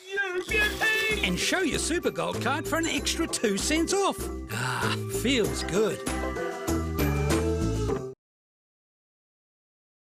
Okay. Yes. Okay. Yeah. This isn't about long-distance calling, technology, or living overseas. Do I have one more bid? Thank you. We're going to go once. We're going twice. And we are sold to the Kiwi phone bidder from Manchester. It's about Bailey's finding buyers that others can't. Welcome back, ladies and gentlemen, here to Dynasty Ballpark in Ototai, Christchurch. You're watching the 2023 Softball New Zealand Secondary Schools Division 1 Championships for the boys, right here on Whakata Māori. Along with Ballpark Broadcasting Atiawa Toa FM, we are proud to bring you all the coverage here from Dynasty Ballpark. Leading off for Shirley Boys is the pitcher, Rico Ratu, who's been doing a job out here today for his team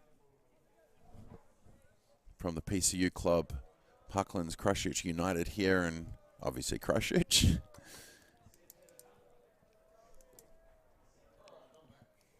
Right-handed batter gives a big swing for the strike.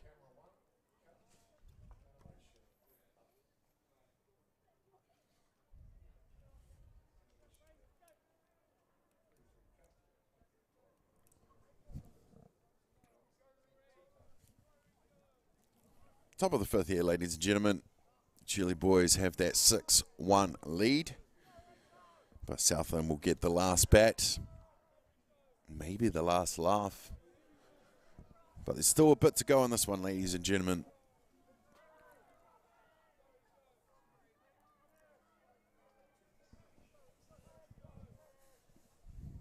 We're almost nearing time with the hour-and-a-half games here.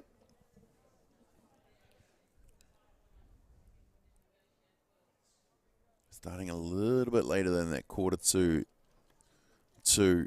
time slot that we were supposed to.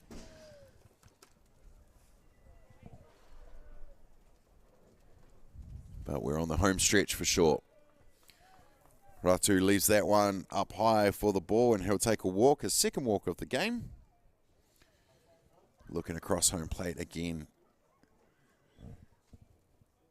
And that's going to bring to bat the designated player, Raikos Sefu Stowers.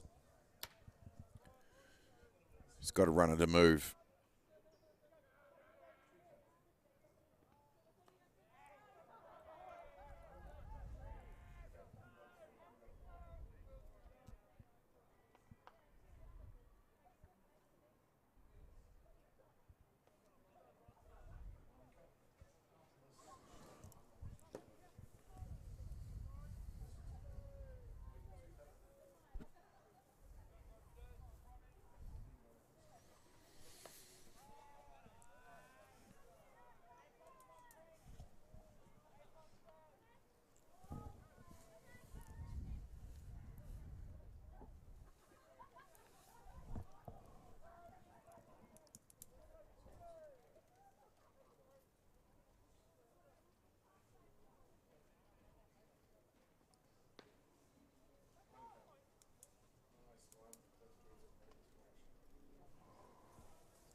Ratu safe on second base now.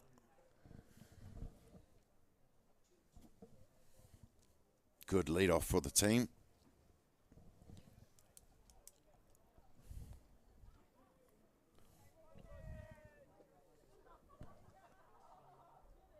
Goes for, squares up, but it goes foul. Back to the catcher. So 2 balls, 2 strikes. Pueroa, ball 2. And Hawkai Rua is strike 2. Well, he hits it back to the pitcher there, who makes the play over to first base. Karatai for the first out.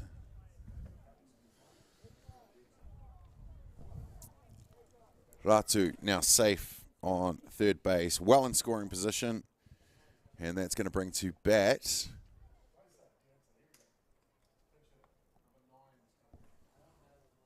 Keegan Piper is coming in for a hit for Yuki Mori.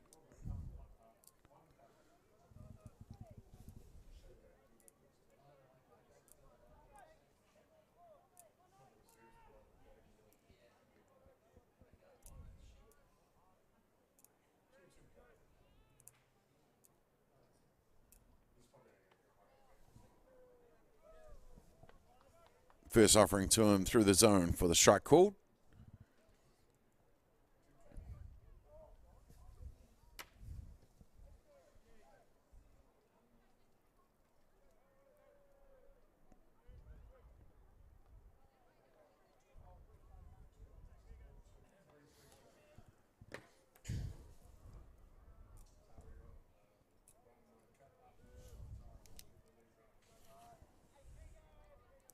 Ratu 60 feet away at third base.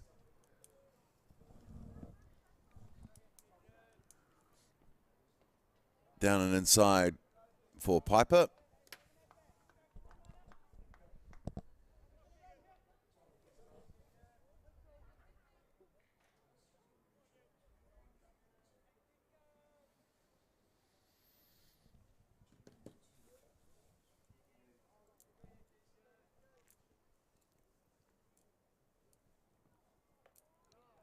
Swung on a miss for strike two.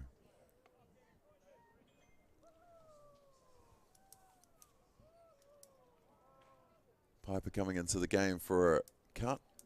Didn't appear in the first game of the day against St. Patrick's College Silverstream, but he's in here now with 2 balls and 2 strikes is the call. Ball goes past the catcher, but Ratu stays on third base.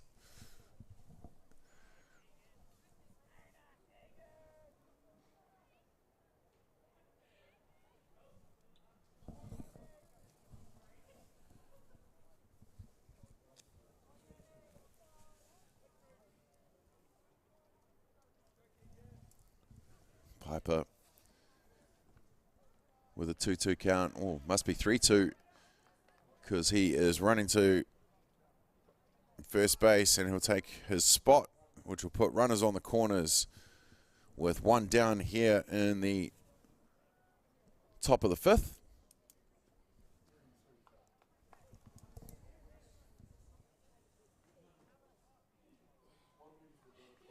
And that's the one you come into the game and you get on base, and they're going to send Yukimori back out there to do the running for him. And looks like they might be making another pinch hit come in, but no, it's correct. Dane Fergus Simcott, number 21, is in at bat now. The leadoff batter for the Shirley Boys High School team. He hit it out to right field in his last at bat, grounded out to second base in his second. And the trick play does Southland Boys with the runners on the corners, but they'll let him run to second base with Shirley now with runner on 1 and 2. Simcott scored the first run for Shirley. Will he help score another one, or at least load up the bases for his team? They went to get the lead runner to tag up, with Ratu still safe on third base. And with that, they're going to bring up their number 2 batter, their left fielder, Dane Jorgensen, who has also been having some fun with the stick. Was the first out, hitting it back to the pitcher in the first hit He with a double in his second and heading out to left field in his third. So he'll be looking to continue his.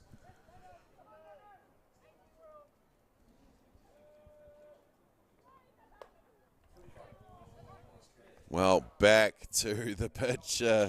Lincoln Tatai makes the catch for the second out, and he'll throw it back over to third, where Riku Ratu thought he was going to be able to run home there, but that is side away. So Shirley leave 2 on, but they still lead this one as we go into the bottom of the 5th. Shirley 6, Southland 1.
We're back, ladies and gentlemen, here at Dynasty Ballpark.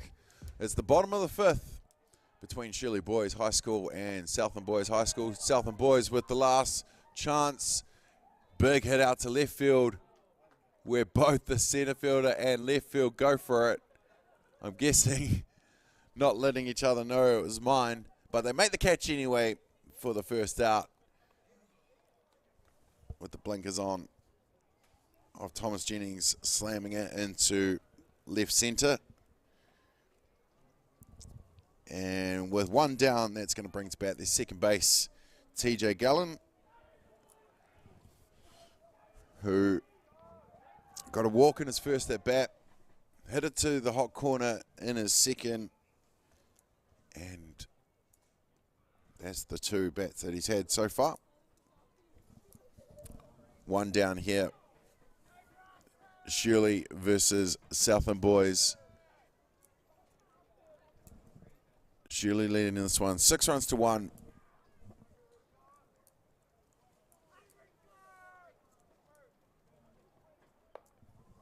Another big swing, sends it to centre field. I'm sure there's no call needed for this one, where Fergus Simcott is under it to make the catch, and that is going to be the second out. So with a quick 2 up and 2 down, that's going to bring to bat Ryan Wells, the right fielder.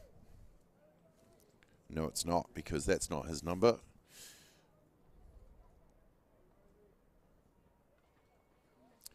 Number 11 coming in for a pinch hit, Jerome Buckley for Toa.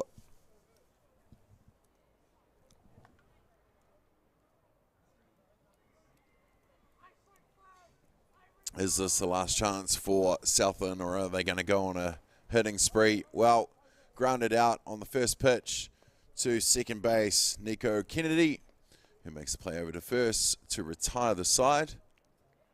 And they'll just quickly check time. And that does it, ladies and gentlemen, for this one. Game number 44 in the books here at the 2023 Softball New Zealand Secondary Schools Division 1 Men's Boys. Third day,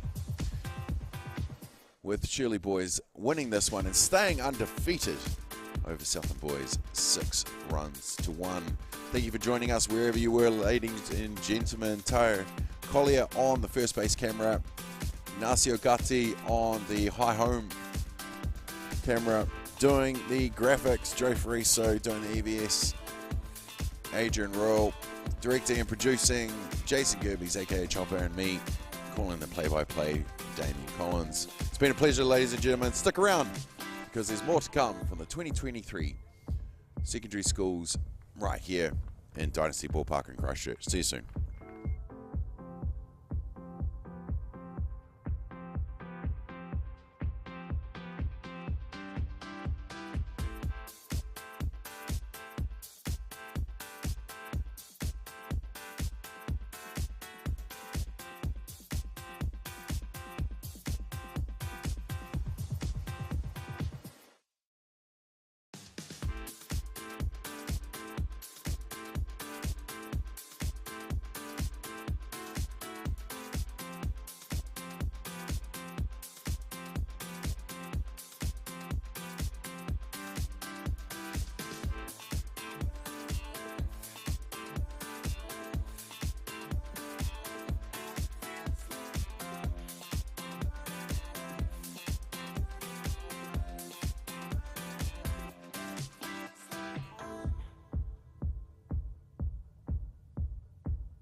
This is an opportunity that we can't pass on.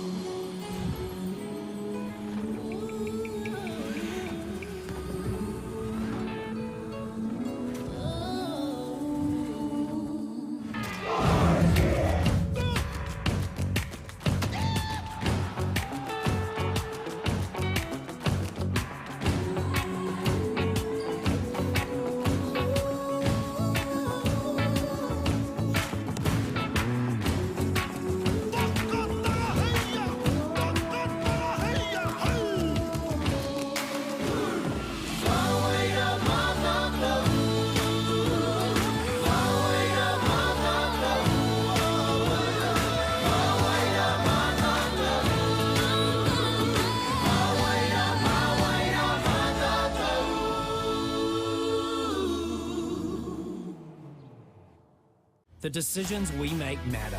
The cloth you put on your back, that comes from somewhere. Ours is Ecotech, and it comes from here. One of these equals 38 of these, not in landfill. High-performance fabric worthy of what you stand for. So sponsorship from New Zealand Carbon Farming has been fantastic for our sports teams actually who went away to tournament week. We're a community who's driven by sport, but often money and the cost of travel and the cost of accommodation and uniform can be a barrier for some of our students. So to be able to have the support of New Zealand Carbon Farming has been fantastic this year. It's been used to get new uniforms and all that sort of thing. It makes us look a lot better than being in older uniforms from 2000s. It's good that it's reversible as well. Yeah, so you don't get confused with the other teams. Yeah. One of the things that our students get down on, if you like, in sport is not looking as good as the other team, and to come out with a new uniform for a number of sports, particularly our basketball teams who have been away at nationals, has been uplifting for the students, for our students and for our community. The support from Carbon Farming has been wonderful. Big thanks to New Zealand Carbon Farming for everything they've done for us. Without them, then we wouldn't look like this.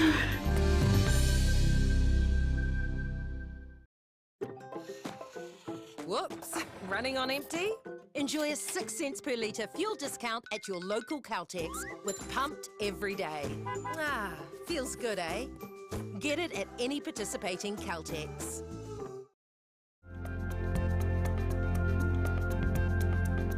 A big thank you to Apollo Projects for providing the funding. It's really helped our kids to have more opportunities. Gaining the extra funding really goes a long way to providing opportunities. We are low on the socioeconomic index, so our students haven't got $200 when we're going away for these trips. Students often miss out on opportunities because of the financial commitment. More often than not, the student has to give up their sport. With the funding from Apollo Projects, we've been able to lower travel costs to allow more students to participate in secondary school competitions. Your generosity has enabled us to enable these students to be able to play in these sports, be able to just be the best versions of themselves. We're really grateful, and I cannot express that enough about how and what it means to us.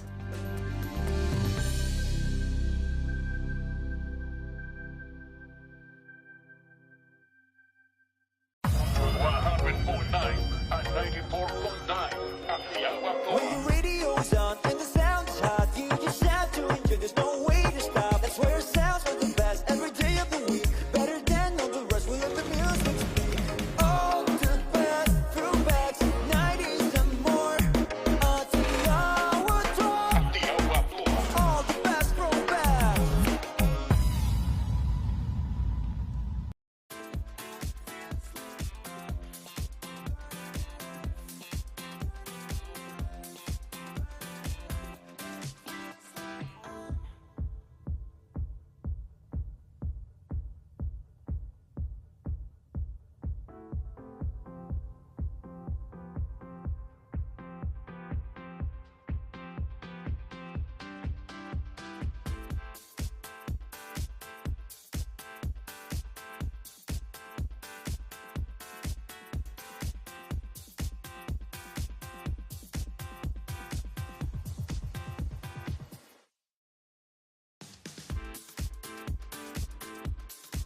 opportunity that we can't pass on.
Kia ora koutou katoa, nau mai hara mai ki Dynasty Ballpark I Otautahi, Christchurch.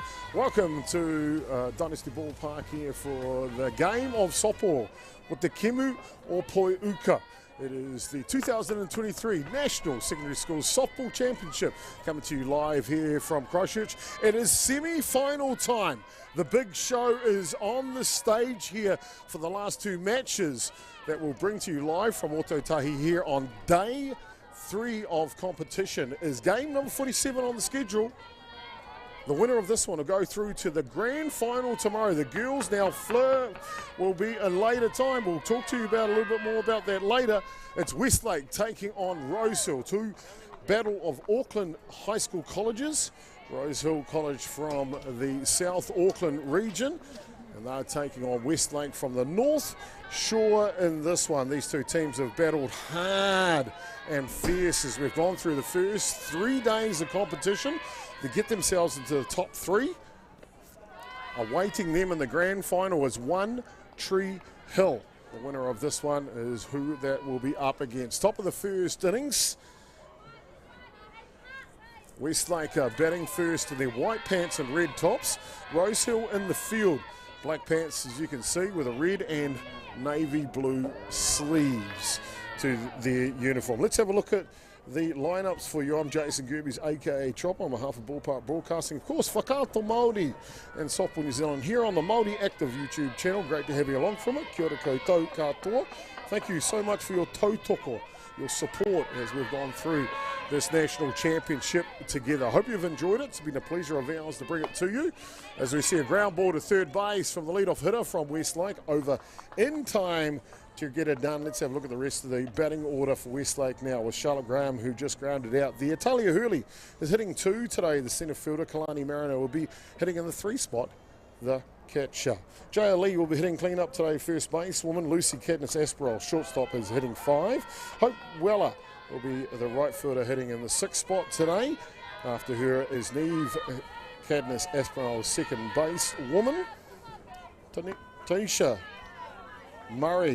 Tashiana Murray, apologies. Left fielder is hitting 8 today. Rory Seymour rounds out the batting order for the girls from North Shore, Westlake High School. Ground ball to the first base for the second out here. So 2 quick outs to get us underway in the top of the first innings. Defensively for Rosehill now, Elena Paikia will be at left field. Acacia Nathan will be at centre today. Kaimaya Anderson will be the right fielder. At hot corner third base, Chelsea Tupuni. Shortstop today, Jasmine Hohua. At second base is Maya Lemon. First base woman is Sienna Duffy. Doing the catching is Trinity Waiwiri Toka. And on the hill for the Rosehill will be Nathan Kaiho. Jim Kaiho doing the pitching here for Rosehill. With 2 away facing Kalani Mariner. And it won't allow me to go any further here. Let me bring into my fellow co-commentator on this, one of the knowledgeable kaumātua of Poiuka, one of the elders of softball here locally in Otautahi, Christchurch. It is Kiri Makiri. Kia ora whanau, ngā mihi. Down here at the ballpark again. Very nice, beautiful, relaxing day. It's a shame about the lack of sunshine.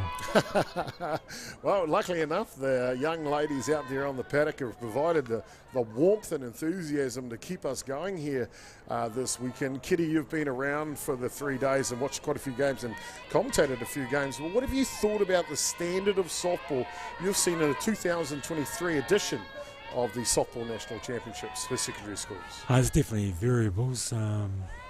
Some teams have a lot of great talent.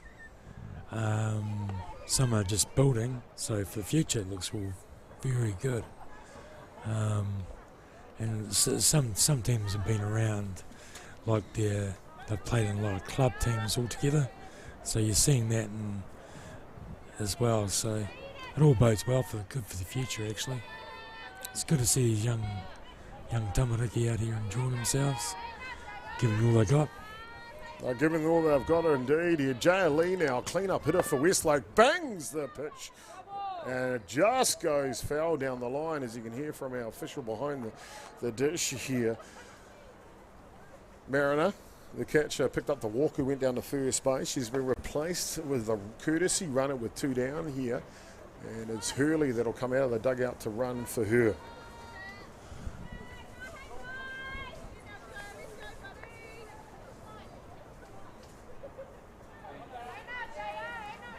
I don't know what this, when these teams meet up in Auckland, whether there is any love lost or not. This one high pitch, just up and inside from the starting the Kaiapoi pitcher here for Rosehill, Nathan Kaiho. I think there's a good sense of competition and rivalry between these two colleges. But played with great sportsmanship as well. It's looking good. This one fouls back. Nice swing. Yeah, 1 ball and 2 strikes. We're going to have Tony Smith, one of the local media staff and softball enthusiasts, join us in commentary in the bottom of the first innings. So it'll be a 3-man crew here for the semi-final time. Rosehill and Westlake. Winner will go on to play One Tree Hill in the grand final scheduled for Popo tomorrow.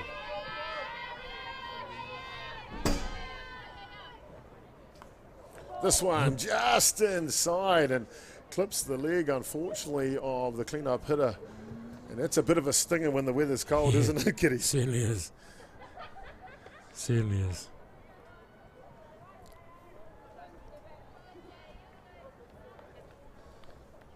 Certainly not intentional. No, whatsoever. No, the spirit and the sportsmanship that we've seen here at the 2023 edition of the National Secondary School Softball Championship has been simply fantastic, and we'll settle in with 2 away here now. 2 runners on for Westlake.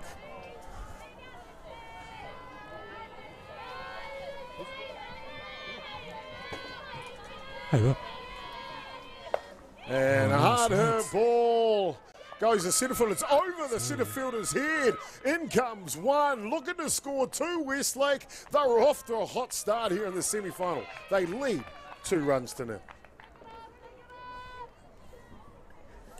And we can see their batting lineup now for you for Rosehill when they come up to bat. They are going to be imposing for sure when we get to them. Up to bat now is the right fielder Hope Weller. So Lucy Cadness Asperell with that hit to drive in 2 runs to centre field. Weller takes the first pitch just up and over the top. So I mentioned we've got Tony Smith going to join us in the bottom of the first innings.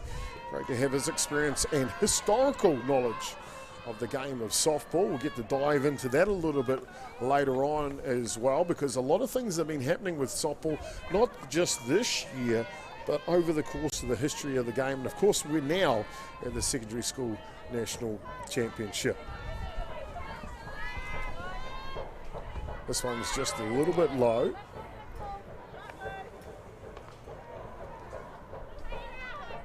Nice stop by the catcher. Prevents that run from coming around. Trinity Waiwiri Toka doing the catching duties today. Kai Hopu is catcher, and that one's a bit high, and that'll send Weller down to first base. You can see load of bags. Bases are loaded. 2 away here in the top of the first innings. And that'll bring up the bat here. A youngster, Neve Cadmus Aspinall, second basewoman for Westlake. First pitch is high.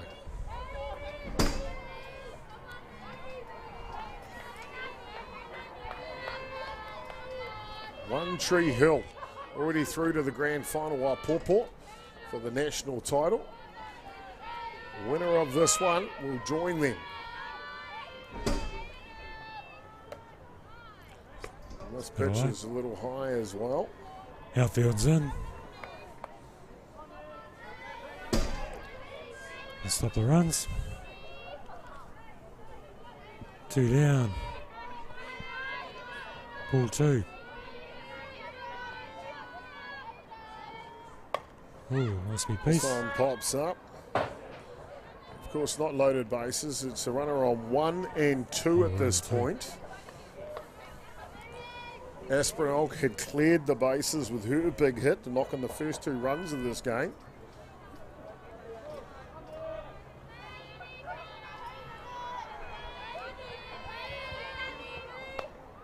And this one over the top. Good swing, good pitch. Levels the count now. 2 balls and 2 strikes. 2 away here. Westlake crossed for 2 runs already in the top of the first innings.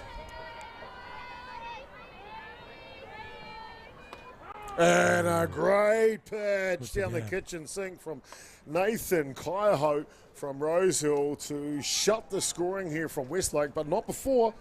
It's Lucy Cadmus Aspinall drives in the first 2 runs of the semi-final. It's a great hit. It's, I suppose, well, this is shaping up for a very good game.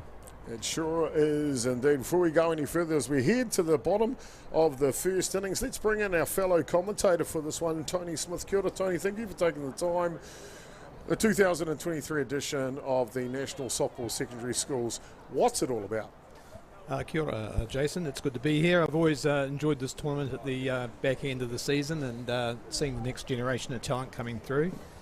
And just an opportunity, I guess, for us here in Otatahi to see some teams from the North Island and maybe for local teams to see the sort of benchmark they have to aim for.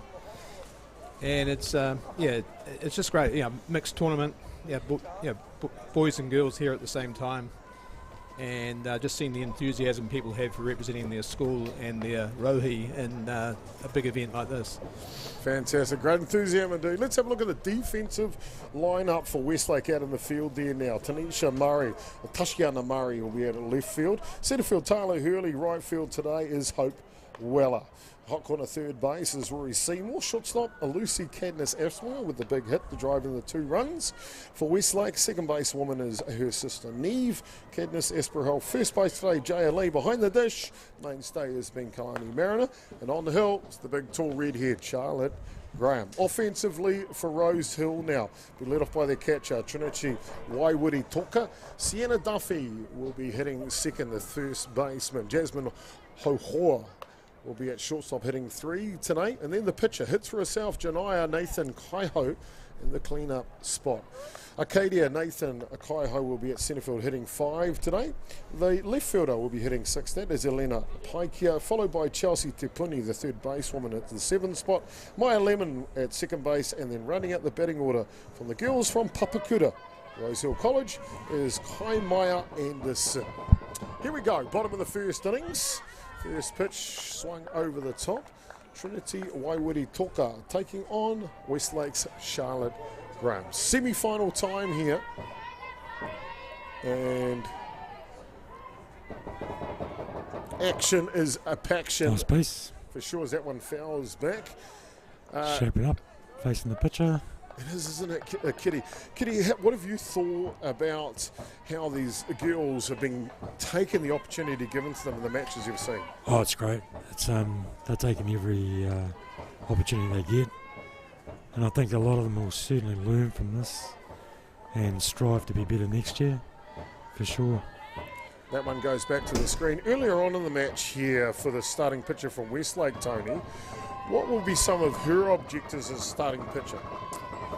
Well, she's got a good jump. Yeah, she's in a perfect position for a starting pitcher. She's got a 2-run lead. Her offense have given her. So all she's going to need to do really here is work her spots. She doesn't need to get too carried away and try and strike out batters. Just work her spots, pitch to her field. They've given her that buffer, and she should be a lot more relaxed than what she would at 0-0. Full count now, so nice and relaxed. Ready to try and set the standard here. On the flip side, Kitty, for Rosehill, after giving up 2 runs in the top of the innings, what will they be trying to look to do here? They'll just want to attack it, which this batter certainly is. So she's got the full count. Just going to check the count here. We've got a walk, but of course the umpires are way more knowledgeable than what we are, and so are the scorers. So I think must be full count now. Must be one of those foul balls, Chopper a double counted or something, Kitty. Yeah. So she hasn't really got behind in the count. She's up there. So she's had a good at bat, is what we call it. Holds the swing, pops it up underneath the first basewoman, Jaya Lee, and nice records the first out here in the bottom of the innings. Just goes for a wee high one. What I liked about it, she stayed in there, so she had a great bat. That'll bring up to bat here, first basewoman now, Papatahi, first base. Sienna Duffy shows bunt, pulls back, full swing. It's one thing I've noticed in the ladies' game that we've seen start to be adopted in New Zealand a lot now, Tony, where the batter will have the bat out front, then come back to the swing. Some people say a timing mechanism. What has been your impression of it? It's basically giving them the option of the short game or the longer game. It's game situation dominated at this stage. Rosehill are just looking to get runners on. And put a bit of pressure on the defence. So, it's a good option. There are times, obviously, where you want the full swing. Well, this time, Graham comes through the zone, picks up the second out via strikes here. Trying something different, trying something new. That's Rosehill here in the 2023 edition of the National Secondary Schools Softball Championship. Shortstop Jasmine Hohua now steps in to go to work. First pitch to her is high and tight.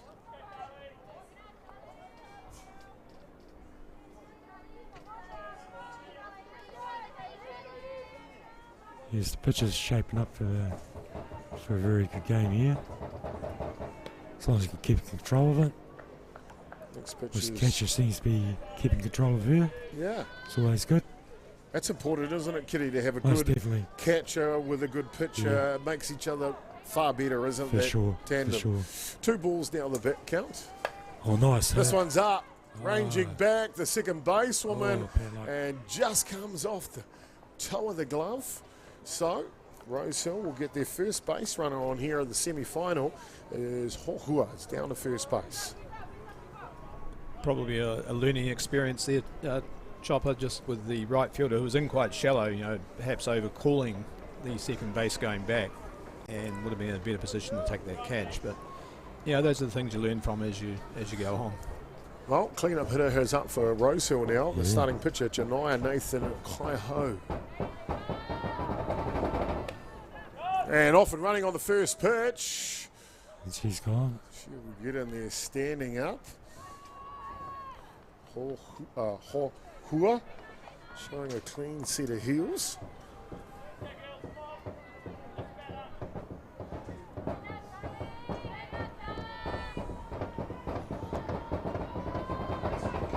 Nice.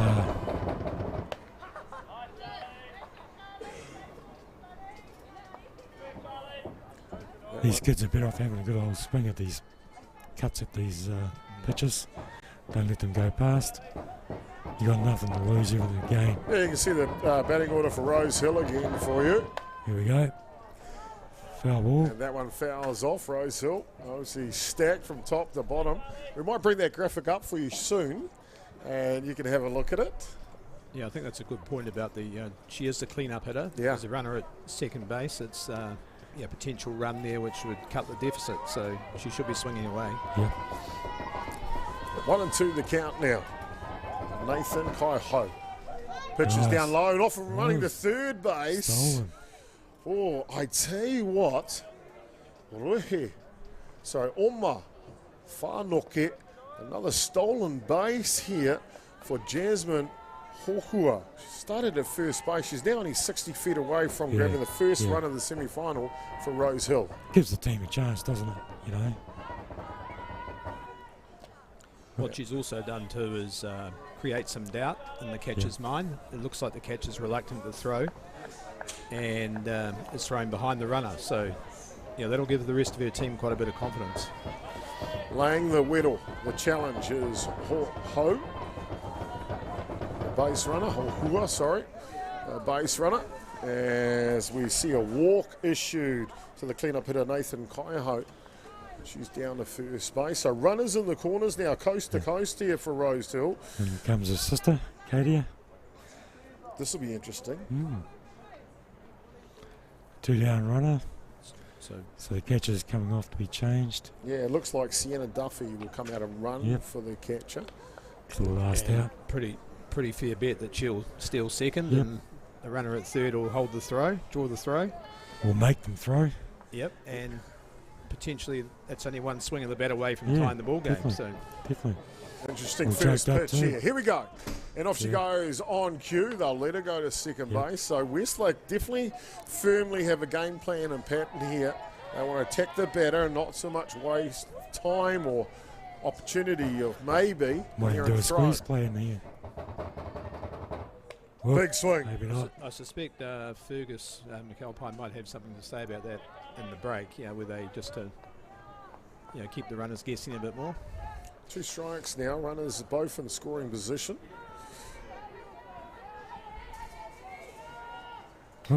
Into the back, here she comes, looking for home plate, and she will get there. So the base running of Jasmine Hohua works a charm. If she wasn't at third base, she doesn't score on that pass ball. Now Rosehill, only 1 run away, 2 runs to 1 to Westlake at the moment. That's where you got to get these games tight, especially the pitching stand view.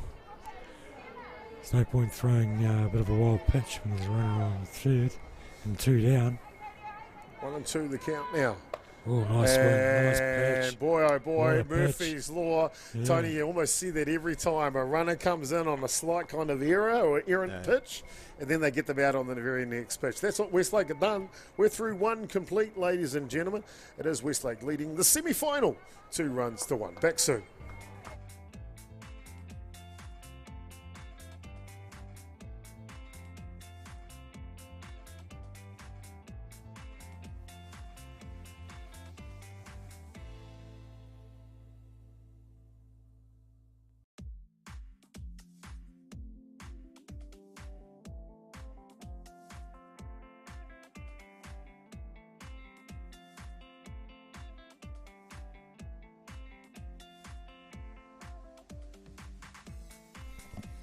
Kia ora koutou katoa no mai hara mai ki te kemo pōuka. Welcome back to the game of fast pitch softball. You're watching the Whakaato Māori Softball New Zealand presentation of the 2023 National Softball Secondary School Championships. We're in the top of the first innings, top of the second innings. Rosehill's defensive lineup. You see Tapuni, Lemon and Anderson left to right in the outfield.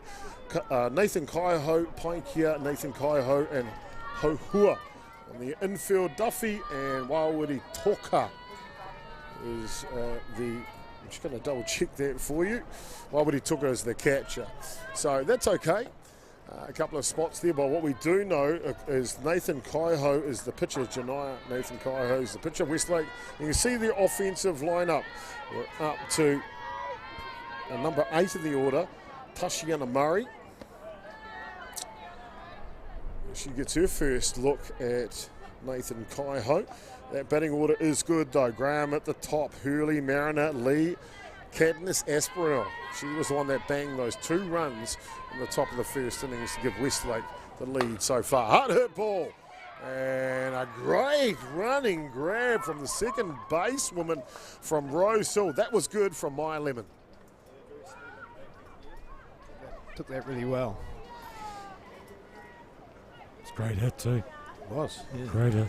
Good softball all round. That's what you see. That's what you need. So she backs her sister up there by getting the out. Yeah. Sure does indeed. Saving her hits ratio. Might cost us some chocolate later. That's right.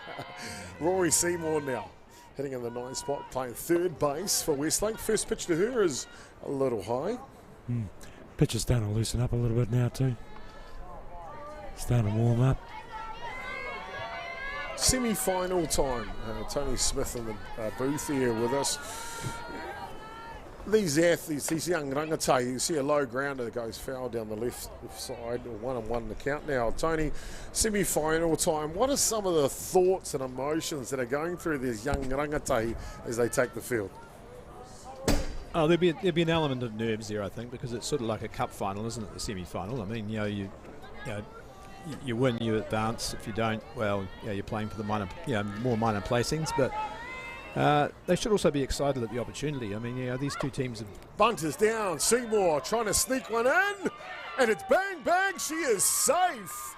An opportunity given, an opportunity taken. And, these teams have come a long way to be at this tournament. And to be in a semi-final, it doesn't get much better, does it? So... Yeah, they've both travelled from Auckland, so whatever they put into it, they're getting out of it, for sure. Fantastic bunt from Seymour to lay the table for top of the order now, Charlotte Graham. It's quite funny what you see about nerves. They don't seem to be that nervous. It's they seem to be just enhancing the moment, don't they? They're quite laid back at the moment, yeah. It's been a real festival of softball, and I think that's a good point you make there, Kitty, that these young rangatahi that are here in Ōtautahi Christchurch, these athletes, they've really entertained us, haven't they, Tony? Yeah, I think they play without that element of the fear factor a bit, and both these teams, they would have been nervous before the start, but they both made a good start. They both scored runs, early innings, and that takes a bit of the pressure off, and now they can sort of be themselves, and we're seeing that, just in the way they've hustled after the out there and the support they have for hitters. Yeah, good thing they're playing for their mates. Yeah, that's right. Nothing better than playing with your mates, for your school, for your hura. It's a great place to be right here at Dynasty Ballpark in Ōtautahi Christchurch. 2 balls on 1 strike the count here on Graham.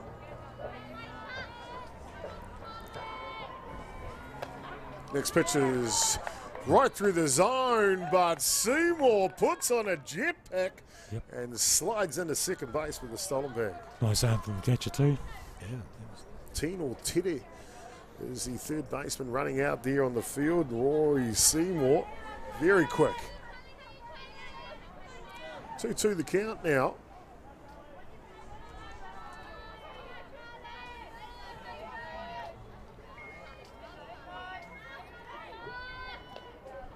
This one's down low.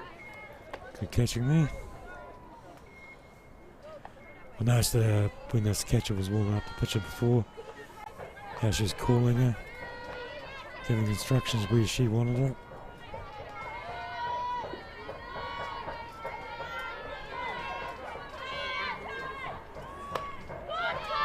Nice framing. Tino Tata, that was very close to the top of the zone there, just above it. Graham will go down to first base. So with one away here, loaded bases situation for Westlake. A real opportunity here, Tony, in the top of the second. Yeah, it is, and also an opportunity for Rosehill too to get out with a double play. The old Putarua, their chopper, they can really swing the game back their way.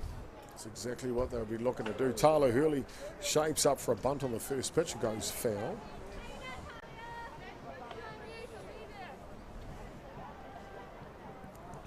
Hurley grounded out first pitch back in the first inning, straight to the first baseman. Look at the first baseman now. Right up, yep. Ball is high. Certainly not shaping up for him, bud. No, tactically, Megan Fergus McAlpine, head coach for Westlake down at third base there, Tony. A few options up his sleeve. Yeah, he gave the bunt signal there, and I think now he's getting it a hit away. Which I think's the Goes right. the swing, it gets to the back though. Is it far enough? No, apologies. Look, 2 runners on. I keep on skipping one. So they're down to second and third now. 1 away. 1 ball and 2 strikes. And that hitting away call chop is the right one. I mean, they've actually got the lead, a slender one, 2-1, but they are in front. So here's a chance to drive in 2 runs and just extend that lead and make Rosehill really work. Nice catching. Hour and a half game time here in the semi-final. They are tied at the end of an hour and a half. They will complete the innings first. And we'll go to tiebreaker. Must be a winner of this game. 2-2. Nice. Hurley the other way. Surely it scores a run, and it does. They'll trade it out for a run here, Westlake. They lead now with 3 runs to 1. 2 down. Without seeing a signal, possibly a hit and run, not much they could do there really defensively. You know, she had to secure the ball, which she did well, take the out at the cost of that run. Here comes the catcher. Kalani Mariner. Clean-up hitter JLE is waiting on deck if required. First pitch is right down Main Street. Good lead off. Obviously not scared of the batter. I think I might be by the size of her. So I'll look at my daughter all over again.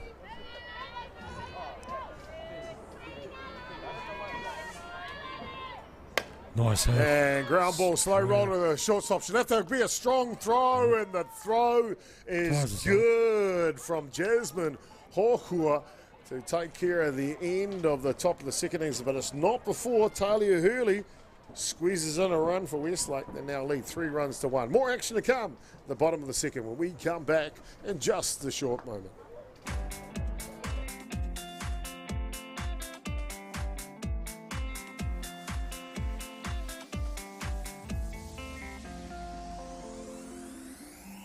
No time to fluff around today? No worries. Just swing into Caltex and pay for fuel with Pay and App to speed on through. Ooh, yeah. Feels good.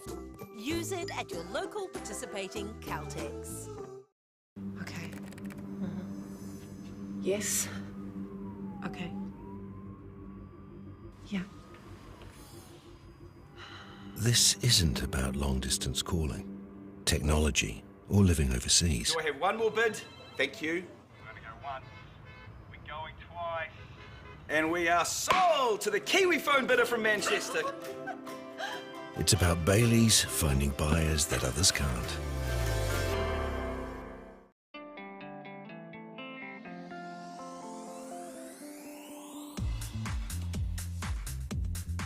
Welcome back, ladies and gentlemen. Haramai, no mai, haramai, ki Auto Tahi. Dynasty Ballpark is the location. Welcome back indeed to our presentation of the 2023 National Secondary School Championships. See the boys from St. Pat's up in the grandstand. Of course, St. Pat's are looking forward to their opportunity to play in the next time slot. We'll find out who those 2 teams are. The boys' semi-final will be after this one, and that one is scheduled for 5:15. 2 games in the boys' section, 1v1 here on Diamond 1, 2v2. That'll be on Diamond 2. All of them have a chance, the last 4 boys teams in Division 1. Good pace. We'll find out who will get to the grand final tomorrow. So really shaking down interesting. Alfriston has looked good from Group B for sure. And Shirley boys, I love the way they play. They've been put themselves right amongst it. But we're in the girls semi-final here. Westlake taking on Rosehill. Bottom of the second innings. And up the bat for Rosehill will be Elena Paikia, the left fielder, Chelsea Tipuni, the third basewoman, and Mia Lemon, second basewoman. 1, 2, 3 for Rosehill. Meaning business.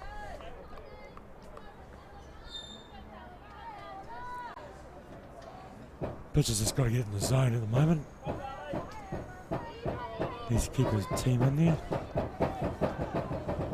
Graham now set and ready. Here comes the 2-2. Nice pitch. And it's a good one on the outer edge. Picks up the first out on strikes. Oh, Jason Gerby's aka Chopper. Great to have you along for the semi-final action here at Dynasty Ballpark. Of course, joining me in the booth on this one, two local, very knowledgeable gentlemen of the game, Kitty Makiri and Tony Smith. Tony's more knowledgeable than myself. And humble as well. We should have put that in there as well. Humble as well. You ever read his writing in the paper? You'll see what I mean. Complete pleasure to read the write-ups from Tony Smith. Worked a long time and still does in media here in New Zealand. A great exponent of great sports writing. And we're very lucky that he has also an interest in softball, so we get very good coverage of softball from Tony. 1-1 the count now. This one just misses the top. Chelsea Tepuni, the third basewoman now.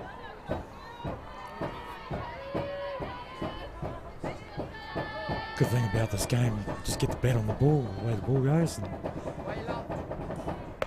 nice swing. Well, we had a chance to too. catch up with young Chelsea Tepuni on day one, as she was very kind to sit down with Whakan for Māori for an interview. Oh, and nice, a great nice. character and a great player. She laces this At one the to left. left field. Almost quite casual there. You know, there was hardly any steps. She just met the ball and placed it out. Went with the pitch, which was great to see. The other thing too, talk about the bats they use too. They're all different brands. But in today's game, compared to what I used to play with, Amazing technology Yeah, indeed. And yeah. see that first pitch just skid underneath the bat to the backstop. And just like that, in the blink of an eye, Tepuni will scoot down to second base. Yeah, I started out in the wooden bat era. The early aluminium bats were a luxury, but they bent and broke. Yeah, definitely. Well, these bats nowadays cost you between $500 and $700.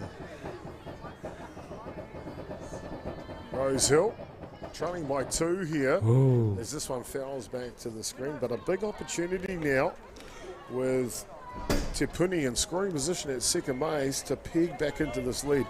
I've got a feeling, Tony, this is going to be a close one. Yeah. Yeah, and that they're just looking to come back and rather than the hero hit, if you like, just build some pressure. But you've got to be careful too when you're trailing that you don't give your outs up. Up to second base, Cadmus Aspinall will take the out here. Tepuni, though, she'll skid on over to third base. So with 2 outs. Does the job, moves the runner. Exactly the job done. And actually a better result than, say, a sacrifice bunt. Exactly. Because she put the ball into play, put the pressure on the field, and the same result. She's out, advances the runner as a sacrifice, but... Can create that mistake sometimes. Exactly, yeah. But I like the way the second baseman fielded it. Both hands down and both hands to the ball.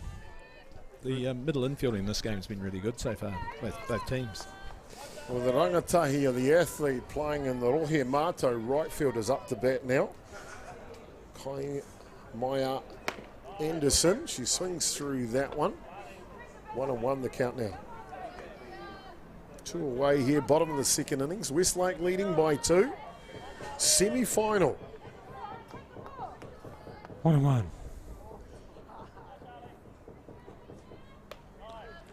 And a power pitch and a pick off the 3. And she is back just in time. They'll call time and let her get up. That was a bang. Nice arm. There was a lot more alert from the catcher than earlier in the game. Extremely. She has got an arm. I suspect Mr. McAlpine's had a word in the air somewhere. I'd say so. And this is the late card. Will foul that along. And I think that almost hit the boundary. I don't know what you call that region in cricket, Tony. Off square or something like that. That'll do. Okay. Fair enough. That'll do.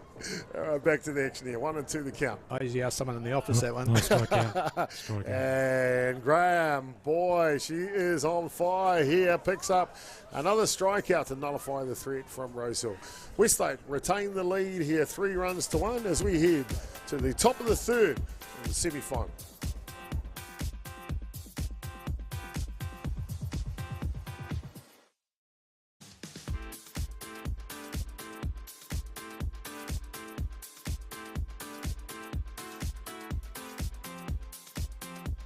The decisions we make matter. The cloth you put on your back, that comes from somewhere. Ours is Ecotech, and it comes from here. One of these equals 38 of these, not in landfill. High-performance fabric worthy of what you stand for. Okay. Yes. Okay. Yeah. This isn't about long-distance calling, technology, or living overseas. Do I have one more bid? Thank you. We're going to go once. We're going twice. And we are sold to the Kiwi phone bidder from Manchester. It's about Bailey's finding buyers that others can't.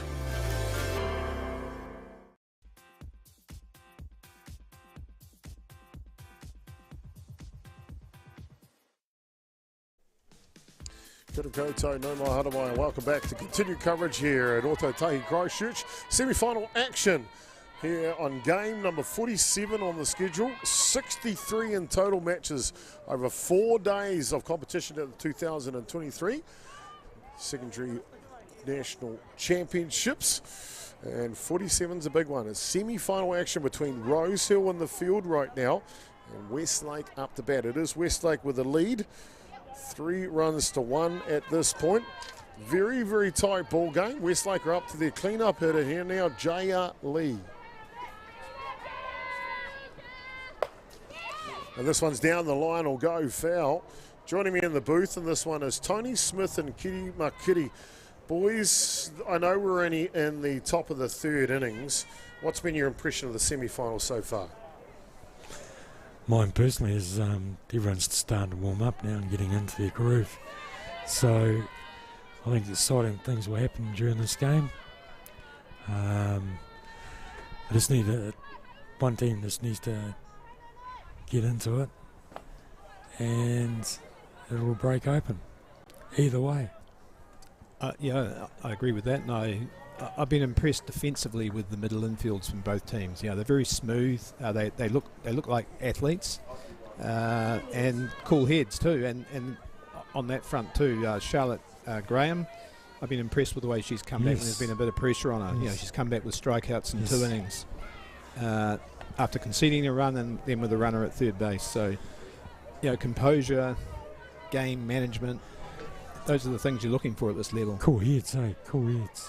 Cool heads, composure, work ethic, all happening here in the semi-final. Thank you for tuning in to Whakaata Māori's Māori-active YouTube channel. Of course, Softball New Zealand's event page as well for the semi-final action. Top of the third innings. Jaya Lee working hard, full count on you now. She's looking in the business too. She's really in the zone here. 3 balls and 2 strikes. Facing the pitching of Janaya Nathan Kaiho from Rosehill. Oh, nice. Hard hit ball nice from hit. Lee. Nice hit. And down to first base. It skids past the outfitter. She looked to turn the corner now. And it's a stand-up double from Jaya Lee to lead off the top of the third innings here for Westlake. Found the gap and the way she went. It's like I said, you know, once you get the bat to the ball and better that stature, man, she has a nice swing, nice at bat. And the pitcher wasn't doing anything wrong either, to be honest. And again, yet again, she hardly took a step to that ball. She just waited back, met the ball, put it out in her power zone, out to left field.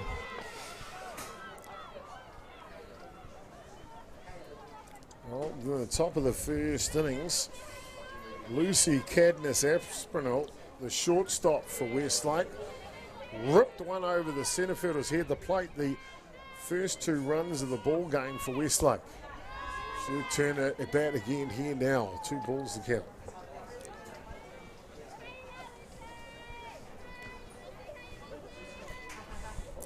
I'd be putting a sacrifice in. Put it down. One of the options for sure.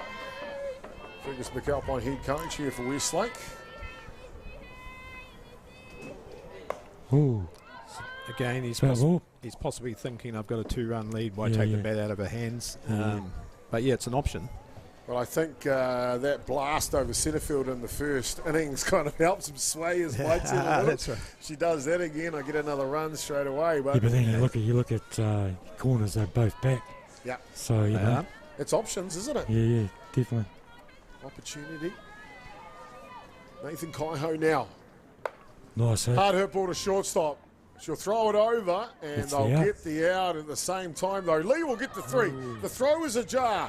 Lee is up now, looking to come home, and Cadness-Aspinall with the magic touch Safe now. allows another run to come in for Westlake. They lead 4 runs to 1. She just made the fatal error of not touching home plate when she passed. She's safe. She's safe. She came back and touched. But, as long as you touch it. I've played in a game where I've had a home run and the runner in front of me never touched home plate. We lost the final. I was 1 away now. I did that after hitting a home run in the national tournament. Missed first base and was out. Oh, no. Did all the hard part. You just got to touch those big white sacks on the ground. You make a mistake like that, you never make it again. No, you don't. No, you don't never want to make that mistake ever again. That's for sure. You get reminded about it all the time. This one fouls off into the foot of Weller. 2 strikes to count now.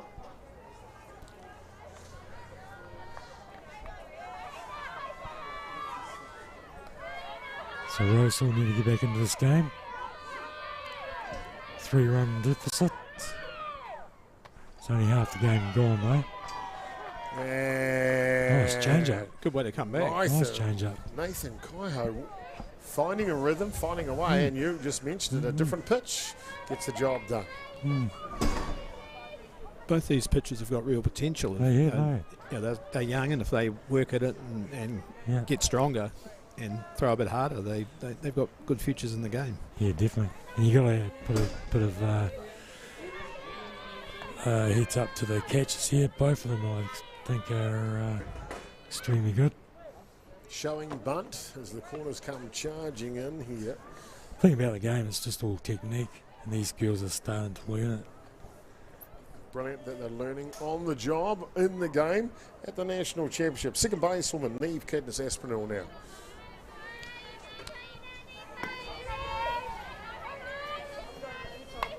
This one pops up. Yep. And it'll go out of play. And in terms of learning the game, it's great seeing coaches like Fergus McAlpine, one of the country's sort of young, up-and-coming coaches, getting involved at this level. And that's what these schools need to tap into is, they might not have teachers or parents with the expertise, but go and ask a community coach, bring them in. It'll raise your game. Certainly does. It's like I touched on yesterday about the South Island tournaments, now in the under 15s. It's absolutely brilliant to see players in like 20 teams playing in the same venue, boys and girls. It just really puts the emphasis on the sport. This one pops up and a spinner. Right hand English, left hand turn Clyde, and Aspinall, just like his sister, a little touch of magic today, Tony. Yep. Sort of, a bit of a good hustle and just somebody who, plays percentage softball. So great to see. Yep, just putting the ball in play. Let the ball do the work. Tashiana Murray now. Starting left fielder for Westlake.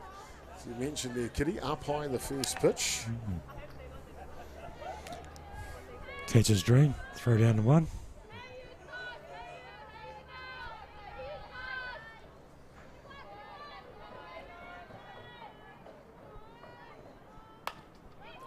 This double. one straight back to Nathan Nathan Kaiho, and she'll take care of business here and throw it over in time, but it's not before.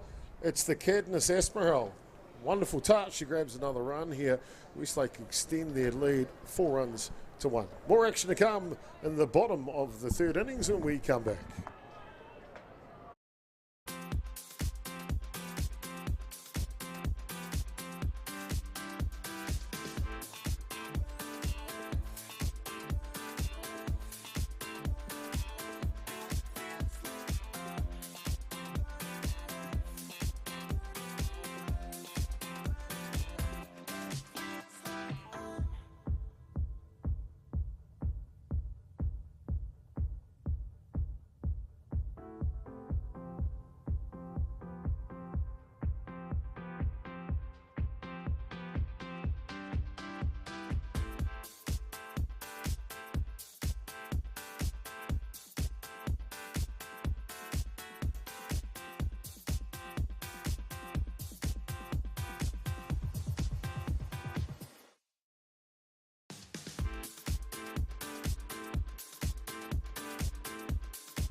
Thick and fast is the action here at the 2023 National Secondary Softball Championship in Atiawa Christchurch.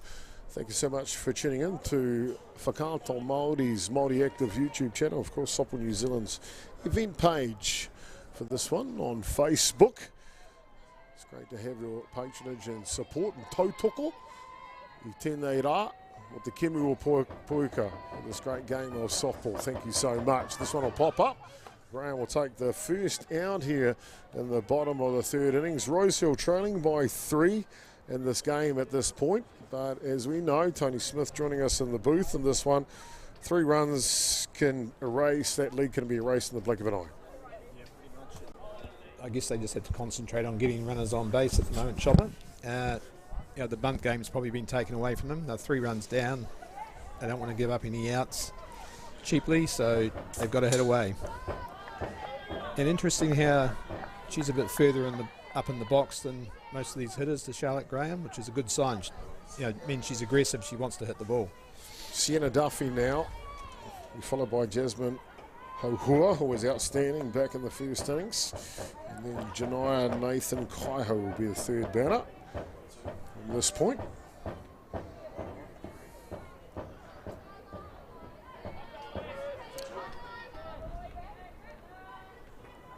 Two strikes.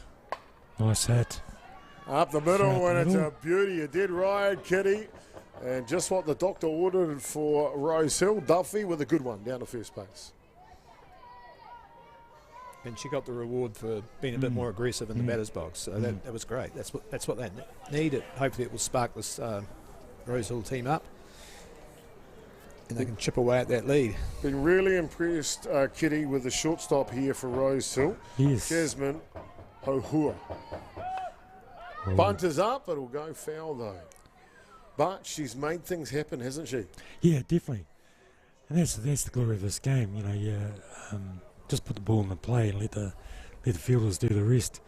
And hopefully you got the gas and the wheels just to move yourself around and move that runner at least. I think you were saying in the first innings where she stole 2 bases when she got on, Tony, that she laid the whittle, she laid the challenge for Westlake offensively from Rosehill. She did, and she's a player that likes to keep the pressure on. Nice swing. That's what's needed here. Yeah, good swing. I think the first baseman was a bit shocked there.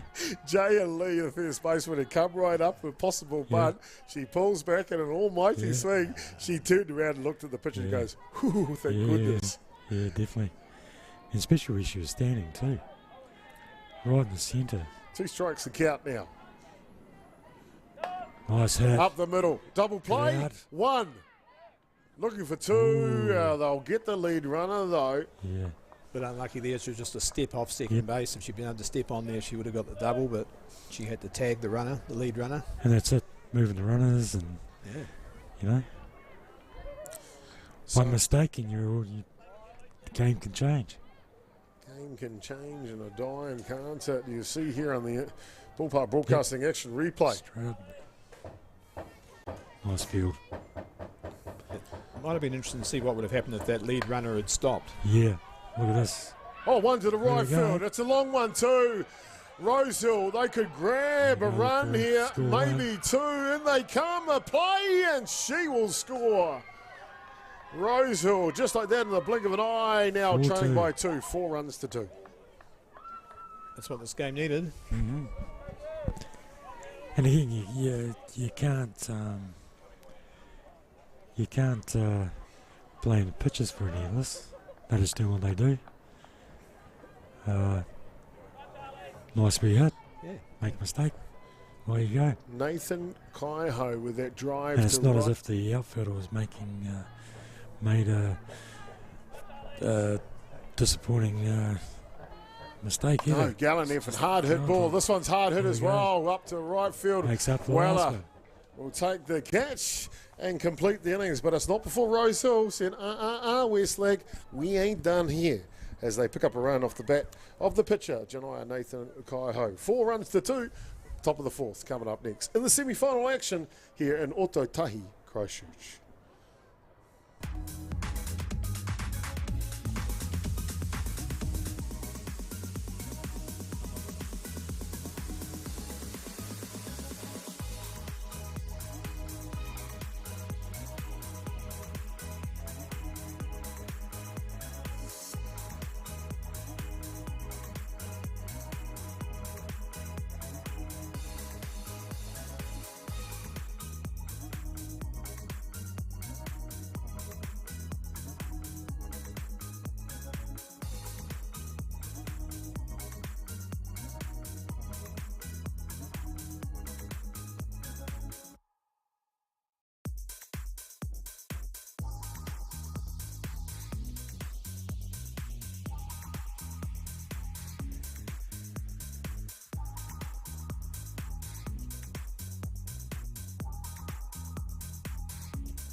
Top of the 4th innings here. Westlake leading the ball game 4 runs to 2.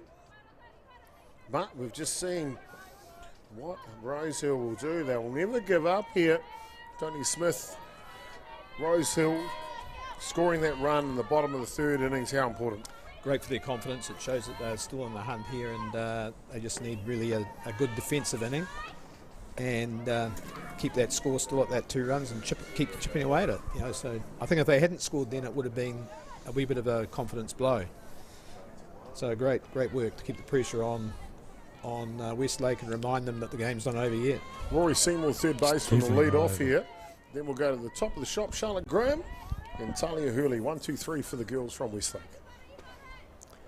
It's I like the way these pitches are shaping up, Of putting the effort in, for sure. Yeah, Jania's pitching better than she did in this same game yesterday. Oh, so, really? You know, quite a lot better. This one comes through. Nice pitch. Kind of looks more like getting into a groove as the week goes on. Definitely. Which is often the way.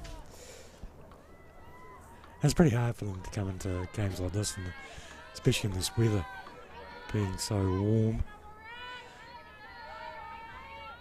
As our viewers can attest to. This one's wide and down to first base will go Seymour. So lead-off runner on here for Westlake.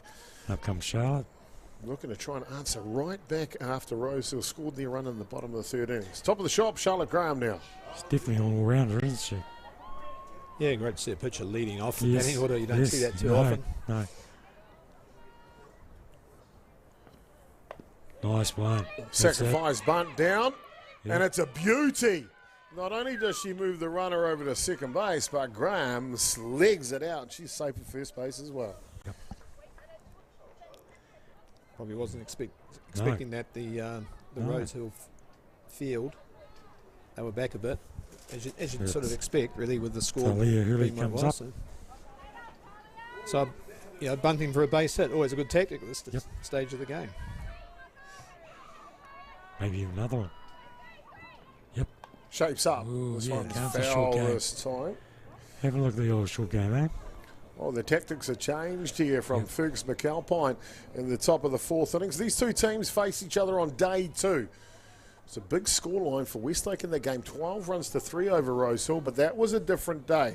This is semi-final time. This is when you turn it on, don't you, Tony?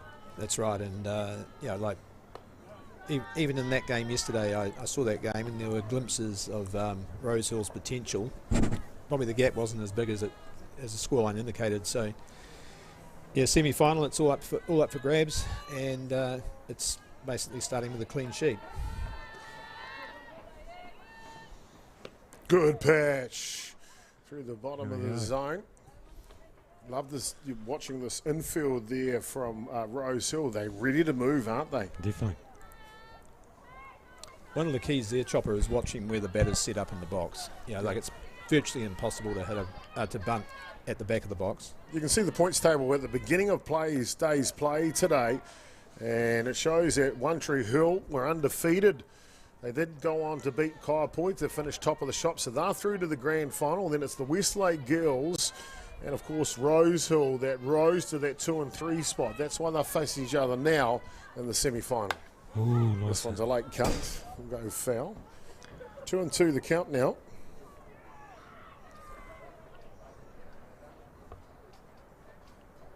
None down. Top of 4.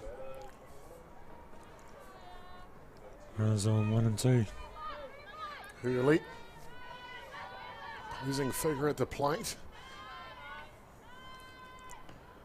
Hard swinger, but a hard pitch by Nathan Kaiho gets the job done here for the first out. Clutch strike out there, wasn't it? Definitely. See, they're not scared of each other, which is a good thing. Like the pitcher's giving it all. Batter's having a crack. What more could you ask for? What more could you ask for, indeed? So, Kalani Mariner now, the catcher, steps in to go to work. First pitch is down the kitchen sink.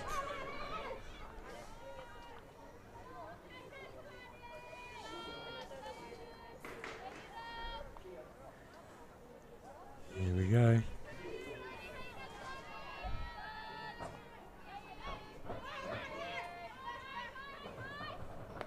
Oh, next pitch is high. What a catch! Great catching. Great catching. Fantastic. Trinity, Waiwiri, Toka. I can't even do that in my sleep. She was almost in orbit, wasn't she? Yep. Just sprung out of that catching position. Now, whopping! Got that one. Had to start calling giraffe.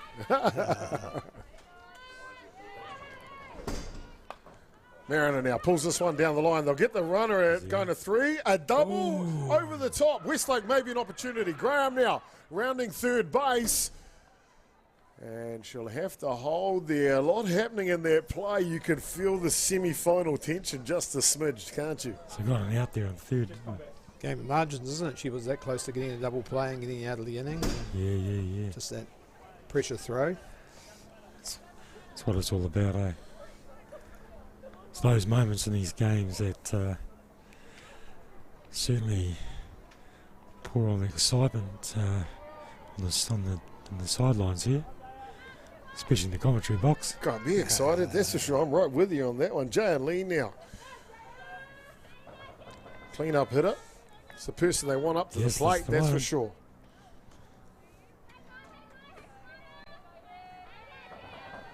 Nice late cut out of the right field, should be all right. Oh, hard hit ball from Lee. And it is down to left field. She'll drill that one all the way to the fence. 1 comes in. 2 comes in for Westlake. Lee looking for third base. And she will slide on. It's a sliding triple to Jay Lee that adds 2 runs. 6 runs to 2 now. Just about to grab the base, eh? Hindsight's a wonderful thing. I was about to say, in senior softball, you might think about an intentional walk here, but they don't tend to do that at this age grade. So. Yeah, nice set up the line, nice line drive. Just like the way she slid in the third and grabbed the base. Here she comes, hold on to it, Gil. Got to take out the coach there. Brilliant. I'd love to know the conversation between her and the third baseman, Chelsea Tapuni, right there. I bet you it would have been funny.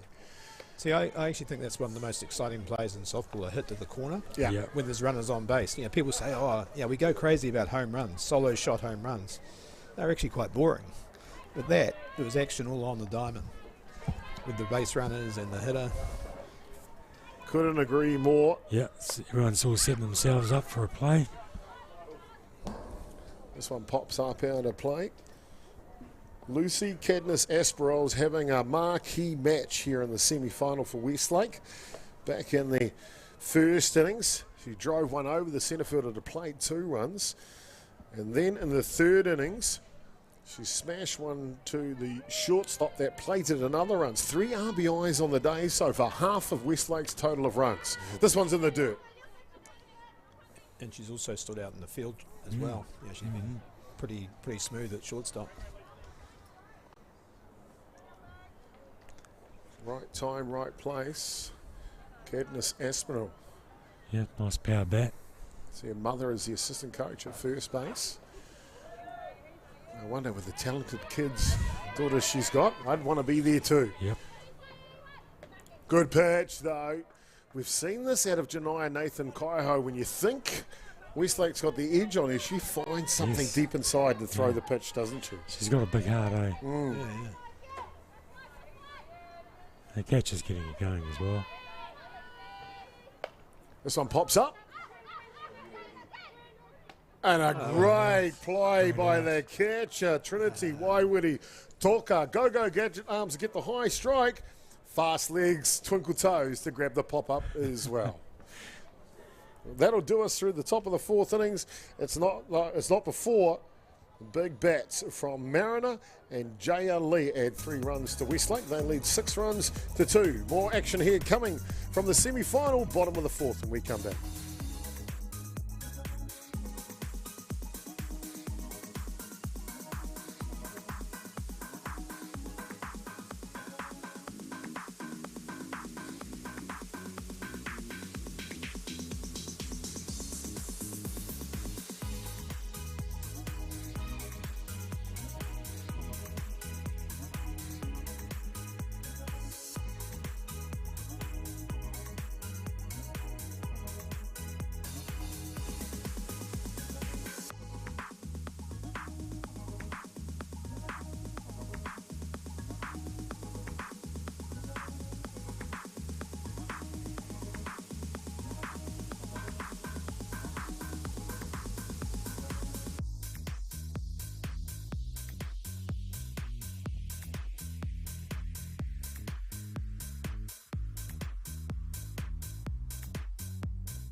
Fourth innings here on day 3, game number 47, semi-final here of the National Softball Secondary School Championships in Dynasty Ballpark, Westlake, with a 4-run lead here posted in the bottom of the 4th innings. Rosehill, though, we've seen the effort from them. They haven't given up the whole way through.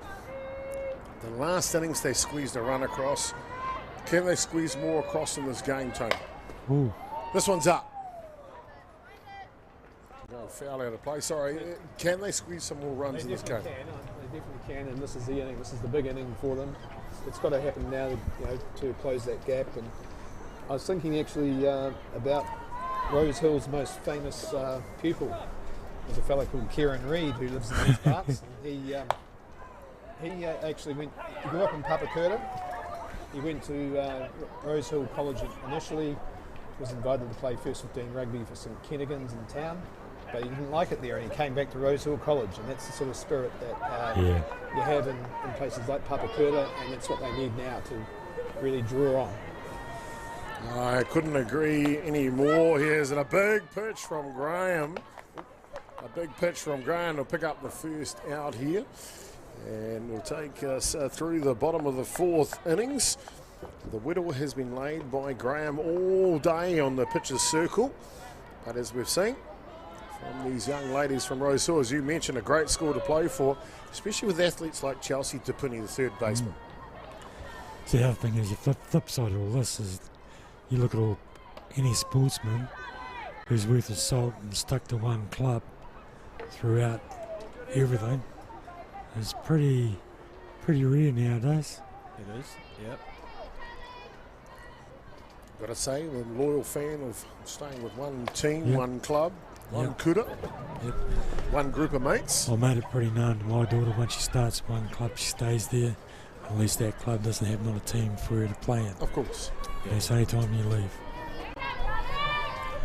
And the other thing too is you got to put back in what you take out. Hard hit ball up the middle, off the glove. Cadence Aspinall will have to transfer it quick, and she does. The shortstop from Westlake, top shelf today. Like she's got a glove to it and slowed it down a little bit for the shortstop. She's an all-rounder at shortstop is Lucy. She's certainly had a great game. Both sides of the ball, as they say in the footy codes. A throw, bang, bang at first base. You see there on the instant replay. Ooh, that was close to Tuni Tino Tata. She's quick down the line. Tino Tere, very quick. That'll bring up the bat now. Lemon. Yeah, Maya Lemon, the second base woman. Nice hit.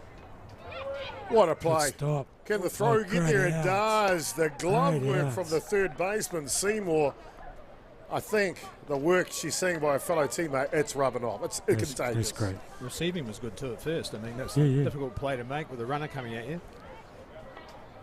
Oh, well, fantastic indeed. That's a quick bottom of the fourth innings. Top of the fifth coming up next. Westlake look for some insurance runs. We'll find out when we come back if they can do it.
Top of the fifth inning has been an action-packed semi-final matchup between Rosehill on the field and Westlake girls batting here, and we get underway here. Hope Weller will lead off here for the Westlake girls.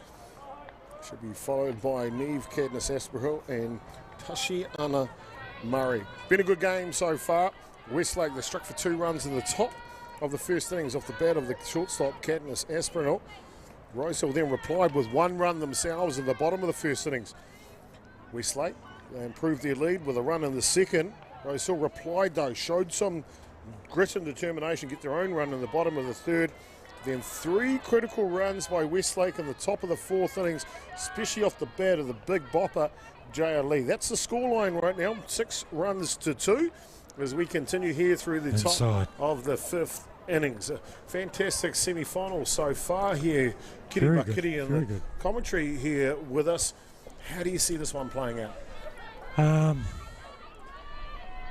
I'd say, in all honesty, it can still split wide open here. Oh, yeah. Yeah, definitely. Either way, right? Either way. Either way. But they have a 4-run advantage here. So if they just keep the ball, keep hitting the ball, this one's getting down on base. 2 more runs here would close it out for this team. Down to first base goes Weller. Lead off a walk here, and it looks like they're going to bring in a pinch hitter here for Westlake. In for Neve Cadnis Aspinall will be number 5, Philippa O'Vie. Why? Gets a look in the batter's box. You can almost say why, but for obvious reasons, getting this kid a bit of a game. Exactly. Takes a whole team, doesn't it? Definitely. Top to bottom of your roster. Definitely. To become a national champion. That's and it. there is That's a the swing. reason why. Now going to first Yes. base, and She's she done is it. safe. Look at the dugout. They are ecstatic. And a fantastic play great here stuff. by the pinch hitter. This is what you want. That's what you want as a coach. You bring someone in to Yep. do a job, and they do it straight away. And great to see. You've got to involve the whole team. Yeah, at this level. exactly. You can't have people sitting Exactly. on the bench that don't play. Yeah. I mean, I've seen teams that sit guys on benches all tournaments. Tashiana Murray now. Shapes for bunt. Does not attempt it though, so too low. Some teams are very good at using their whole squad. If you look at Nathan Nukunuku's teams at Ramblers or Auckland, he uses every player in every game, and generally gets a result from them when they come in. It might just be to run or to pinch hit. Bunt is down, just a little bit foul though off Murray.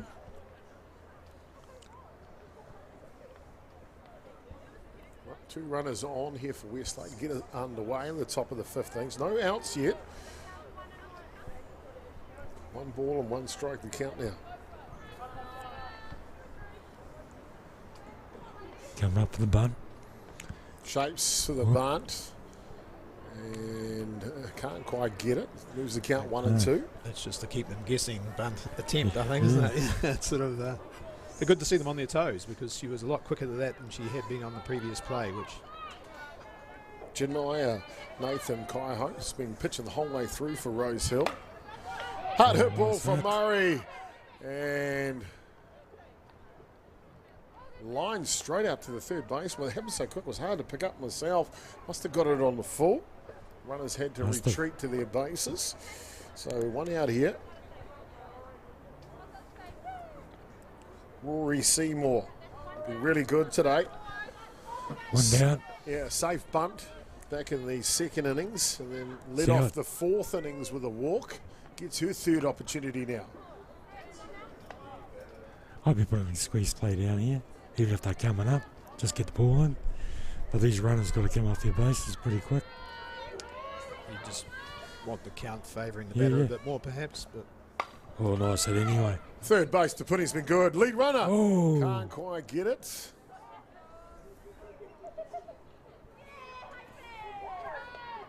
So as a player, like before the ball's even hit, as a fielder, you got to know exactly where the runners are, exactly what you're going to do, where you're going to throw it. Yep, there's a shorthand thing called Yeah. bistro. Yeah. And, I'll tell you about the bistro later when we get a Okay, chance. well, I'll come back to the bistro for sure. The only one I know is the one where you eat. So Charlotte Graham now, she'll step in. Big opportunity here for Westlake. Oh, First nice pitch. She drives it looking for a gap. Centre fielder will make it just comes out of her glove. And Weller will come in to score for Westlake. They extend their lead here, 7 runs to 2. Yes, the fielder got to it. Just unfortunately, he fell out of the glove. As Tyler Hurley, a centre fielder, comes up. Bases loaded again here with 1 out. Bistro, please tell us. It's a system that Ed Dolish, the former national coach, used to teach 40, 50 years ago, and it still holds true today. So bistro is B batter. What is the batter? Are they a long ball hitter? Are they a bunter? Are they a short game player? Inning, what stage of the game is it? S is basically the strike situation, strike count. Yeah. T, tactics, runners. R is runners. Where are the runners? Have I got any runners on? O is outs. How many outs? That dictates everything you do defensively. So if you keep that bistro in your mind and keep your mind off the bistro at the end of the game, you can't go too far wrong. Yeah, it's definitely a thinking game. You obviously want a bit of talent to play this game as softball, but if you can think ahead of the play, maybe grab some of those factors you mentioned out of bistro. How many outs? Where are the base runners? What's my opportunity? If you can put some of that together, maybe you've got the formula for a great meal next time you go out for dinner. Yeah. Chop, I had a senior moment there. S is actually score. Of course. And that's critical. What is the score? In this case, Rosehill really probably want the outs more than the run, the lead runner. What a bag, 3 balls, 1 strike. That is count here for Hurley. Oh, nice swing. Swings at that one. Swing. She doesn't get cheated, does she? No, she doesn't. So you see the different techniques in these young ladies too. And it's quite invigorating. Big pitch, big swing. Nice swing. And that one will go foul down to the right side. Westlake. What I still like about the pitch is she's still chucking it down there. Yeah, she hasn't been phased. No. No. She stayed at her task. It's great. And in moments like this, she's found a way. Who wins this time? Oh, inside. And just can't squeeze it in the zone. And that'll now allow another run. And the pinch hitter who came into the ball game, remember, that was Philippa Ovai. Not only got a hit, but she scores a run here in the semi-final. That's a great story for Westlake. Done her job, isn't she? Absolutely. So an RBI walk for Hurley, 8 runs to 2 now. I think one of the key things for pitchers at this age is the temperament. Yes. I mean, we all go for athletic talent, but it is, their temperament. Can they bounce back from a difficult situation like this? And so far, Janaya has shown she can. She has, She's talking about bouncing back, Makiri. It's great to bounce back with good support of each other, just like the support we've got here at the 2023 Secondary School Nationals. I want to thank Apollo Projects for their sponsorship of the event. Of course, New Zealand Carbon Farming, Caltex and Bailey's. And you can't go better than Whakāto Māori and their support of the New Zealand Sports Charter here for Sports Week. And Auto Tahi, it's fantastic to have their support. Without those support of those sponsors, Tony, we simply cannot produce the talent and give these rangatahi the opportunity that they have today. It's great to see sponsors getting in at this level of the game, if you like, the flex routes, isn't it? It's so positive for many players without them even knowing it. It's like it costs X amount of dollars just to get here, but then to put it on, and you get all the support from locals coming in and doing this for free. Yeah, it's great.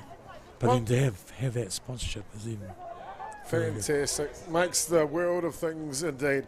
Well, it looks like we're going to have a pitching change here. This pitching change brought to you by Ballpark Broadcasting. We'll be back shortly with more action here live from Ototahi in the semi-final.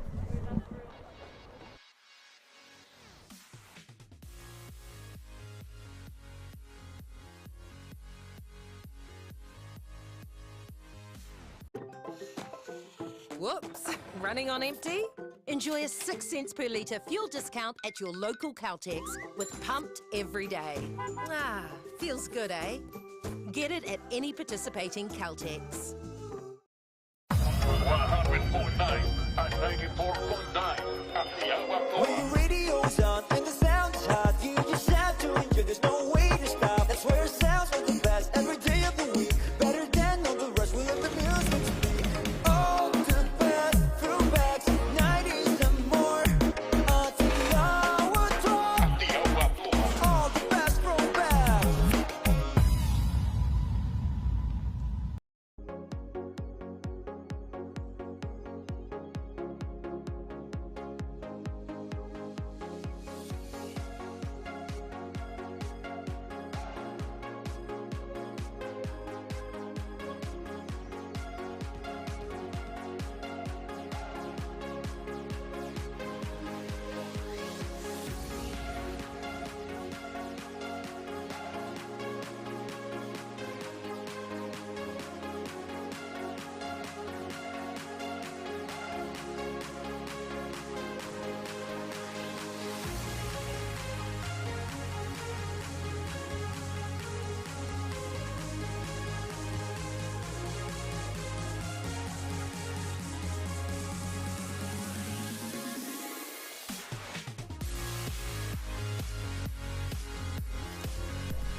Kia ora koutou katoa, no mahara mai ki te kimo pōuka. Welcome back here to continue coverage at Otautahi Christchurch's Dynasty Ballpark. You're watching the semi-final, excuse me, apologies. You're watching the semi-final here. The semi-final action between Westlake and Rosehill. Top of the fifth innings. Westlake have just played another couple of runs here. Rosehill have had to make a change on the hill. Sorry for the pun. And I'll tell you what, a move here, Tony, you can allude us what's happened here positional-wise for Rosehill. Doesn't normally happen this way. No. One sister's left the mound and replaced by another. So you don't nice swing. Don't often see that. I'm struggling to remember the last time I may have seen that in the game. I haven't seen that for a while. And it's the pitcher has gone to catch and the catcher has gone to pitch. Our new pitcher now is Trinity Waiwiri-Toka on the hill, and we get to see what she can bring here in the semi-final. Ball one, strike two. Couple of big cuts at this ball too. Yes. I Kalani think Mariner. Chopper, I'll go back about 40 years to the last time I've seen that. And it was probably the Hall brothers. That's really? Jimmy Hall. We remember Jimmy, the New Zealand player. His older brother was Alan, was a pretty handy pitcher. Alan was the starting pitcher, Jimmy was the relief. And they were both pretty difficult to get away. Yes. Mariner watches one on the outside edge now. That'll Just level the outside. count. 2 balls and 2 strikes. Westlake, tactically here, I think they've played their cards under the tutelage of Fergus McAlpine very, very well in this game, Tony. Yeah, they have, and that's what we talked about before, having the benefit of having a kind of specialist coach coming in, and just giving Kaiako and parents a hand at this level, so takes a village. And so if you're a school here and you're looking at what can we do to close the gap, maybe that's something you can do. Go to your local club and ask somebody with pedigree. I mean, like Shirley Boys High have done that. Fantastic to see them. This is where it starts, isn't it? The college system, and we see a walk to Mariner, and that will push another run across here for Westlake. That's a big run, though, Tony. 9 runs to 2 now is a 7-run margin. If Westlake can get 3 outs in the bottom of the 5th innings without relinquishing a run, this game will terminate early. Yeah, that's right. And obviously they'll be keen to do that because it gives them a bit more of a rest before the big day tomorrow. Big show tomorrow, eh? JLE first pitch, he blasts it to centre field. One comes in. Here comes another. Westlake have got the train rolling as they pump him into the station. 11 runs to 2 now. Nice blast. Yeah, she's just effortless, isn't she, with her swing? It's just beautiful to watch, actually. Very nice. I'd like to see how she would go against sort of like senior pitchers. Yeah. I think she'd actually manage that leap quite well, quite quickly. I mean, it's just the sheer size of it too, JLE has followed the lead of Lucy Cadmus Aspro out there today. It's been awesome to watch them play. JLE has been on base every time. Hit by pitch, 3 hits now, 4 RBIs. A pinch hitter into the ball game is Mo.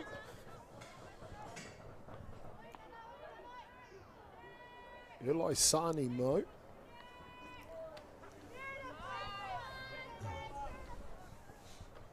She sees the first pitch come down through the zone.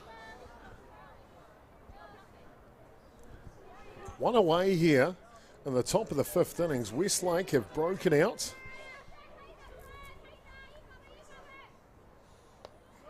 This one just inside. Westlake did get away the first time they faced each other, 12 runs to 3. This one really, really tight though. Until now in the 5th innings. 5 Ball runs. 1, strike 2, strike 1. Yeah, 5 runs plated so 1 far out. by Westlake. Catch him. Waiwiri-Toka just trying to find the strike zone. So Chopper, apologise for my siblings reference before. This is actually Trinity Waiwiri-Toka, who started at catcher, of course, on the mound. And you know, you'd probably, as a catcher, hasn't done much pitching, but looks to have potential. I mean, you know, good athlete, throwing the ball quite hard, but perhaps without the control you get from practicing regularly as a pitcher. That'll come. It will sure will. We've seen her talents behind the dish. She's made some fantastic catches and running grabs, and I'm sure with a bit more time, she'll be also dominating on the mound. So if you're a pitching coach somewhere up in Auckland, you'd be making a little note in your notebook. It's pretty hard though. Like switching from a catcher to a pitcher, straight out. May seem easy for a lot of people, but it's not. Hope Weller now after the walk to the pinch hitter Mo down at like first you said, base. Great athletes. Yeah. And I suppose they've been doing this all their lives too, you know. Out in the backyard, having a pitch, having a catch, swapping over. Everyone's been a pitcher in the backyard at some stage, exactly. That's right. Although it's interesting now, particularly in the men's game, where people want to be hitters rather than pitchers. Yeah. You know, back in the last century when I was a kid, you know, we all wanted to be Kevin Hurley, or even if we couldn't be. Or Gina Weber. And I think in some ways in New Zealand softball we have to get back to a little bit of that. You know, produce more Daniel Chapmans in the men's game and more Gina Webers, as you said. You know. Yeah. Because the talent's there. The raw talent is definitely there. This one up the middle and a flick over to second base. Gets one. Looking for two. They'll get at least one out there. So 2 away now. Westlake do plate another run. Margin is now 10. We'll see on the Ballpark Broadcasting replay.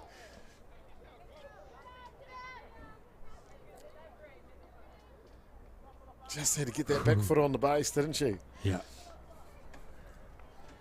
Well, still in the ball game. 2 hits in the innings now, 2 at-bats, I should say, for Philippa Ovai. We got another substitute. Yeah, she was the one that came in already at substitute. She stayed in because they're still in the same batting innings. Yep. So 2 at-bats for her.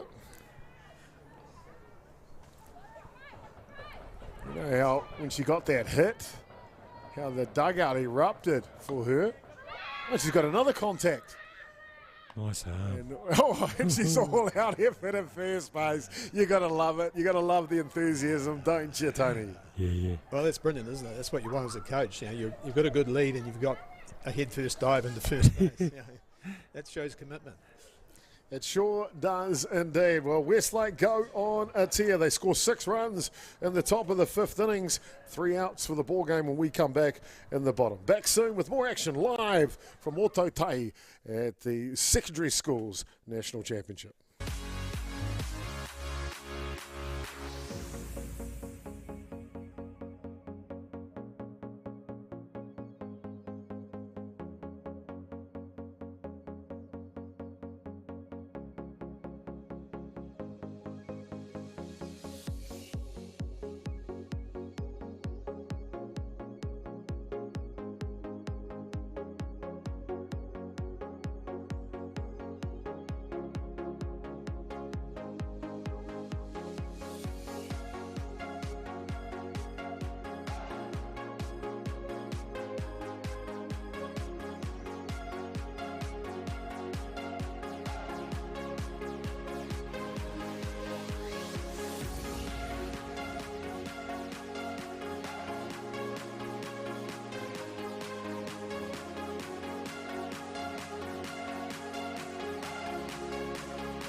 Westlake, a commanding top of the 5th, have put them in a good place here as they lead by 10 runs, 3 outs needed, and they'll invoke the run rule ahead rule.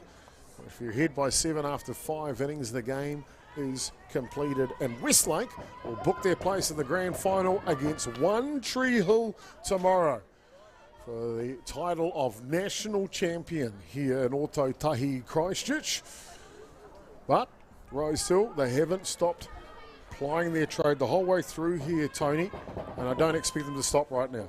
No, they won't give up. I mean, they've they'll have to be really satisfied at what they've achieved here. I mean, at least they're going to finish third place, and that's quite a good achievement. You've come a long way from Papakura down to the south, and you go home as third in the country. It's, you know, not to be sneezed at. So, you know, bronze medal. Yeah, it's a medal, wasn't it? Hold their heads high and see if they can just whittle away the lead a wee bit, get a couple of almost consolation runs back. Well, we can tell you coming up next on Diamond 1 will be Shirley High School taking on Alfreston. Shirley, one of the local high schools in the boys Division 1, and Alfreston from South Auckland, just up the road from Papakura actually, so that'll be a big matchup. That one's at 5:15 this evening. The winner of that one goes straight to the grand final. The loser will play the winner of the game on Diamond 2 that's about to start. As this one is hit. Good out. And the second baseman, Cadmus Aspinall, will take care of that one. Over on Diamond 2 at 5:15 are the 2-2 place getters from Group A and Group B. And that is St. Pat's Silverstream and St. Bede's, Tony. St. Bede's have made it through to the top 4. Fantastic. I mean, St. Bede's are a school that's noted for its rugby and Māori Cup. They're hoping to win the Māori Cup rowing at Lake Karapiro this week. So to see them making staking a claim in softball is great. Absolutely good sporting school, and as is St. Pat's Silverstream. So the bunt is down and the hustle is good. We talked about Rosehill not giving up here, and there's determination like that will pay dividends down to first base. One away here on the bottom of the 5th innings.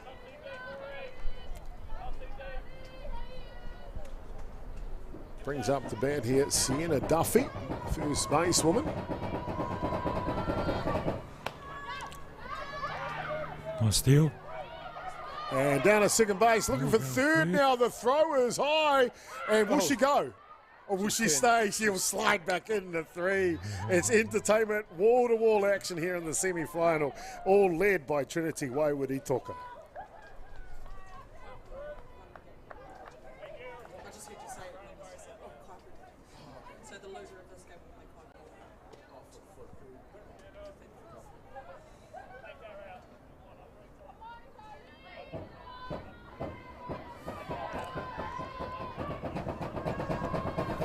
Lots happening here on Diamond 1. Bunt is down. Possible safety squeeze. She's running from 3. And Rosehill will score a run, and they're not finished with that either. Down to second base she goes. Sienna Duffy and Rosehill. Changes the game a bit. 12-3 now. And they've completely thrown the rule book out the window, the tactics book out the window. You never bunt at this stage of the game when you're that far behind, but they have, and they've put the pressure on and got a result for it. So good on them. There's no one way of playing this game. Time called here, and head coach Fergus McAlpine will come out there and just pass on what he would like to see them. And I guess in this point, he's got an opportunity to win this game. Maybe the way he wants them to finish this game is important than the way he wants them to start in tomorrow's grand final. Yeah, I guess what he's saying here is forget about the lead runner, just take the outs. Yeah. Forget that lead runner. They can run around the bases all we like. We've got a 9-run lead. One batter at a time. Yep, we want the outs. One down here. Charlotte Graham steps back on the rubber. It'll bring up to bat here Jasmine Hohua. I've got to say, outside of Trinity Wayward Itoka, got to be one of my favourites out of this Rosehill team so far with the standard of play from Hohua. Extremely good. Yep, been very smooth at shortstop. This one fouls back to the screen. And she's always looking to make things happen in the batter's box too, which good all-round player.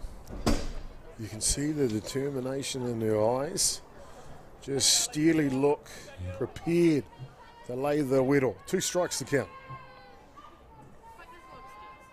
Nice pitch. And a change of pace. That's intelligent work from the battery there. One for the game. Down to the last out now is Rosehill. We've just been notified from the wonderful organisers here from Canterbury Softball Association. hosting this event with Softball New Zealand, that the loser of this one will face Kaiapoi for the bronze medal tomorrow. So I like that. You actually have to win the bronze medal. Yeah, I right. love that idea. Yeah. Fantastic. So there'll be a big match tomorrow for that bronze medal. Yep. And for local fans, chance to come down and see that Kaiapoi team led by Mackenzie Bailey McDowell, who's probably been one of the junior standout players of the season in New Zealand this year. So it'll be a good game, because this has been a good game too, and Rosehill will give Kaiapoi a good run. Sure will indeed. Well, fantastic. Looking forward to that tomorrow. Action starts live here at Otautahi's Dynasty Ballpark at 8:45 a.m. before the big ones at 11 o'clock and 2 p.m. Set your alarms wherever you do. Sweet. Make sure you tune in to Whakaata Māori's Māori-active YouTube platform, of course, Softball New Zealand's Facebook event page as well. That one will go foul off the bat. Down to the last out now, Rosehill. Talia Hurley. And we'll have an opportunity here through the original starting pitcher, Janaya Nathan Kaiho. She lifts one up, and you caught it early. Call him Nostradamus. He flies out to Talia Hurley to end the match. It is Westlake through to the grand final, 12 runs to 3. They lock it in on the back of the great shortstop, Cadmus Aspinall, and the punch from powered first baseman, Jaya Lee. 12 runs to 3. That's an emphatic point made ahead of One Tree Hill tomorrow in the grand final. Yeah, great result for Westlake, and great result for North Harbour softball, which will be dear to your heart, Chopper. So, to come down here and make a final and, put yourself in the chance of the gold medal, it's all you can ask at this level. Brilliant result. To me, the winner of the day is definitely softball. It is indeed. It's definitely. I like that. Both teams. I love that, Kitty. Couldn't have been said better myself. The MVP of the semi-final is softball. Thank you so much for tuning in, ladies and gentlemen. Stay tuned. More action coming in here live for you on the semi-final action here on Diamond 1. It'll be Shirley High School locally here from Christchurch, taking on Auckland's Alfreston College. That'll be a banger, looking to start at 5:15 to see who can book their place directly through the grand final. Congratulations, Westlake, as they will win this one. 12 runs to 3, as you see a little bit of a replay of an earlier game between Shirley and St. Pat's today. And that was a banger of a game. Shirley played certainly outstanding. Alfreston, Shirley, semi-final, 5:15. Catch you with more action coming up next. It'll be Damien Collins and Carl McElroy with the call on that one. 5:15. Back soon.